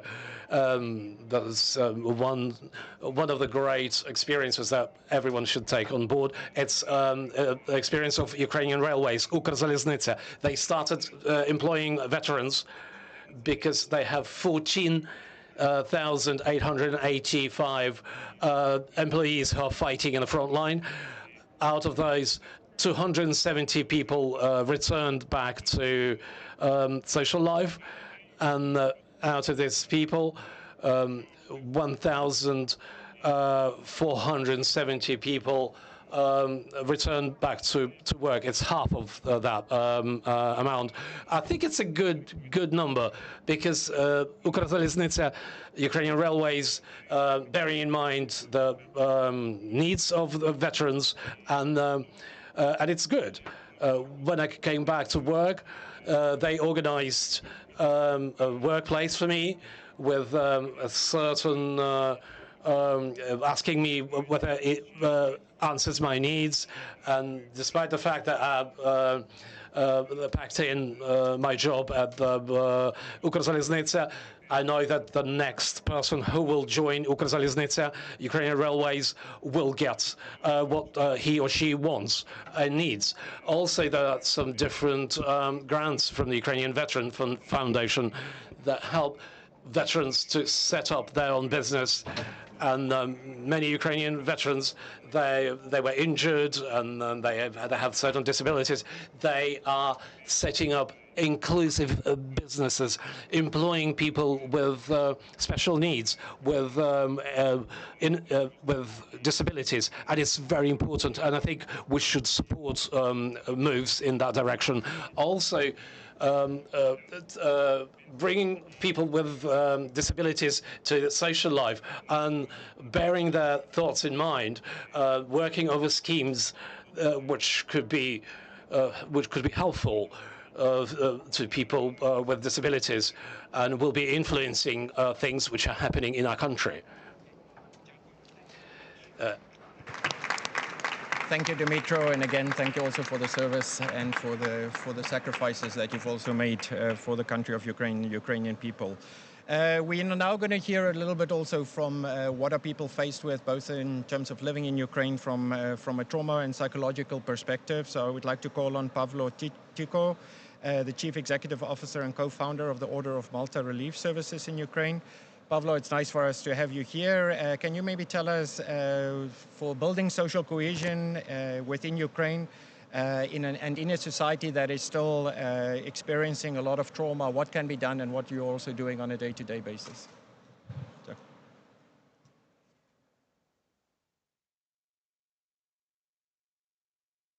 Дякую, дуже радий. Thank you. I'm very happy to be in this circle. We're working with, as of 2014, in the east of Ukraine, also in the west of Ukraine. Back in 2022, we work with children, with adults. We had 40,000 individual services. That's our experience. And I protect this thought that support this thought that every child in Ukraine should get the help. Every child is suffering from this war. There's no difference whether this child stays in the cellar in the west of Ukraine or in the east of Ukraine. There's a difference how this child is taking it in. Maybe a child in the east panicking more than the child in the west.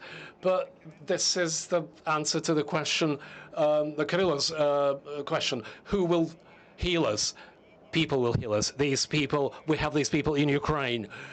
They are bearing this cross. The Ministry of Social Policy, other ministries, but there always will have some bottlenecks. We'll go through some niches which could cover maybe by international professional organizations. I wanted to go back and remind you where this international help for children started. It started in Chernobyl. Let's remind ourselves all those initiatives from Europe, Italy, Austria, Germany. How many hundreds of thousands of children received help? It wasn't called psychological help. It was not really trendy. But now we have different definitions. But back then, this help was happening on the professional level. Ми сьогодні петицію, щоб навантаження на одного вчителя в школі було не 700 дітей. Today we're signing a petition to make sure that the workload for teachers in school become lower, easier. We need experience. We need an exchange of experience with foreign colleagues. We need partnerships. We need partnerships with institutions and institutes and schools. These partnerships exist, but we need more of them. We already have some models that we have elaborated over these 30 years of how to work with children. We have ideas about how to renew home economics in schools. We have mobile teams that can come to schools. We unfortunately have more orphanages, but we do have a model to work with social protection. And I wanted to call upon all of you at this international level and to call upon the international organizations come to Ukraine. And the Maltese order once created structures in Ukraine, help Ukraine, help them, and this will bear fruit. And thank you, all of you, all again, for your help over the years. Thank you. Jaco, grazie, Pavlo, and also for the work being done on the ground in Ukraine. It's really inspirational as well. We also now like to take a little bit of time to also learn from the experiences in Italy. And first I would like to give the floor to Serafina Corti, the coordinator of the Italian Science Committee of the National Observatory on the Condition of Persons with Disabilities. Can you maybe just also share some insights about your work and what this can also mean for Ukraine? Thank you. Over to you, Serafina. Grazie. Thank you. Thank you. Thank you. Good day to you all.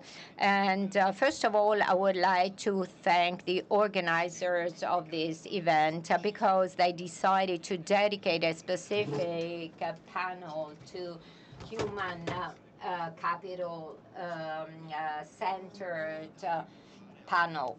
and human-centered recovery panel. And I would like to tell you what the Ministry of Disability will finance in Ukraine. Okay, first of all, what does the project entail? Defining the object or the purpose of a project helps to understand what are the expected results. With this project, we want to develop programs to support children with intellectual disabilities and autism involved in the school, social services, families, to create multidisciplinary support networks. Then the second is, why should we do this work? In addition to what Pavlo said, and I totally agree with him, I think it's important to understand what are the other reasons for this project to be important. Understanding the reason for a project helps us have a strong motivation, have the right energy to overcome the difficulties that occur when you try to change the status quo.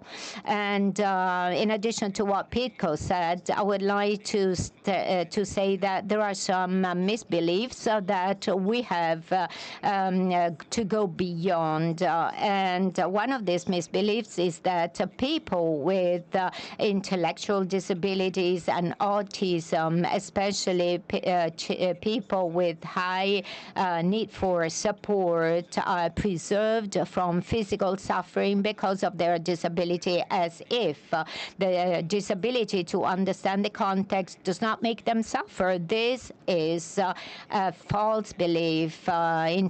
People with autism and intellectual disabilities may have communication disabilities, but they have feelings, they have emotions like abled people. This is a frail population, and we have to think of giving additional and professional support. The second misbelief is that people with intellectual disabilities and autism, and especially those with need of high support, don't have a human potential to develop. On the contrary, we know that with the appropriate support, people with disabilities can grow and can support themselves and can make a contribution to the society. And then I will close as to how. I will be very quick. I will say that we have not decided how to do that, because we decide to do it together, listening to the needs coming from the Ukrainian population, sharing good practices, and deciding what is best to do for these people. Thank you. Serafino. We now hand over to Fabio Siciliano, the head of the Italian Civil Protection Department, to share a little bit what can also be done to cover protection of persons with disabilities in situations of risk and post-emergency armed conflict. Over to you, Fabio.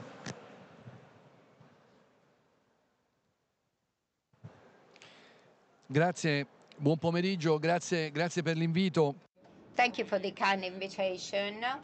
Good afternoon. First of all, I would like to thank Ukraine because this has been one of the first countries intervening to support Italy when the first Western country that was affected with pandemics.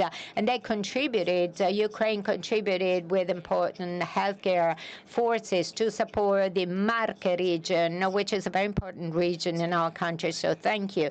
This means that the relationship between civil defense systems is very close. There is a memorandum of understanding starting from 2021 between the Italian and Ukrainian civil defense systems when it was important to, of course, accept and welcome thousands of Ukrainian families coming to Italy. The civil defense system took care of their acceptance. We took care of them, making sure that every single family, every single person was listened to in a shared system, in a joint system. This has been repeated several times, and this is the real goal of the system.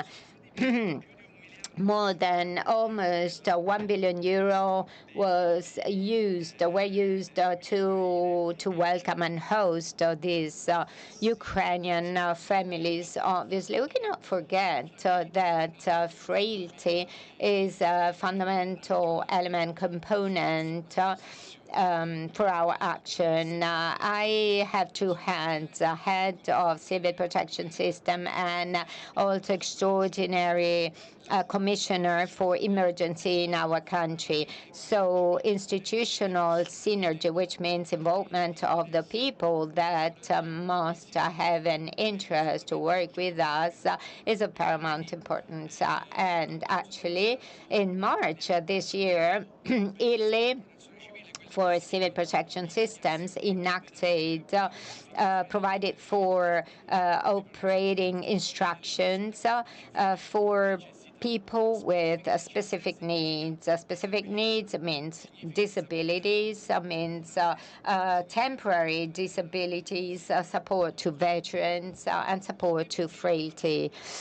This action that was carried out was done together with the world of frailty, the world of veterans, because the most important action is to carry out this action with the contribution of those that will try to go back to life in the best possible conditions. And hopefully they will be reinserted in the society. So inclusive planning, this is what we make available to the system, and we are ready to work hand in hand with you. Thank you. Gracias, Fabio. Thank you very much also for the work being done and the projects and initiatives with Ukraine. I know that CESU, our colleagues in Ukraine, very much rely on international support and also doing similar work. We now hand over to Antonella Nicotra, the head of the Department for Policies in Favor of Persons with Disabilities and the Presidency of the Council of Ministers of Italy, to focus on some of the financial and economic support that is often needed. Over to you, Antonella. Thank you.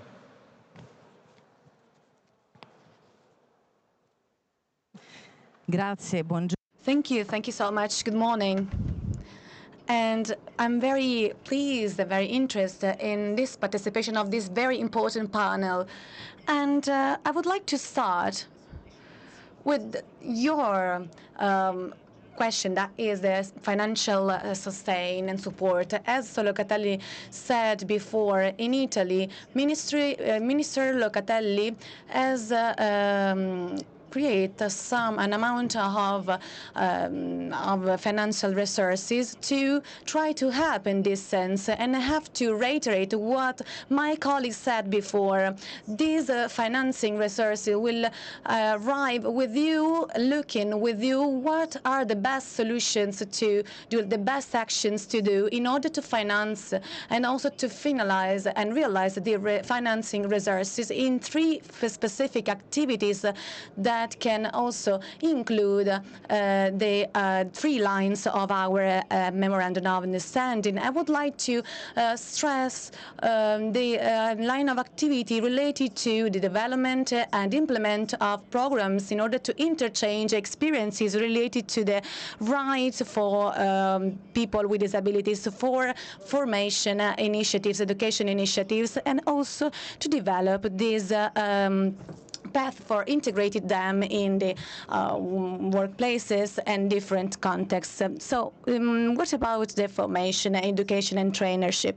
This trainership is based on information, because the project, as we want it should be, it is an important project based on something that need the participation together with our colleagues from Ukraine, a continuously participation with our Ukraine colleagues. So these resources are available according to the lines that our ministry said in order to implement specific programs that we are looking for every single day, by creating working groups, by creating specific teams, and also by implement also projects that should be see also the inclusion and labor inclusion and social inclusion of people with disabilities. We should also create this aspect by a shared methodology.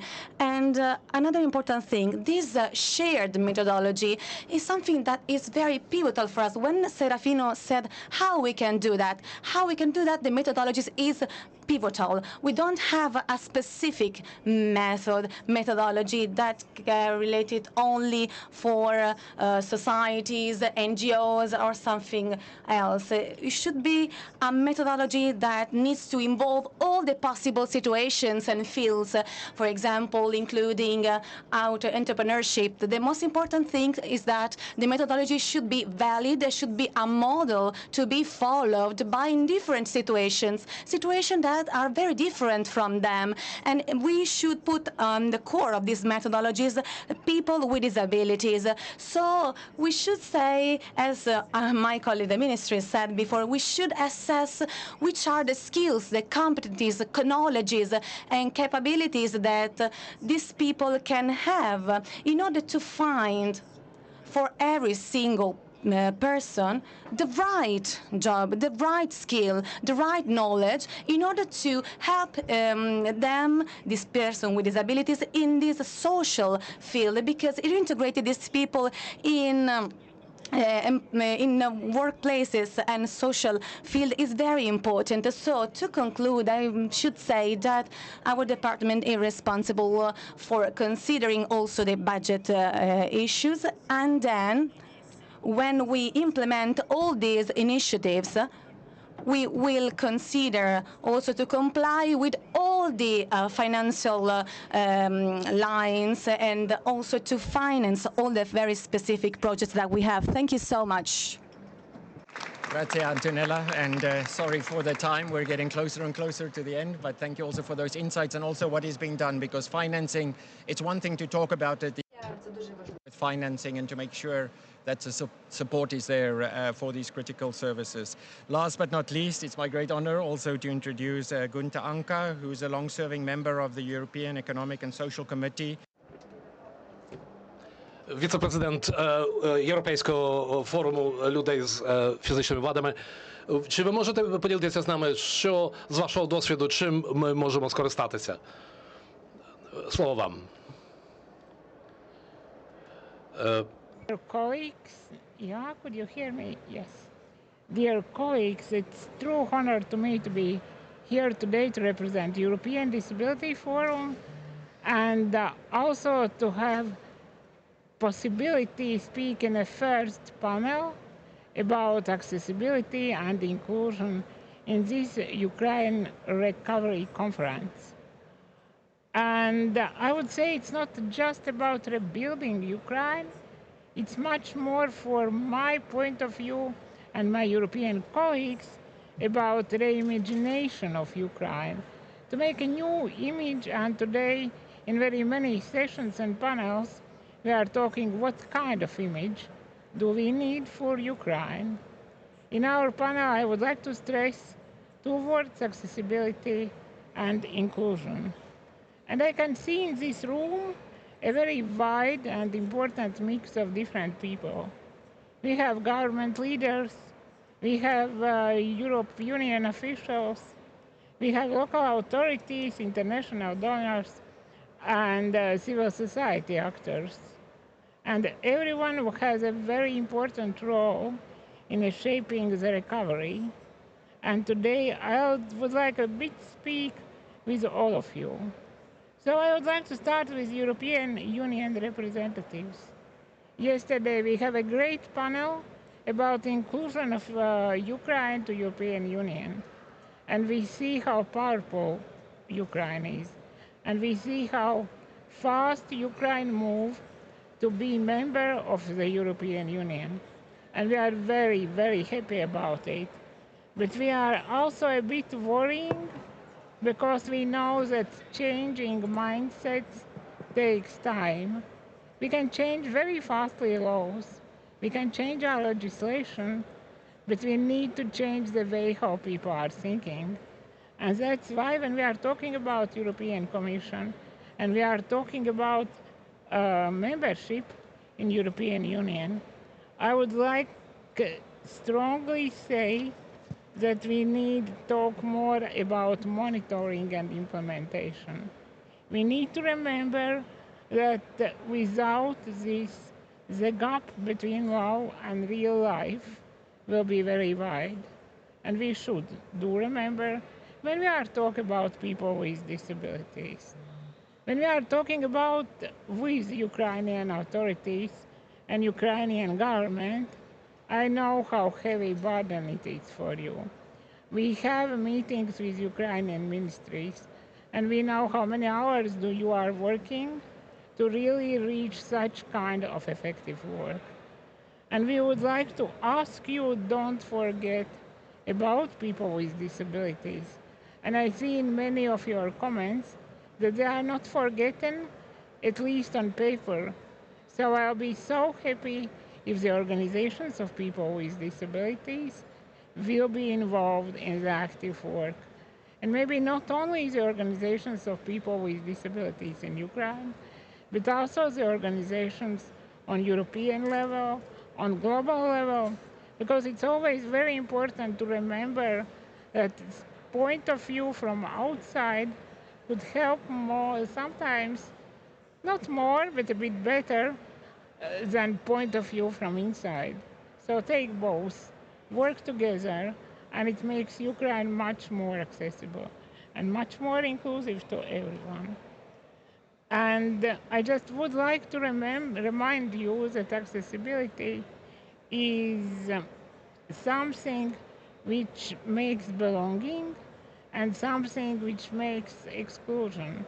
So it's something not accessible. People can't belong to that.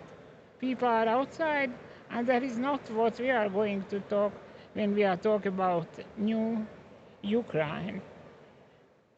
We also yesterday heard something that we're talking about accessibility and social services. And I would like to remind it's not about social services only. Of course, it is about social services, but it's also about transport, education. It's also about possibility to work and possibility to go to theater. So everything should be accessible to everyone. And now, if there are some international donors or some private investors, I would like to say that you have the biggest power. You are those who could come to Ukraine and said, we don't need new barriers made by my money.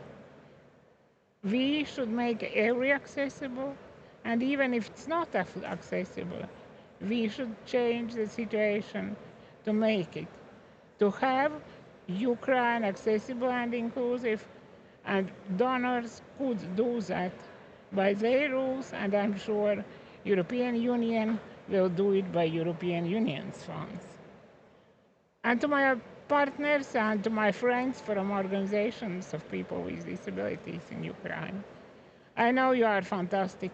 I know how big is your job doing this during those years of the war, and I'm sure you should be ones which take meaningful role in all plans. You should be those watching dogs who say, no, that's not right.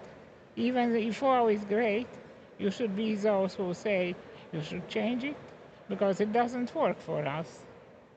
And at the end, I would like just to say, you are talking about people first. I would like to say all people first, because otherwise only those who are strong or lucky will go first. So don't leave anyone behind. Thank you so much. Thank you very much, Gunta. I think also for an excellent summary of all the issues and the actors involved that needs to form an inclusive society that also helps grow social cohesion and inclusion, specifically in Ukraine as well. I'm just looking there. We wanted to get one colleague from the floor. He's not here, okay. He was a UNICEF colleague, so we heard a lot about that, but they also do a number of work. Can I maybe just say, first of all, thank you to the panel. Thank you very much for sticking to the time. Sorry, I had to point to my watch a couple of times, but I appreciate everything. It was really insightful and a lot to learn from my side. Our final activity that we will do before we close the session is just we're going to do a signature on a loan agreement between Minister of Social Policy and the Council of Europe Bank. And this agreement is also supported both by Ukraine and by Italy. And we're not doing that, but we're doing the signing of the MOU between the Ukraine and Italy. So that was in my old talking points. I was just checking if we do too. So I would again like to invite our ministers back to the floor for the signing ceremony. And thank you for your collaboration. Over to you.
Мене чути? Yes?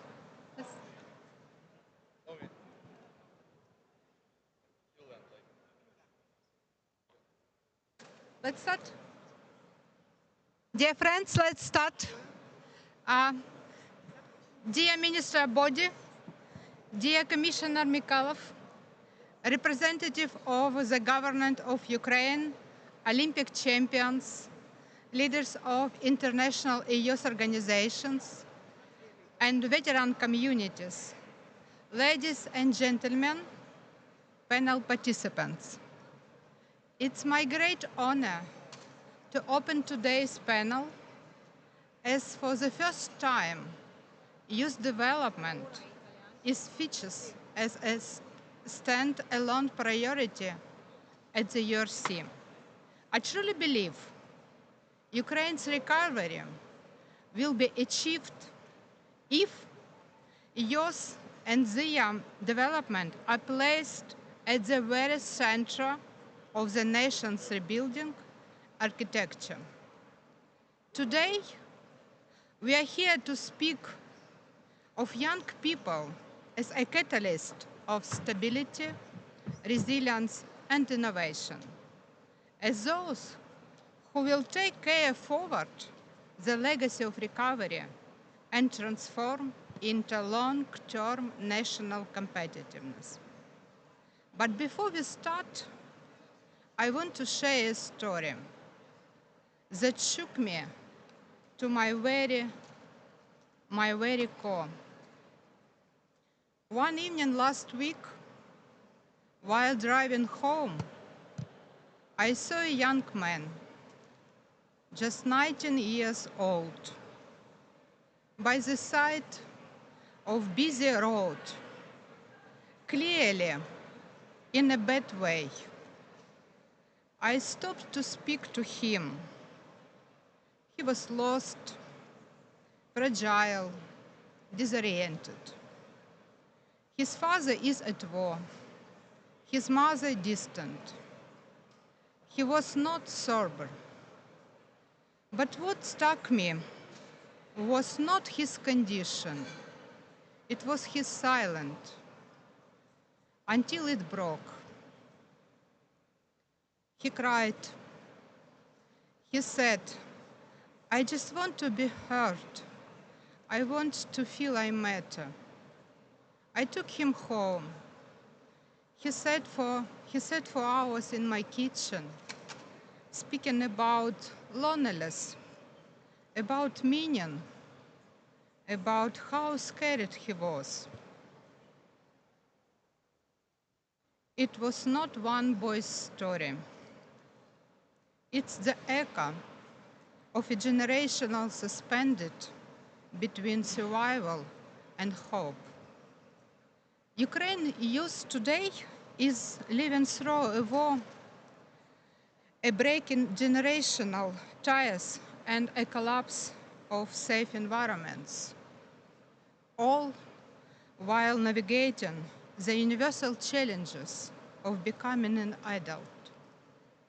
Yet, they continue to generate energy, bring innovation, and dream boldly, even in the shadow of multiple traumas. And our job is not to fix them. Our responsibility is to build the environment that protect, uplift, and partner with them at every stage of their becoming. Ukraine is making a paradigm shift in how it understands and supports youth. We are transforming from fragmented programs to a unified youth development ecosystem that connect education, health, social protection, justice, employment, and sport. This ecosystem does not treat young people as a beneficiary.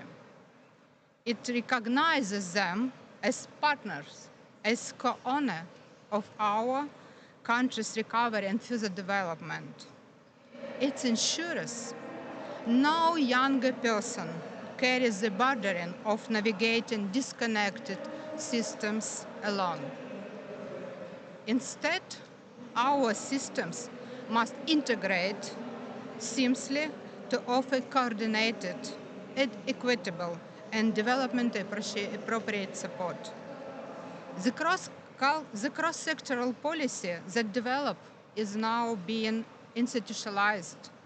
It's the backbone of long-term national resilience. Within youth development system, sport is essential. It strengthens character and will, fosters belonging, and rehabilitates both body and soul. Adaptive sport gives meaning and belief to veterans, and while effective use reconnected them with community and further purpose. Our youth is not just returning from trauma. They are returning us to our sharing humanity that Russia seeks to destroy. Today, we put a special focus on intergenerational cohesion as a government imperatives.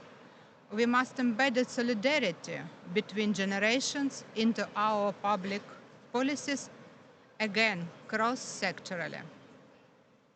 Today, as we pilot the Young Guarantee, expand integrated youth services in the war-affected regions, and promote development through sport, we are investing not only in young people, we are investing in very DNA of competitive, democratic, and inclusive Europe.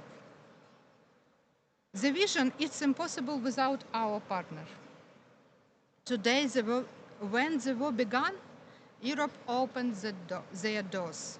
Italy, its sport centers to our displayed athletes and coaches.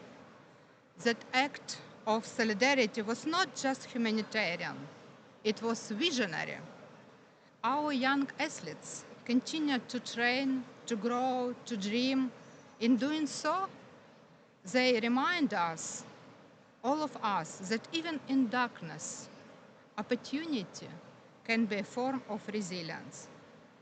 And we are deeply grateful to our European and international partners, not only for standing with us, but working with us into the future. Together, we are not just integrated systems, we are integrated values, integrated courage, integrated society. And before we begin our dialogue, I invited you to witness that solidarity looks like in action through a short video prepared by our Italian friends. Please.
thankful our Italian partners for this powerful story of solidarity.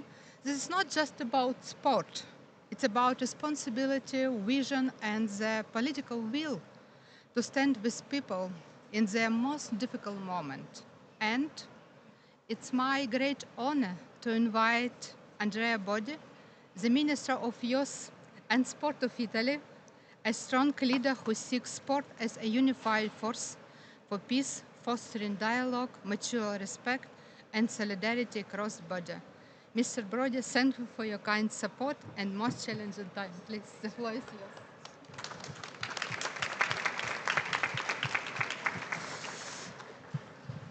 Grazie, Elena.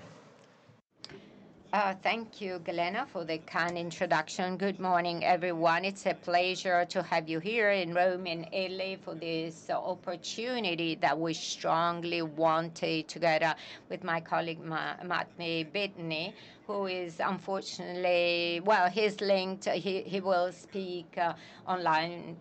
This is the only known positive note of this aspect of this day.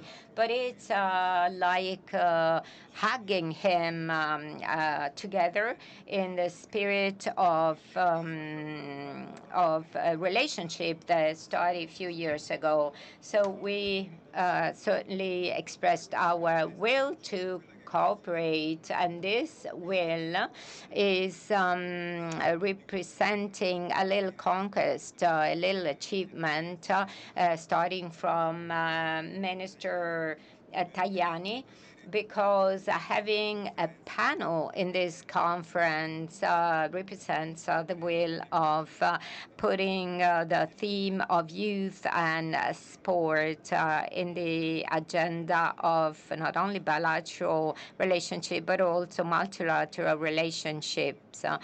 And this is we do love Europe and we do love Ukraine and Ukrainian people. And we do hope that it will soon have accession to the big European family, even though we consider it part of this family already. I would like to thank EU Commissioner Glenn Mikalev, Commissioner for Intergenerational Fairness, Youth, Culture and Sport. Well, certainly his presence gives prestige to our meeting and will help, will give a contribution to make a sport to make sport support reconstruction of Ukraine. Now, we have to take into account the need to have EU matrix prevail. And I would like to welcome also the other panelists. And I would say that there are 17 Olympic medals. We have Manuela Di Centa, Olympic champion. Then we have Olga Harlan and her boyfriend Luigi Sameli.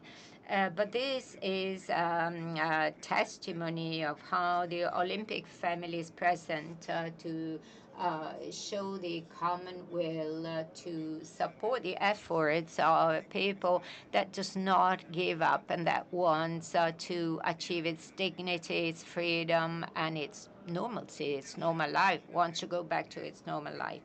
So here, I'm happy that we're not speaking only of reconstruction, but we're speaking of regeneration. We're not speaking only of painful present and the past that left sign in our conscience, but we are speaking of a future, future of for a sustainable environment and a future where we will finally have respect of life, something that we cannot give up.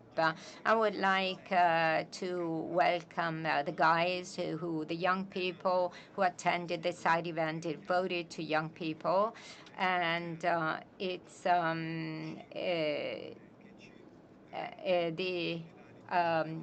Leopolis will be the capital city of Youth Games of 2025. I would like to thank the Italian Agency for Youth and Department for Youth Policies and Universal Service. It was an opportunity. There was an opportunity to speak of Erasmus Plus and universal civil service, and we have 134 Ukrainian people who bring their experience, a contribution. And this year is a year of common universal generosity devoted to common good.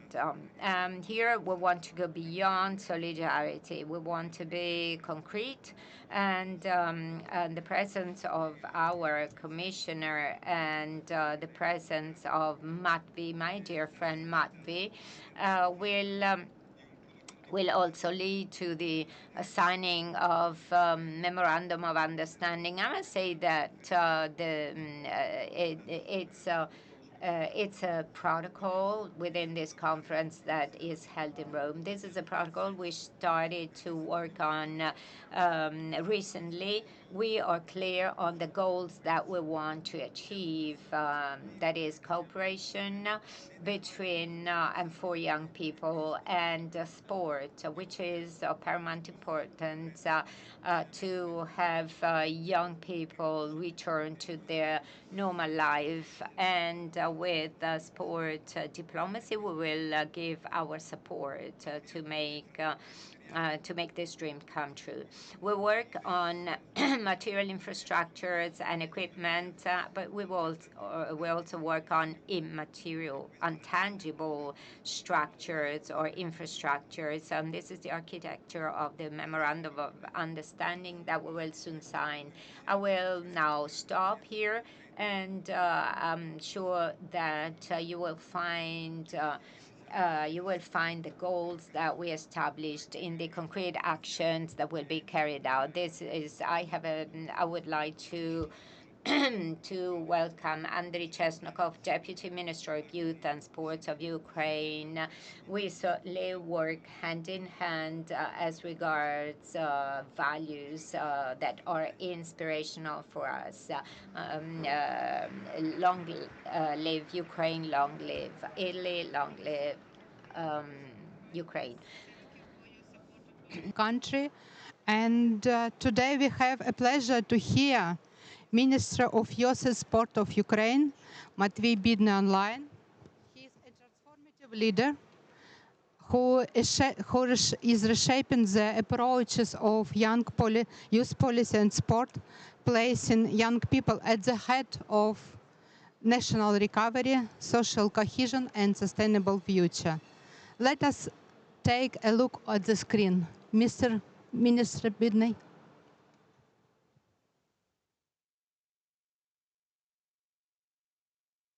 The floor is yours.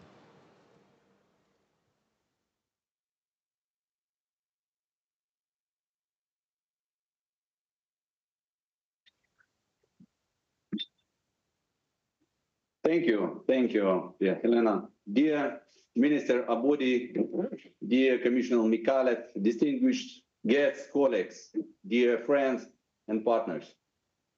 Firstly, let me extend my sincere gratitude to all speakers, organizers, participants of this panel. And I am sending today my special gratitude to Mr. Abodi.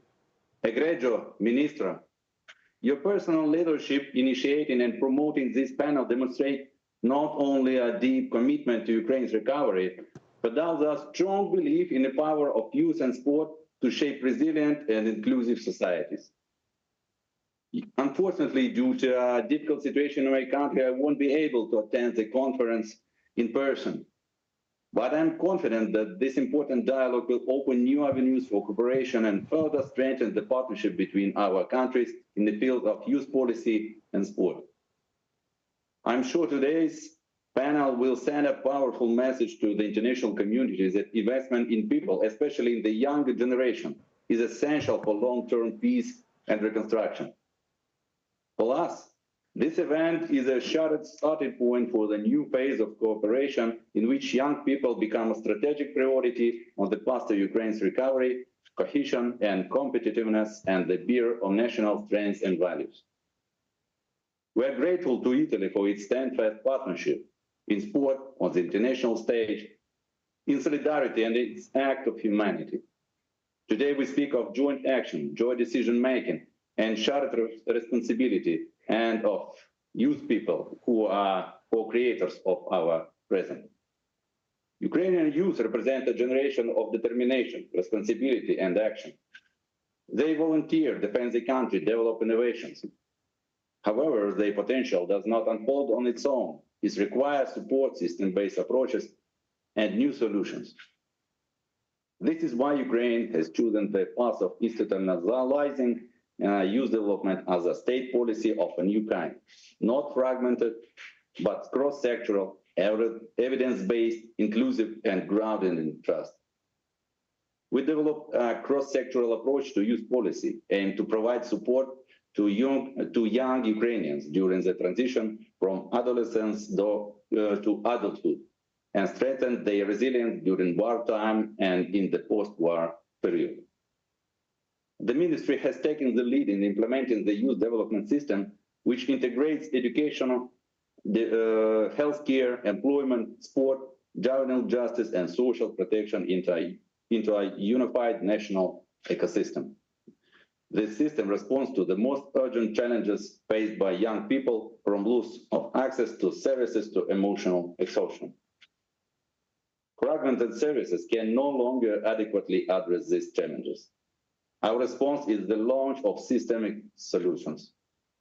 We are introducing the first pilot model of integrated youth service in affected communities in Ukraine, focusing on 3 key directions: integration of youth into the economy and employment, development of well-rounded individuals, and social protection for vulnerable youth. Yet youth development is not only about services. It is about experience, the kind that shapes character, internal resilience, and self-belief. Sport provides this experience of challenge, support, and collective strength. Young athletes, often still teenagers, step onto the international stage and face psychological pressure and injustice. And yet they are never alone. Alongside them and stand coaches, mentors, teammates, families, and a nation that support them. That is why sport is a genuine bridge between generations, effective, value-based, unifying. We are opening this space for all as a key to healthy adulthood, a cohesive society, and a capable Ukraine. Our role is to ensure that every young person, regardless of region, physical condition, or social status, has access to sport as a space for development. That is why we are launching large-scale grassroots sports reform, which include open and accessible infrastructure, quality coaching and services, inclusive approaches, adaptive sport for veterans, support for development of network of sports clubs. We live in a time when war and transformation affect every generation. But it is precisely in such times that new solidarity, new solutions, and new energy for actions emerge. I firmly believe that youth and integrational cohesion, strengthened by the power of sport, must become a core pillar of the strategic dialogue between Ukraine and the European Union. I call for partnership for joint creation of strategic solutions and initiatives that truly change young people's lives for the better. Grounded in trust, anchored in shared value, grounded in bold and impactful decisions. Because this approach, shared vision, shared action, and shared responsibility is the investment that will shape a generation already building the future of Europe today. In Italy and in Ukraine. Slava Ukraini, long live Europe, viva l'Italia.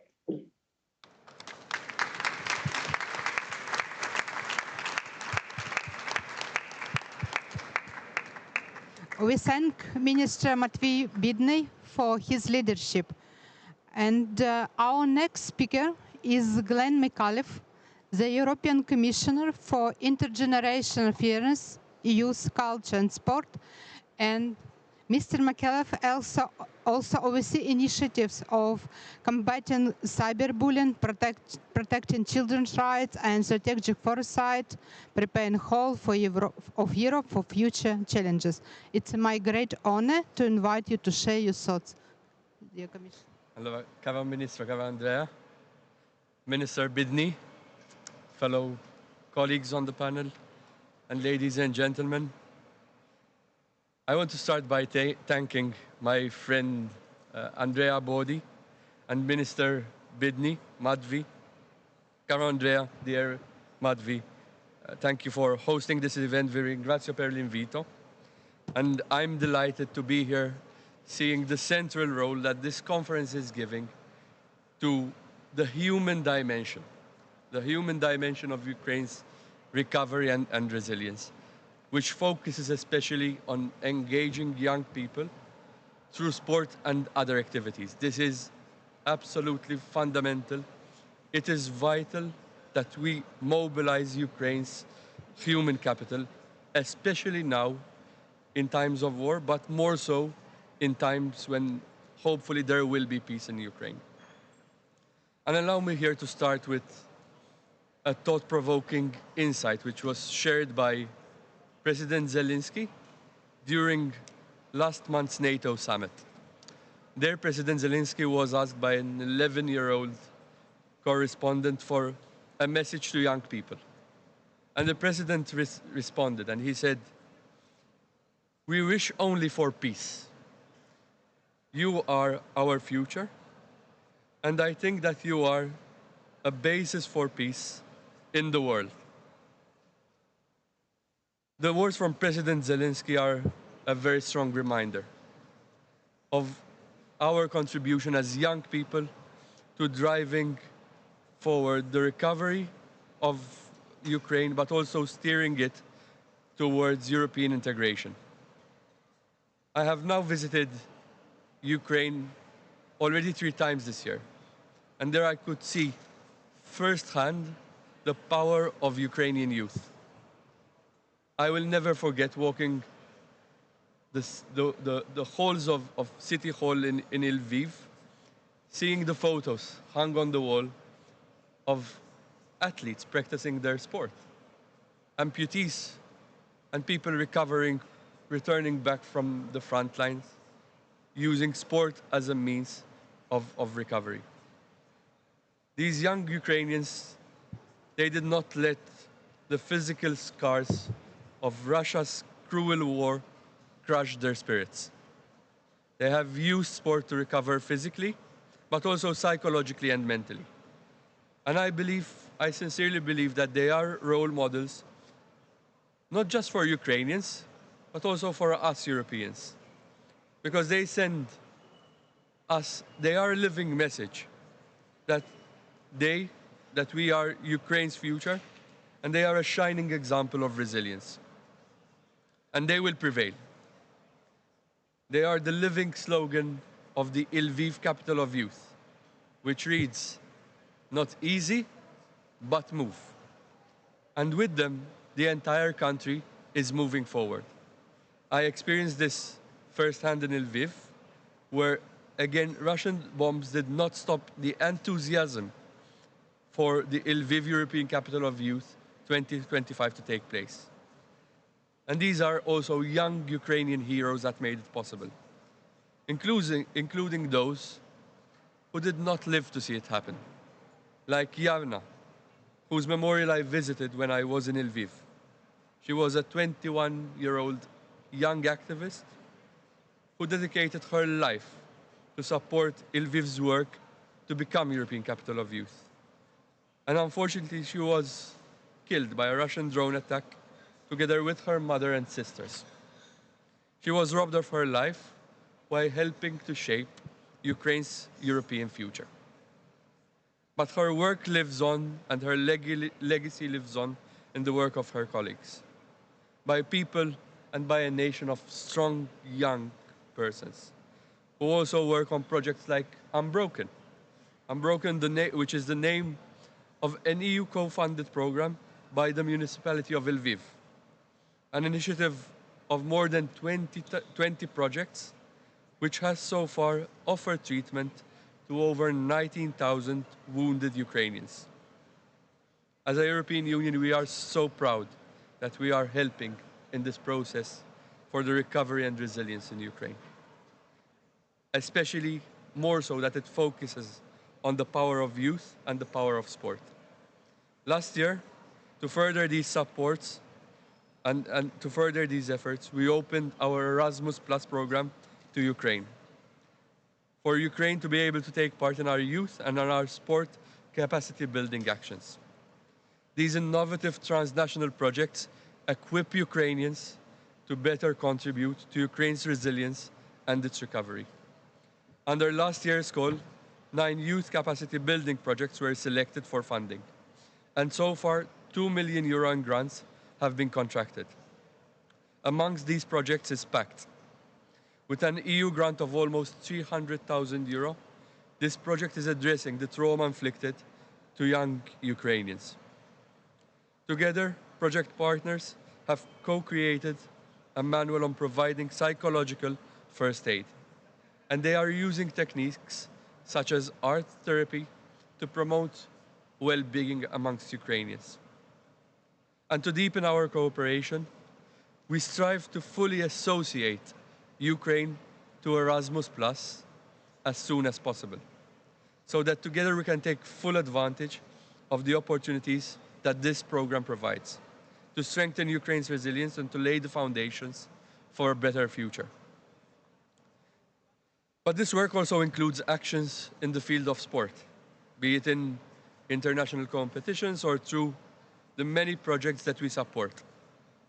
As European Commissioner, I will continue to convey the message to our partners that our union's fundamental values, peace, freedom, and democracy, they are non-negotiable. And I will continue to make it clear that no international competition should offer countries that do not respect these principles the chance to spread their propaganda. Ladies and gentlemen, in these extremely challenging circumstances, Ukraine continues to demonstrate to the world its ability to accomplish a robust youth and sport ecosystem. And I want to congratulate you for this achievement, which happens against all odds. Allow me also to thank the ministers and the representatives of EU member states that are here today to show support and unwavering commitment towards Ukraine.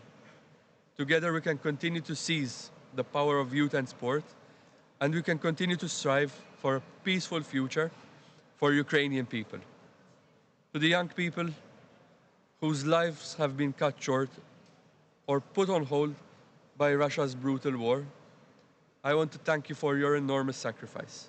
And I want to assure you that this will not be in vain.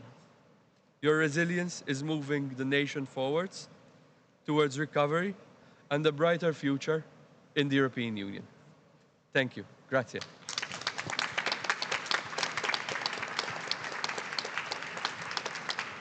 We sincerely thank you, Commissioner. And we are now approaching an important moment of our panel, the signing of the Memorandum of Understanding between Italy and Ukraine of sport, youth and physical activity within the framework of Ukrainian Recovery Conference. Together? Yes. With Mr. Bidney.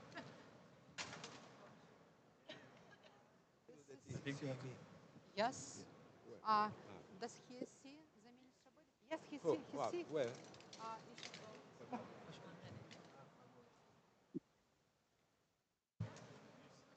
He can see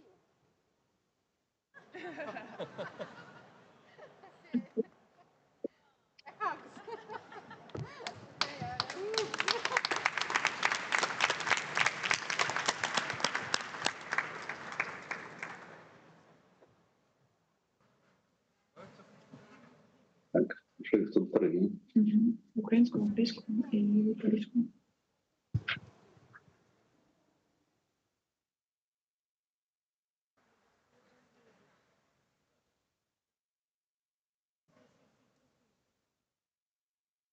The memorandum is being signed by Andrea Body, Minister for Sport and Youth of Italian Republic, and Matvey Bidny, Minister for Youth and Sport of Ukraine.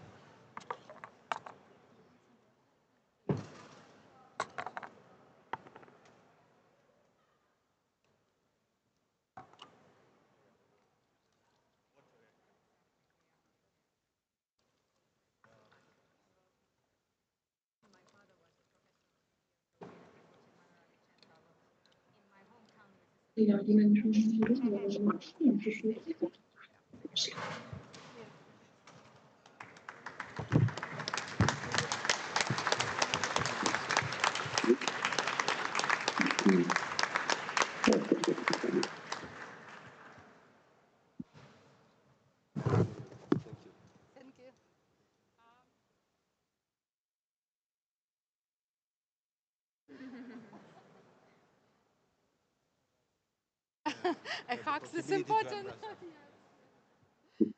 Let's continue our romantic is always beautiful. It's important. Let's continue our discussion. We are pleased to have with us today in person the Deputy Minister of Youth and Sport of Ukraine, Andrei Chesnakov. The Deputy Minister coordinated national key reforms from the launch of Ukraine's youth development system to the preparation of a pilot model of integrated youth services in local communities. Mr. Chesnakov placed particular focus on vulnerable youth, on the preparing for the implementation of the Youth Guarantee of Ukraine. Together, these efforts are shaping a youth-centered ecosystem, one where a young person has a point of support, a passport for development and real opportunity to realize their potential. Deputy Minister, we invite you to share your perspective, please. Thank you, Helena. Okay.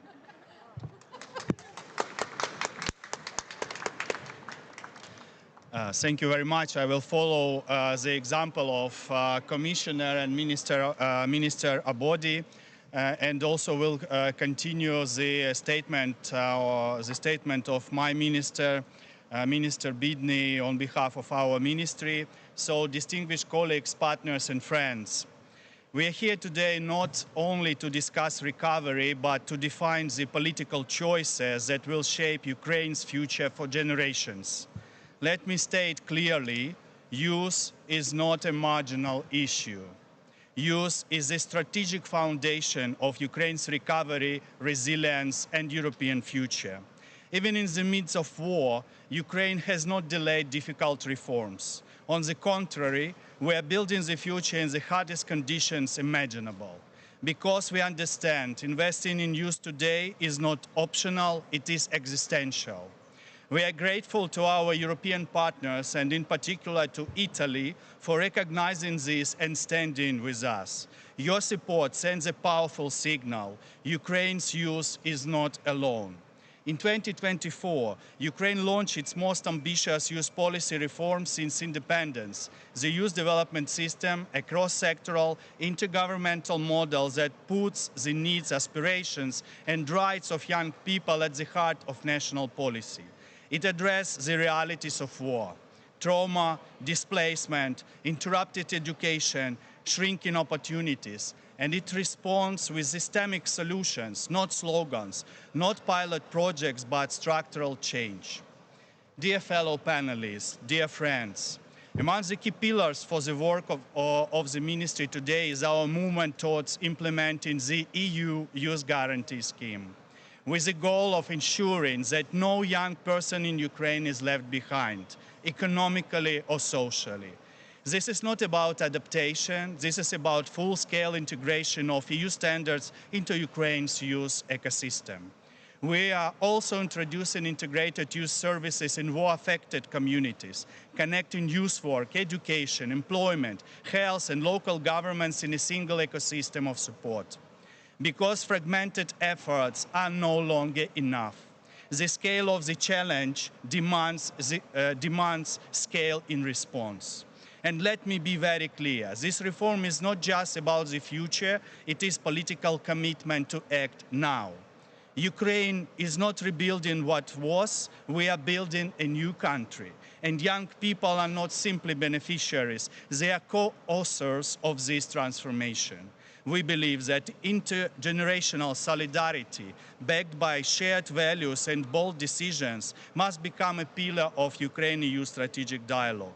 So today, I do not only represent a ministry, I speak on behalf of a country that has chosen its future and of generation determined to lead it. Thank you for standing with us. Slava Ukraini, Viva Italia, long live Europe. Thank you, Mr. Chesnakov, for your meaningful vision and for driving systematic solution forward.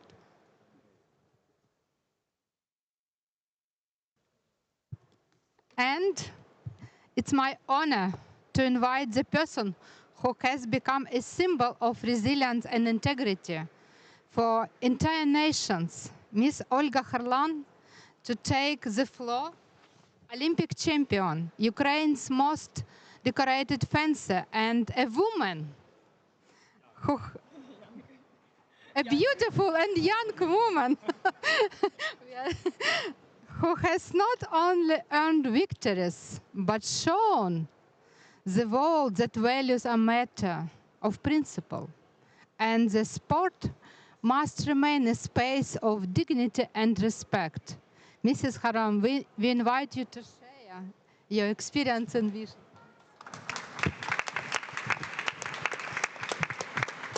Thank you for these beautiful words. I'm such a honor to be here today, and I would like to start with a word about the participation of Ukrainian athletes in international competitions is above all a demonstration of our resilience and strength as a nation. The whole world sees our victories and determination. Ukraine sends our national teams to the biggest competitions, and we come back with top honors. In this moment, I would like to thank my coach, Andrea Terencio, who started to be our coach from Full Invasion, and Virtus Kerma Bologna, that gave us opportunity to train during all these difficult times and gives us until today. The results of this, we brought home to our country 2 medals, 1 bronze and 1 gold. Thank you for that.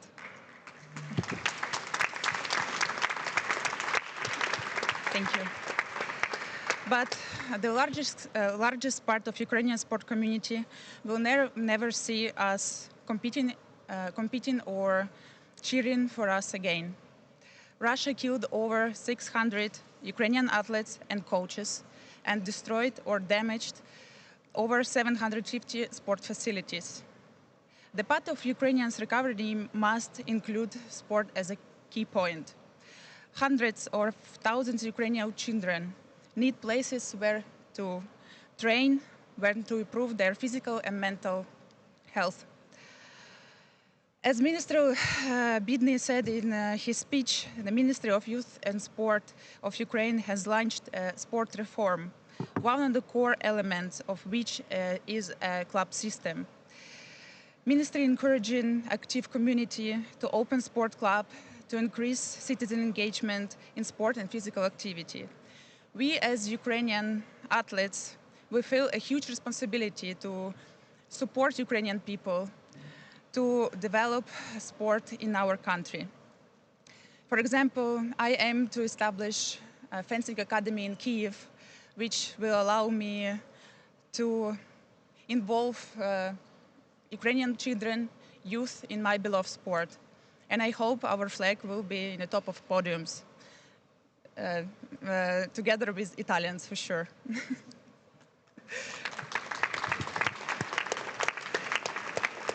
Unfortunately, Ukrainian athletes face a huge injustice.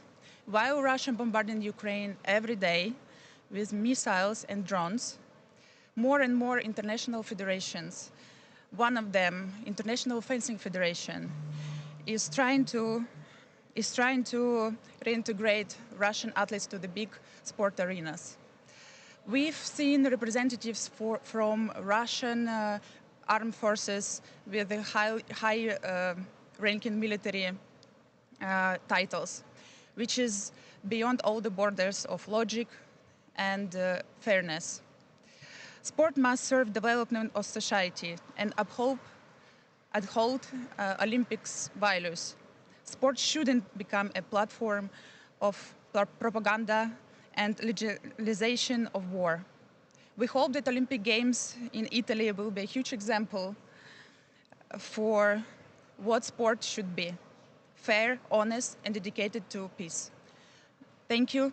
Slava Ukraini. Thank you, Italia. Героям слава.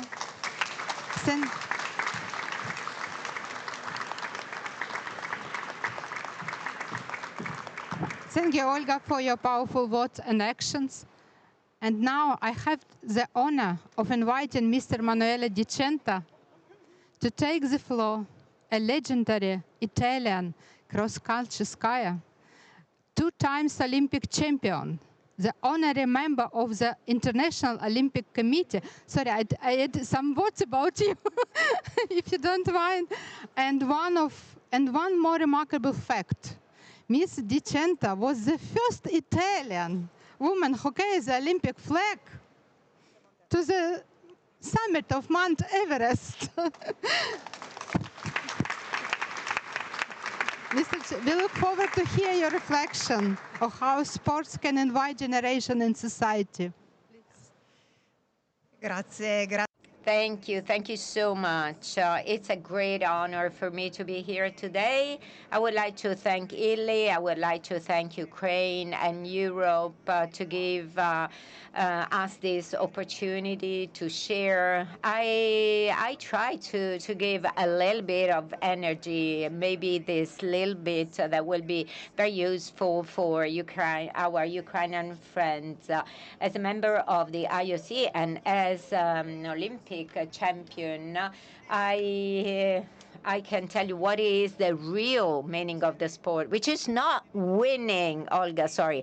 It's not winning so many medals as we won, but it is the path we take to get those achievements. And this is a teaching, a lesson that comes day by day in the sport, with our sport friends, with our family, coaches, technicians, audience, and media that teach us to take that pathway. I'm convinced that, and in this very important panel about sport and recovery, this panel gives energy to recovery, which is often associated with physical aspects such as trains, tunnels, colds, infrastructures. But recovery is first of all is in our heart, because sport teaches us to find the energy and to stand up again when we are going through difficult times. This is what sport teaches us. A sport, a team, an athlete know that when we take part in competition, we rely on our energy, but also on the energy that share our pathway with us, because an athlete, it is true that it's the athlete winning, it is the athlete reaching the summit of Mountain Everest, but that athlete represents a community, represents a society, represents a culture. And when she gets the gold medal, that flag, that moment is the moment when we share all this, and the strength, the energy, and the beauty looking ahead, the future, looking at the many projects, sport projects that are included in the Memorandum of Understanding. Well, this is the soft power that is the best ingredient and for the recovery. I do hope that our projects in the Memorandum of Understanding can be named Let's Start Again with our hearts. Thank you, and good luck to all of you. For your deep and personal perspective, and now we invite you to watch a short movie, a short video that show how Ukraine is moving from vision to implementation, preparing to launch the EU Youth Guarantee Mechanism, building intersectional partnership and sharing a new culture of sport support. Please.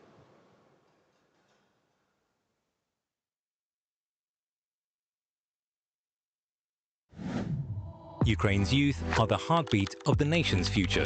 Amidst challenges, they embody resilience and ambition. The Youth Guarantee Initiative stands as a commitment to support every young person not in employment, education, or training.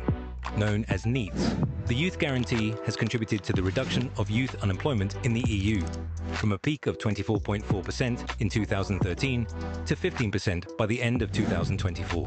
NEET rates in the EU. In 2023, 11.2% of individuals aged 15 to 29 were neither in employment nor in education or training, underscoring the need for continued support. The Youth Guarantee is a commitment by all EU member states to ensure that all young people under the age of 30 receive a good quality offer of employment, continued education, apprenticeship or traineeship within a period of 4 months of becoming unemployed or leaving education.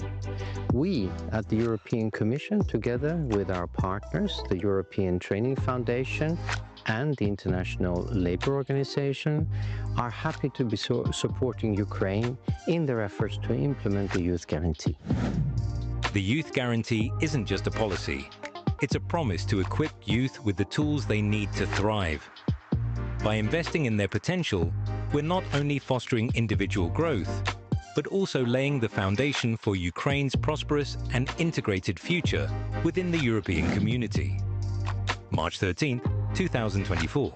The director of the Lithuanian Public Employment Service, Inga Balnanosian, together with the key expert of the EU for Youth, Youth Employment and Entrepreneurship Program, Evgenia Petrivska, introduced the Deputy Minister for Youth and Sports of Ukraine, Andriy Chesnikov, to the EU's Youth Guarantee Initiative. This meeting marked a key milestone in shaping Ukraine's approach to youth employment reform. This guarantee as a policy was actually developed as a response to crisis situation. That was the financial crisis 10-15 years ago, when many European countries had a very high youth unemployment. And hence, for Ukraine, the international element and impact comes from this 10-15 years of experience of several EU member states, but nowadays also countries outside EU, because Youth Guarantee has become one of those policies that seems to be applicable EU policy also globally. It has demonstrated its impact in many places. I wish for you in Ukraine also to find your way to implement the Youth Guarantee. I'm very proud you started this process, and I am sure that bringing all the organizations together and noticing and encouraging all young people, it is the huge step forward to the development of Ukraine and to the best future of this country. Good luck. When we speak about EU for Youth program at the Central Project Management Agency of Lithuania, we are proud to have supported the very first steps in bringing the EU Youth Guarantee to Ukraine. This milestone marks real progress in aligning with the European Union and real hope for Ukraine's youth. Lithuania's own experience shows how powerful this initiative can be, offering tailored support and real opportunities to every young person. Together, we are building a future where no youth is left behind and where Ukraine stands strong in the heart of Europe. The Youth Guarantee is always about partnership.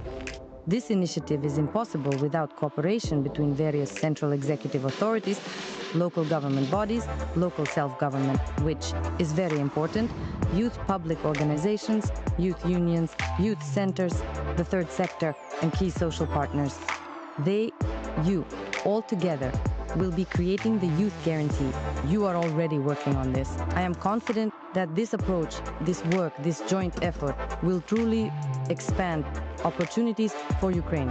As we know, 24 million young people all around Europe have benefited from this instrument. And this instrument will help also Ukrainian youth to become more competitive on the labor market, to reskill, retrain, and be employed.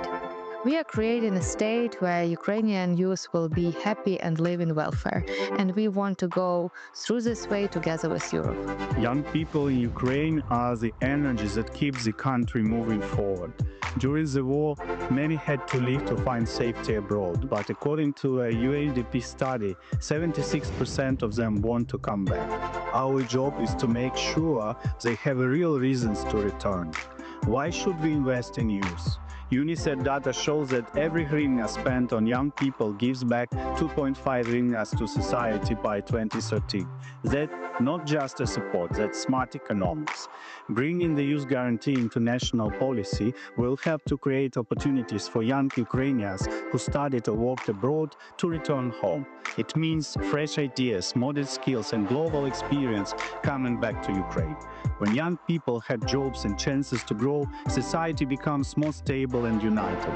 Investing in youth today means building a stronger, more independent Ukraine of tomorrow. The State Employment Service is undergoing transformation, and we are doing everything to ensure that our services are accessible both to people looking for work and to employers.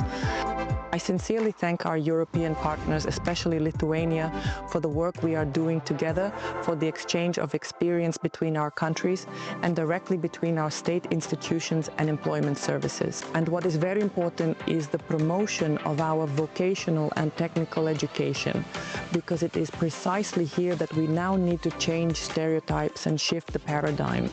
We need to talk to young people about which professions and specialties are currently promising and which ones, today and over the next 5 years, should be chosen from the standpoint that after graduating, they will be guaranteed employment and a decent salary in Ukraine. That is why we strongly support the Youth Guarantee program and thank our European partners for their support of Ukraine as a whole. Thank you. Ukraine is building a system that leaves no young person behind, and the Youth Guarantee is at the heart of this transformation. The National Working Group on the Youth Guarantee is moving forward steadily. Its members exchange experiences with other countries and shape solutions tailored to Ukraine's context. The next milestone, the development of a national implementation plan. And soon, the first pilot phase will be launched in the Lviv and Volyn regions. Let's shape a brighter future for Ukrainian youth. More opportunities, new horizons, and European standards. Stronger together. Thank you.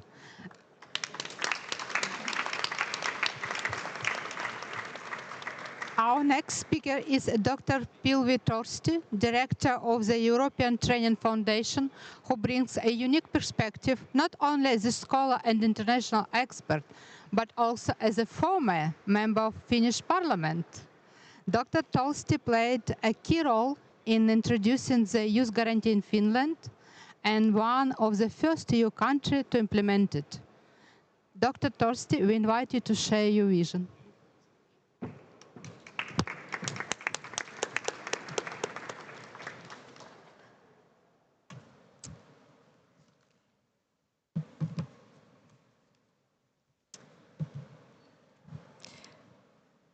First of all, very good afternoon, dear ministers, vice ministers, Olympic champions who actually also got medals in Finland, in my hometown, colleagues, partners, and especially young leaders in the room.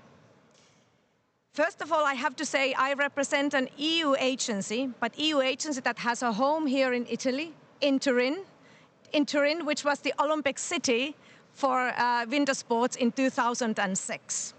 And we are EU agency specialized working outside European Union in countries from Ukraine to the Balkans and beyond globally to really develop education and employment to give better future opportunities, transform the systems. Let me start with a question. How many in the room are actually under 30 years old? Okay, keep your hands up. And how many have people in the household who are under 30 years old? Just keep this in mind. Youth is not the future, it's the moment. And I think this video gave us a very good update of the commitment that is being really done in Ukraine, which goes kind of beyond having policy. It's policy in action and done with a very strong, heartfelt commitment. I want to just express here a couple of words on Youth Guarantee from the perspective of why Youth Guarantee, what is it, and how, with the experience described. Let me start with the why. This morning I heard the sentence, quote, "You do not need legs if you don't have where to go." These days, when we talk about reconstruction, I'm sure all of us feel the pain because the cruelest part of the war, actually, and the aggression is ongoing. And we need to ask ourselves, what's the point? And I think the point is that there is where to go. The work on skills, education, and youth is about future, and that's why Youth Guarantee has been such a valuable undertaking by the Ukrainian friends. We launched it together. And let me then come to the what. What actually Youth Guarantee is, a little bit following from to the video as well. It's really more than a policy. It's a youth-centered idea of service. I had an opportunity in my native Finland when I served as a state secretary and member of the parliament to observe the origins of the Youth Guarantee and to see that it can become, for instance, a one-stop shop for young people. So I realized I am not at school, I don't have a job, I may even have a problem with housing. Where do I go? So the Youth Guarantee is there to find a holistic, integrated approach. It's youth policy in action. So that's what Youth Guarantee is. It's a commitment of government, and it has become a commitment of European Union as a concept. And when we look at Ukraine, what Youth Guarantee I really think is, it's an opportunity that the key decision makers have taken on board. We have the Vice Minister, Mr. Chesnakov here. We had the Vice Ministers of Economy, Mrs. Pereshna, on the video. They recognize nearly 1 of 5 is unemployed. Only about half of vet graduates actually get a job. Mental health concerns are widespread. So it's a commitment on those terms. That's what Youth Guarantee really is. And as said, it's a tested EU model. Over 10 years, we've seen results. And hence, I would move to the how. Here, we saw the origins with the Lithuanian friends. Last year, in the Ukraine Recovery Conference, we actually had Ukrainian friends coming to ETF. Oh, we know ETF works on the Youth Guarantee schemes. Could we work together? And within a year, dear friends, see what has really taken place. Let me just give the concrete examples. The working group together with different stakeholders, the so-called interagency working group, led by these vice ministers. Last month, we saw the parliament decision that includes Youth Guarantee. These are milestones because they really make a Youth Guarantee a long-term commitment. And at the same time, we have all these organizations, civil society, youth, together, which shows that the core element of Youth Guarantee, it's more than a policy, it's a commitment of a society of all stakeholders comes together now in Ukraine. And of course, yesterday we heard Ursula von der Leyen, the President of the European Commission, announcing the 2.3 billion commitment package of European Union for the recovery and reconstruction. And she used the words, that's solidarity in action. So that is what the how is. It's a solidarity in action on different levels, on the legislation, working as a different intergovernmental groups, and it's the civil society organizations and the businesses coming together. That is the how.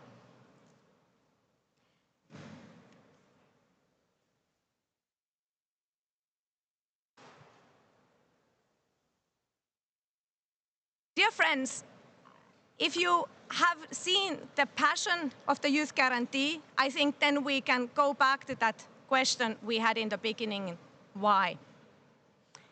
The why, our answer, I think, must be clear, and that is that in order to have the future, as the President von der Leyen described, the solidarity in action, we need the road in order to have the place to go, the future. The why, then we need the what, the Youth Guarantee, and then we need the how, the committed actions that continue. I invite all of you to take action, in particular those who raised your hands, because youth is not only the future, it's the present, and for that we need the Youth Guarantee, to have a place to walk into. Thank you.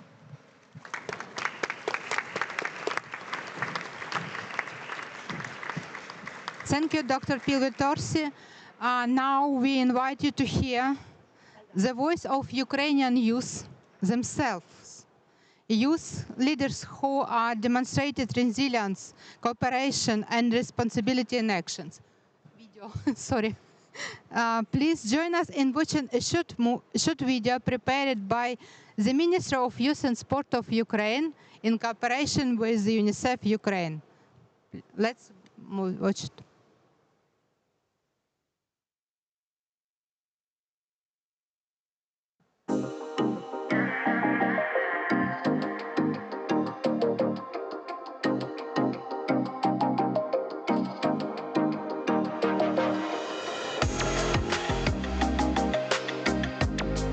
Мене звати Денис.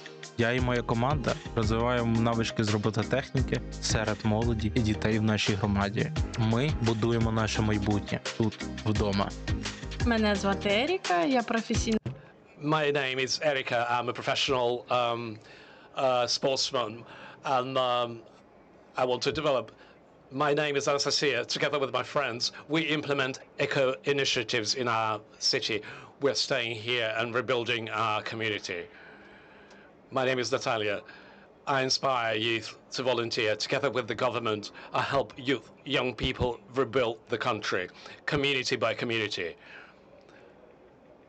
Despite the challenges, Ukrainian youth stand by their communities. Supporting youth development is vital for Ukraine's recovery.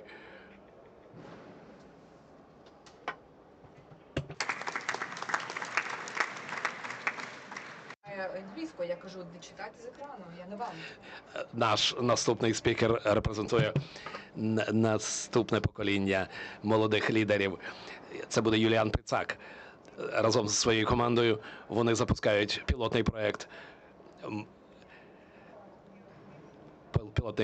повернення молодих людей з-за кордону і вироблення нової культури, базованої на громаді лідерства. We have just seen a few stories, but there are thousands of such stories from all over Ukraine. This is about the choice to stay, about how in the most difficult conditions young people find the power within themselves not to wait for change, but to do and to be its source or solution. Over the past few years, me and my team worked a lot with different researchers. We very like to talk with young people and to hear their voices, to see their ideas, and to bring it in our work, because we are sure that database approach is the main thing which we should do if we're talking about working with people. That's saying that I would like to say two insights about meaningfulness and about our blind spots as a policymakers. One, let's talk about meaningfulness. What young people in Ukraine truly need right now is meaning, not just in the abstract, but in deeply personal sense, that their lives matters, that their choices have direction, and their actions can shape something larger than themselves. They ask their parents, friends, grandmother, bloggers, anyone, what they should do with their lives. But how often do they turn to us, to civil society, civil leaders, or state leaders? We position ourselves as youth policy makers, yet very often we are not even on their radar when they need us. Too often we craft strategies about youth without asking ourselves the hardest question. Are we truly listening or just projecting? This surge is not a weakness, it's a signal that we need to create an environment when young people feel safe to explore, to fail, and to grow, and to take ownership on their choices. Rebuilding the infrastructure is vital, but rebuilding confidence, purpose, and agency in young people is just as important. Two, in our work, we always aim to cover as much of the new target audience as possible. Simply speaking, our mission is to attract the civic activism as many freshmen as possible. Lately, we have been doing deep into specific categories of youth, which has never been mentioned and never properly addressed. Youth not in training, employment, or education. So-called NEET youth. Too often overlooked, this group can either become a driving force to develop or fall into vulnerability, facing marginalization, radicalization, loss of trust in the state, or forced migration. No, I want you to understand how complex this problem is and why this category of young people will unfortunately yet undoubtedly grow. Every missed opportunity to engage these young people is a message that they don't count, that they are not seen. That is why the preparation for implementation of Youth Guarantee Initiative, launched jointly by the Ministry of Youth and Sport of Ukraine and Ministry of Economy of Ukraine, should be considered as a step away, a departure from outdated Soviet-style patterns in how the state communicates with young people and provides services and builds lasting trust between government and youth. What truly puts us at risk is not only war, but a country without young people. Over 70% of them are considering coming back, and Youth Guarantee is our chance. Our chance offered them a simple, digital, youth-friendly way forward. Many thanks to UNICEF Ukraine for standing with us and with other partners on this important path. Rebuilding takes hands, but it also takes hearts that still care, and Ukrainian youth bring both. We must act now to help all young people to stay, to help them to return. Thank you. Thank you, Mr. Kripak. And we continue to speak about concrete actions of partnership and solidarity. And Mr. Angelo Cito, president of the Italian Taekwondo Federation, who has become not just a partner, but a true friend of the Ukrainian athletes. The floor, please.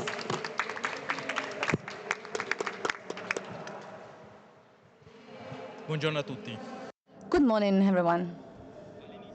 At the beginning, when the war started, I wondered, what can I do? What could I could do? And then I called the president from the Ukrainian Federation. What can we do? Because I know him.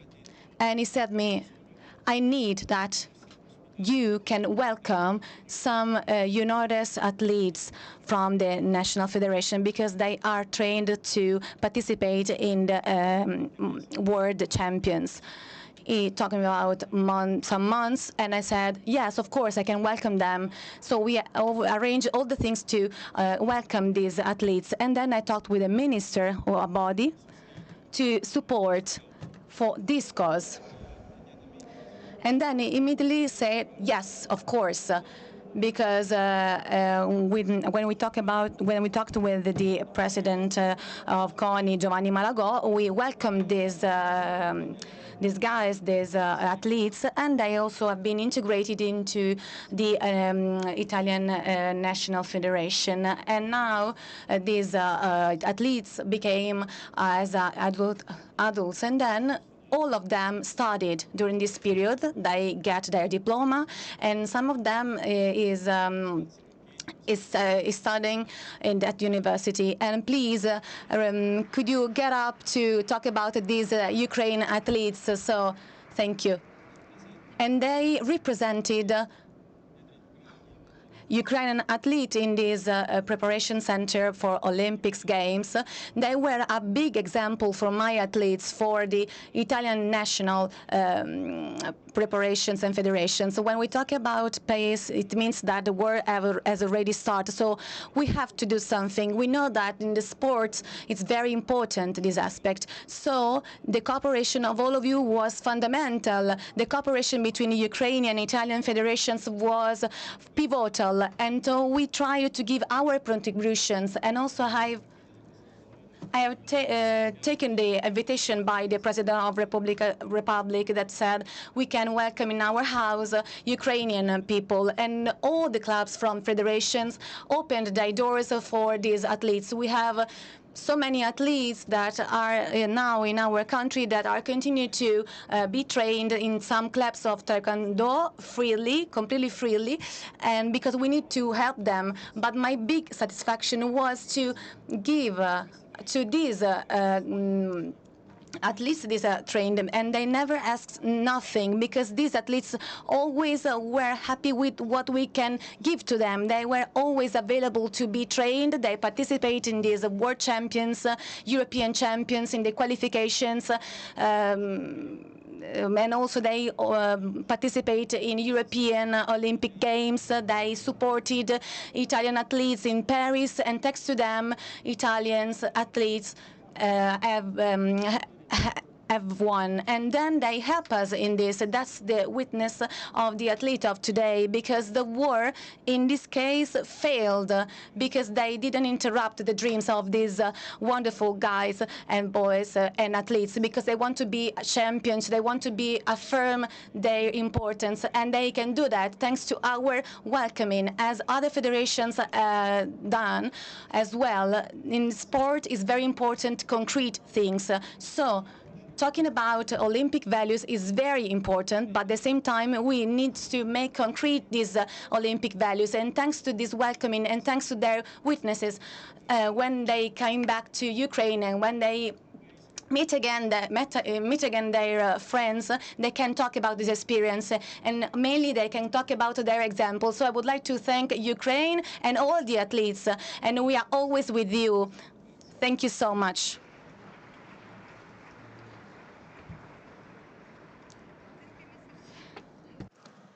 And I now have the honor of invite Alexander Andreychuk, a veteran of the Armed Forces of Ukraine and a fighter in the Azov Regiment. He has served on the frontline service since the first day of Russia's full invasion. At the age of 28, after being wounded, he went through a long and difficult recovery, and today he stands as a gold medalist of the 2025 Victim Games.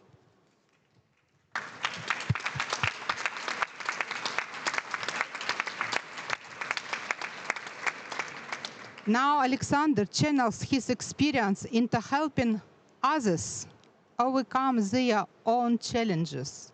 He is the founder of the NGO The Gentleman, which develops wheelchair rugby for veterans and young people affected by the war.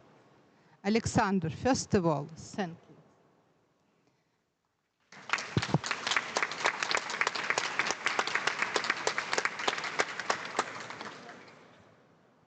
Hello everyone, thank you, thanks organization. It's a big pleasure to be here. I want to start with stories, but you have already told everything about me.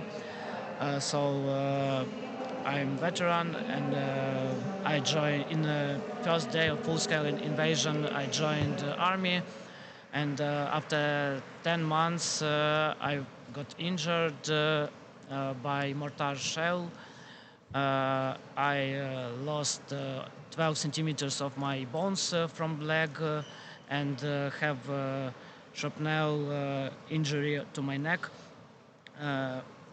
It needed almost 4 months and more than 10 surgeries to reassemble my leg.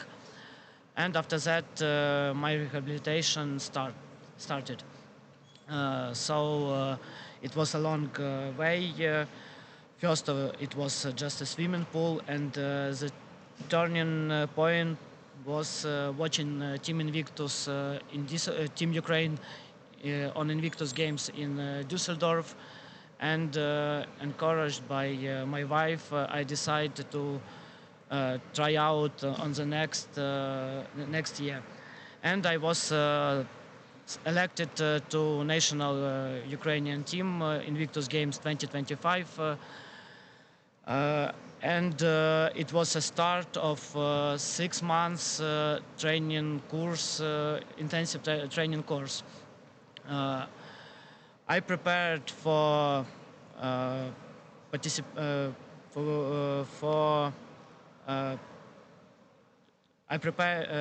was preparing to participate in such disciplines like snowboarding, skeleton, indoor rowing, swimming, and wheelchair rugby. And except swimming, it was new sports for me. It make a great impact on my health, on my physical condition, and also sport make a great. It's improved not only my physical condition but mental and psychological.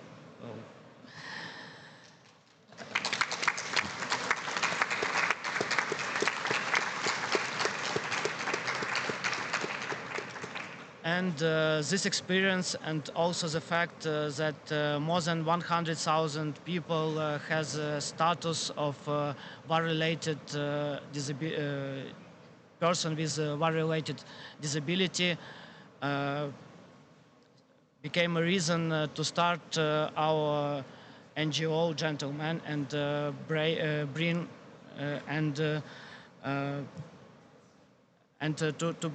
to bring wheelchair rugby to Ukraine. We train not only injured veterans but also civil people. People could join our trainings, and it also help break the wall between civil and veterans, and back veterans into civil life.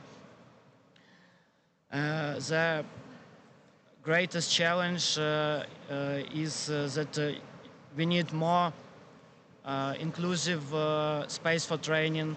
We need more coaches who understand how to work with